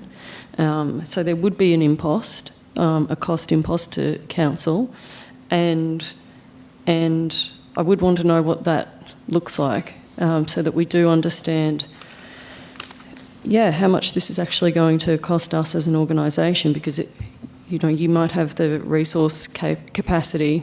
I'm not sure that stakeholder engagement would have the same. And is it at the expense of something else that was already on their agenda? That's sort of the granularity, I guess, that we need to consider. Thank you. So just in terms of the impact to the varying sections of the organisation, feedback was sought from the managers across the organisation, and we did get feedback from stakeholder engagement, noting that there would be a resourcing impost, but not highlighting that they didn't think that they could cover that. So I can't quantify, unfortunately, for you right now what the impact might be, because I guess what we're not doing, what this doesn't specify, is exactly how we do these things. So that is up to us as an organisation to consider what our capacity is. I guess we could have stretch targets and say we want to do X, Y, Z under each of these commitments. However, equally, we could just note what we're already doing. So I think beyond the reporting, and the other one that I would highlight is that there is, it does stipulate two place-based programs that support startups, growing businesses, etc. Those are up to us in terms of what we deliver. We're delivering 2 of those right now through council, so we would meet that obligation right now. I guess we just need to make sure that from an economic development perspective we continue to get a training budget as part of the budget process for our branch. I wouldn't expect that to change. We have had that for as long as I've been with the organisation. So I guess I would find it very difficult to be able to give you an estimate of what the resourcing impost of this might be, because we just don't know at this stage, and it will depend on how much we want to do. Yeah, well, I guess we don't even know what we're using as a definition for a small business. And so is that 5,000 businesses in Toowoomba? Is that 1,000 businesses in Toowoomba? You know, we don't have that level of detail. This doesn't suggest that we need to service a particular number. I think what this is doing is noting that our processes and procedures are cognizant of small businesses. And I think whether that's a business that's got 50 employees or 100, I don't think that the way that we engage with that business would change in a meaningful way. Thank you. Councillor McMahon. Oh, thanks, Chair. My question was regarding the place-based programs as well, that we need to identify, develop and promote 2 of them. And you said we're already doing them, but I just wonder, we got to do these things that we're already doing and then write a report and send it away saying we're doing this. What benefit does any of this bring to us? What does joining this charter give us benefit? Yeah, I guess from my perspective, what it does is it gives us a framework to report back to the community on the things that we're doing to a sector of the community that is really important, but in terms of its commitment, its input into the economy and employment. So at the moment, you know, we are delivering 2 training packages at the moment that would satisfy this. Are we promoting that fact? Not particularly. I guess this gives us an opportunity not only promote things like training packages that are delivered directly to businesses, but all of the other things that happen across the organisation that do make us easier to engage with from a small business perspective. So I don't necessarily see this involving a massive change in the way that the organisation's doing things. And you could argue, if we're already small business friendly, then why do we need to commit? Yeah. What I think it does do is it gives us access to support through the Commissioner's office in terms of that engagement with other councils that are going down this path as well. It gives us a framework to measure and promote the things that we're doing, and it gives a formality for officers to consider the things that are under their control and how they impact businesses. So when I think about, the policies and the red tape, in our policy review process, it already talks about, considering the impacts of these things on stakeholders, on the community. So maybe what this does is it highlights the business community a little more in terms of how our footpath dining actually impacts businesses or all manner of regulations. Anybody else who hasn't had an opportunity? You've interacted, of course, with this lady on a couple of occasions, and can you please give us your opinion? More than happy to. Thanks, Mr Mayor. Look, I'm happy to move the recommendation if you'd like to go into debate, whichever you prefer. If you'd like to do that, I'm happy. So if you're happy to move, you've moved it. Is there a seconder? I've got a question. Councillor Carl has seconded that. No, I've got a question. You've got a? I've got a question. Just a minute, I'll get a seconder. Councillor Megan, yeah. Okay, question? Seamus, through you, Chair, could we get the different stakeholders across council would have some idea, because you've engaged them, that's what you've told us, so they would have some idea of some quantum about staff hours required for their commitment to feed into this. Is it possible for you to give us a ballpark? Because I think we've identified that it will come at a cost. But my other question, given that small business owners in the sector, they're the experts, we're not, would it be more value for money around economic development if we were to become a member and paid member of the Chamber and support Chamber? Because I understand the CEO, Todd, is at present engaging with smaller business groups and other like entities around the region at this very minute. I just wonder whether it wouldn't be far less onerous on council to commit to that sort of avenue and shoulder with them in membership and support that entity to get better outcomes than commit an organisation, organisational-wide, with reporting and promoting. I'm just wondering why that option wasn't put in front of us as well. Thank you. I'm not sure what the quantum of membership to the Toowoomba Chamber of Commerce would be. I don't think it would be a significant sum. So I'm suggesting that we support Toowoomba and Surat Basin Enterprise, albeit an owned entity, but I would like to think that we at some point down the track could support the Chamber financially. But given their outward focus at the moment, I consider it would be better bang for buck, pardon the expression, but it's pretty just out there. So my personal opinion is that it's been challenging for council to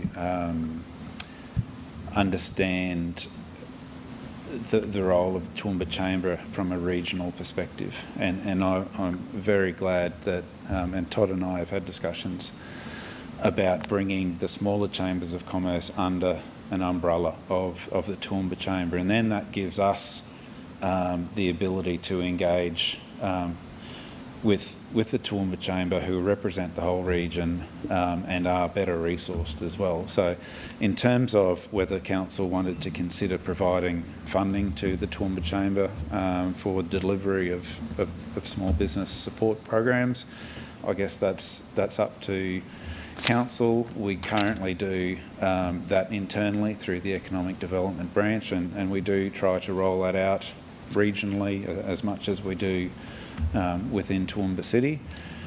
So I guess the financial commitment of council to small business is there already. It's just who it's delivered through.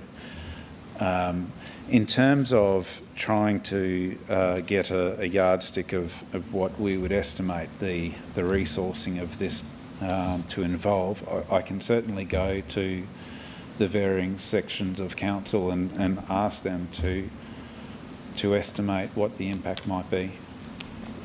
We're going to vote But I on don't have that information. What I did ask is I asked them to come back to me with any concerns or issues that they've identified with us meeting this, and the feedback that I received from the ones I received it from didn't highlight any significant concerns.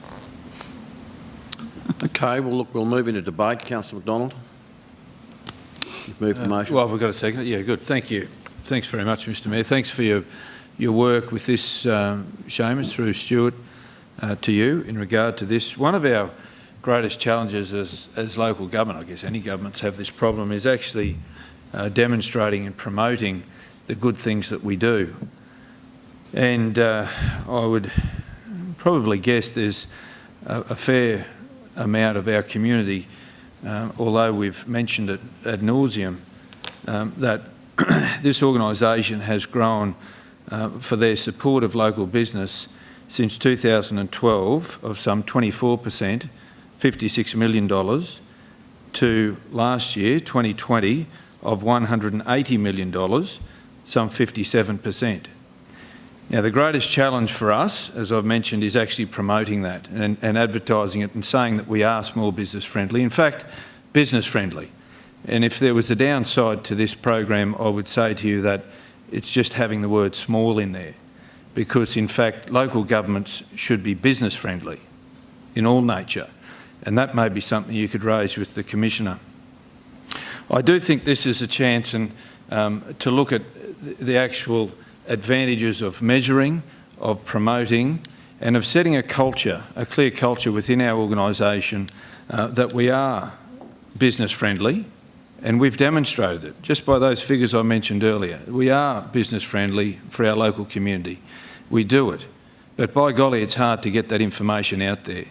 By being a member of this, we combine with others. I see Ipswich has come on board. They're a progressive council. They've gone through a rough time. They're getting themselves being progressive. There's quite a number of other councils who are in a similar situation where we are now, considering this as an opportunity. And for no cost of being a member, no cost of joining, but the upside of actually leveraging off the Small Business Commissioner, who's appointed by the government, enabled to enact us to actually apply for grants that may be able to deliver some of those programs that we're talking through, linking with the Chambers of Commerce, not just the Toowoomba Chamber of Commerce, but the other chambers right across our region, where support of being involved in a program set by the state government, supported by the Small Business Commissioner, has more upside than downside. So I'm more than happy to move the motion as it sits. Speaker against. I'd like to speak against it, Mr Mayor, not because I don't support small business, but because we're signing something here. We have no idea how much it's going to cost. We do all this anyway. If we need to get that out, all we need to do is have a publicity campaign about it. We just need to have a campaign. We're already doing a lot of what we can do, and the rest of it, I mean, really, Ipswich Council has signed it. I don't see councils rushing to do this. We are committing to something we don't know. We're spread so thin over our council now that the things that we're supposed to be funding, we're not. We're already working with small business as much as we possibly can. We've changed the procurement policy. We've done all those things. I see this as superfluous. And the Commissioner, we talk about the Commissioner having money. She's got no money. That's just an appointment. There's been no money. There's nothing in there. She told us that when she came to address us. So I see this as just being something where we're holding ourselves out to actually in a no-win situation. So I think it's not necessary for us to sign this to tell our community that we support small, medium and large business, and we'll do all we can to help them. We do not need to sign this charter, which commits us to God knows what. We're not even aware of what falls out of this. We don't know what the rest of the organisation thinks about it. We're not saying we might, we'll endeavour, we'll aspire to. This says we will. We the council, not us and the chamber and someone else and the state government and anyone else. That says we the council will do all these things. And I think that our community would expect us to be doing what we're put here to do, not to be singling out one section of the community to be helping when the other sections of the community don't have what they need. Thanks, Councillor Taylor. A speaker for the motion? Councillor McMahon. Thanks, Chair, and I certainly hear Councillor Carroll's point of view, and I was hesitant on reading this. We already do most of these things, and to say there's no cost, well, at a minimum, someone in Seamus's team is going to be writing a report at, you know, how many hours of... Are you speaking for the motion? Yeah. Oh, good. Okay. Work time. But I think overall, better just Chair, to get to the point, we have a large, vibrant small business community in Toowoomba region, and if nothing else, this puts it on the table and says, we see you, we're here for you. And if all we've got to do is put what we're already doing in a motion and say, this is how we're working for you, very happy to speak in favour of this motion. Thank you. Speaker against the motion? Councillor Cole. Yeah, thank you, Chair. I speak against the motion for some of the reasons why I've mentioned or in question time about other options to gain traction locally within the region around possible membership of the chamber, and maybe a report come back to council. There's been a clear demonstration of, rather than be defensive about why we should support this, there's been a clear demonstration, this council. Councillor Carroll's mentioned one around local procurement policy. Let me mention another one just of recent times, more than appropriately and well publicised and advertised, was the COVID stimulus. I am not comfortable at this stage to support this, given the brevity of information and a lack of quantifying of potential costs. We're often with lots of these things, it gets pushed into the in-kind barrel, which is obviously a cost, or they're just not transparent costs around staff hours. How much does it cost for a staff member in corporate comms to actually sit down and write and engage with the stakeholders to ensure that we're promoting the initiatives of what we do? That's a staff man-hour. That's a staff person's part of their day. That's not quantified. And I'm sorry, because we do clearly demonstrate as a council that we are connected with this sector of our community, a very large sector, but not the only sector. Finally, I'm not into feel-goods, just to puff our chest out and say we've signed a document and look at us. I'd rather know that and be comfortable in the fact that I can stand with hand on heart and clearly demonstrate that there's been a long time working relationship with this sector in our community, as with any normal, healthy community. And I repeat, I would much rather see a better value for money contribution from this council to the sector with far less commitment for outcomes. A speaker for the motion? Councillor Megan. Thanks, Mr Mayor. I think I made some of my points clear before about what we don't measure, we don't value, and you said before, Seamus, this is a framework to collate all that we do and put it somewhere. So it's all very well to say that we need to promote what we are doing, but to where and to whom, unless we have it somewhere and in definable form, there is no way that people know that we do support small business. And there's that saying, you know, small business is big business. And we support it. Well, let's prove it. This is a chance for us to do it, to collate it, to show it, to tell the community that it is really important to us. But Councillor Carl, to your point about joining the chamber, you know, I think that's a great idea. I think that's true. But I think then do we join the Clifton Chamber of Commerce, the Pittsworth Alliance? And that's the problem that we have. Are we going to then support all of the chambers across the region? It's not just Toowoomba. But to my mind, I think this is a great initiative, Seamus, and we had a report just come in our last item about collating that data and putting it somewhere where we can compare it and contrast it to previous times, to the next measurable period. So I welcome this, and I welcome the support for Toowoomba Regional Council for Small Business. Councillor Megan, from time to time we have been having all these chambers and all these interest groups come together, and Seamus, you'll recall that last year that was on. Yes. We brought them together for a common discussion. And I've always been of the very strong belief there ought to be, in some way, an overarching body for the region, but I don't think that's going to happen. Is there anybody wishing to speak against the motion? Councillor Bonhoff. Thanks, Mr Chair. We as a council are supportive of micro, small, medium and large business. That's what we do as representatives of our community. And we represent those micro, small, medium and large businesses.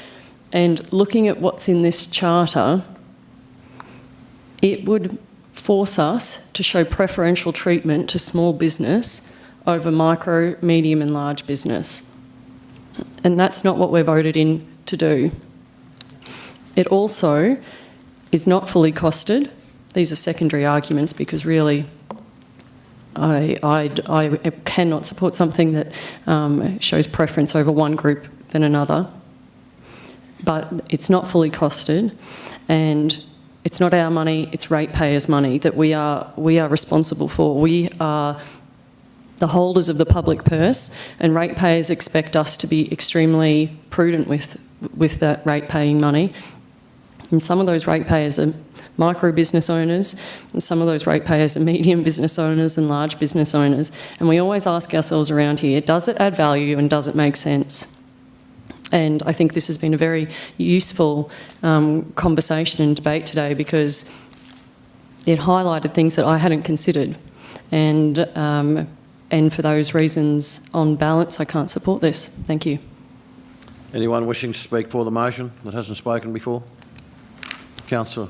Yeah, no, just briefly. For me, it's a question of whether you support small business or you don't. I do, and I'll vote for it. Thank you. Speaker against? Councillor McDonald, would you sum up, please? Thanks, Mr Mayor. I will. And I value the contribution of the fors and against in regard to this matter. I guess in regard to public purse, this actually, by way of signing up to this charter, doesn't cost us anything to sign up for it. What it does cost us is a lack of opportunity to actually monitor, measure and make a statement that we are actually small business friendly. Now, I mentioned earlier in the opening that I think it's a conversation with the Small Business Commissioner. She's called the Small Business Commissioner because there's the importance of small business right across the state of Queensland, least of which in our own region. And that's why there is a focus on small business. We are doing largely what the Charter says. What we aren't doing probably well enough is looking to what we can do more and with no more cost to the organisation. And we've got measures in place that we're measuring. We've gone through operational plans today that we measure a whole host of things. And I'd suggest to you that one of those measures will include, or could include, the Small Business Friendly Council. And I don't see or don't hear anything from the officer, Seamus, in regard to additional costs across the organisation that would be anywhere more substantial than business as usual. When we look at continual improvement, we look at service delivery and sustainability and what we're doing, this actually gives us a framework in which we can do that.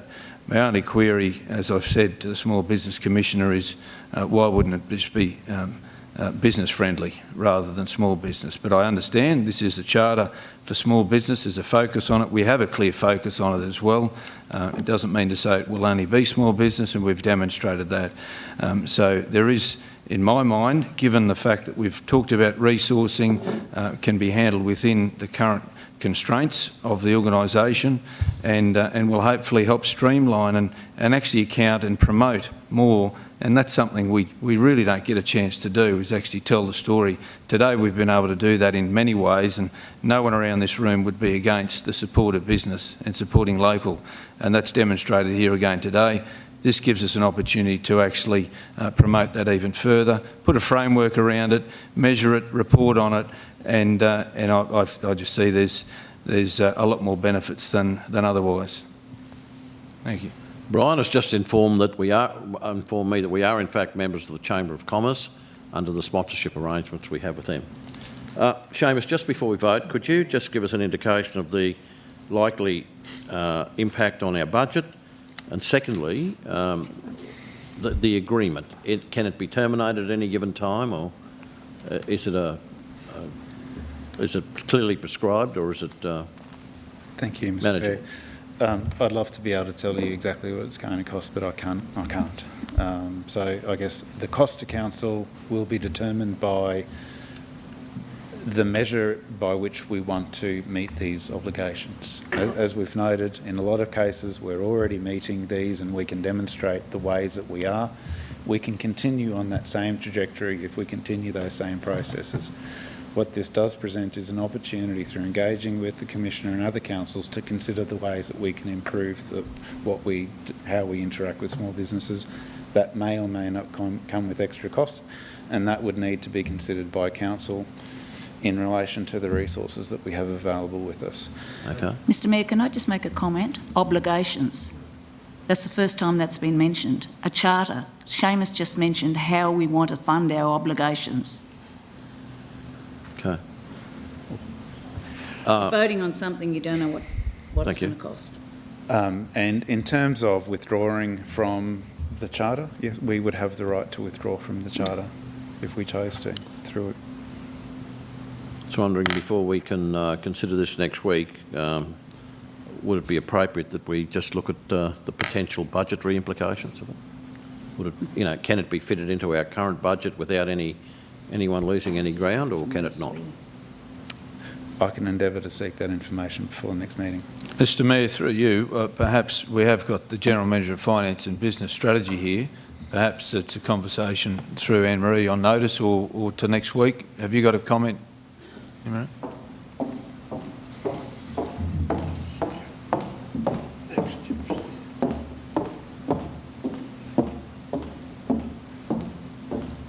Thank you, Councillor. I sent an email to all managers across council telling them what we were proposing to do, how we were proposing to do it, asking for feedback and the implications from everyone. We believe we can absorb what we're talking about doing here is doing better, doing what we do now, but improving our processes. And we are on a continuous improvement journey. We've been working, financial services have been working very closely with Seamus on this. So we believe we can incorporate it within our existing budget as long as we continue to do what we're doing, and that's doing better. Procurement, engaging with local suppliers, the tendering process, all of those areas, and in particular in the planning area. My understanding in the brief conversation I had with the Commissioner was that she may, that there's an opportunity there for funding, state government funding, albeit rather small, but there's opportunities there for prescribed schemes. Look, I think we better wind the debate up there, and I think we'll move to the vote. Can I take those in favour? 1, 2, 3, 4, 5, 6. Those against? We'll record the division, please. It's just committee. Sorry, Karen. It's only committee. Okay. Only committee. Because I made a declaration, I think you need of course. Jeff has made a declaration. Thank you very much. That ends the meeting. No. Oh. Carol, Rebecca and Bill. Do you want to have a brief stop? Is that the finish? Oh, no, we've got a confidential. Sorry, Councillor Taylor. Sorry, I thought you said that ended the meeting. No, that ends this meeting. Thank you. The Economic Development meeting.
Oh, sorry, waiting on Carol, Councillor Taylor.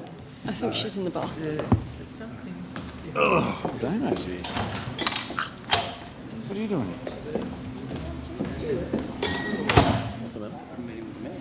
Oh, right. That's all right. Meeting with me at 4, yeah.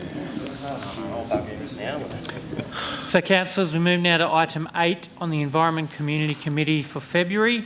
This is a confidential report titled Appointment of New Community Members for the Regional Youth Advisory Committee. We need a motion to move into confidential. Moved by Councillor O'Hara-Sullivan, seconded by Councillor Antonio. All those in favour?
Good to go. Right, thank you, councillors. The motion is before you that, do we read the names? The following persons be appointed as community representatives on the Regional Youth Advisory Committee: Lorna Dedman and Adam Wenetong, and 2, that the unsuccessful applicant for appointment to the Regional Youth Advisory Committee be thanked for submitting their expression of interest. Can I have a mover? Moved by Councillor McDonald, Anyone to seconded by Councillor O'Hara-Sullivan. Any moving into debate? All those in favour? The motion is passed. Any against? The motion is passed unanimously. Thank you, councillors. That concludes the Environment Committee portfolio meeting today and all the committee meetings. Thank you.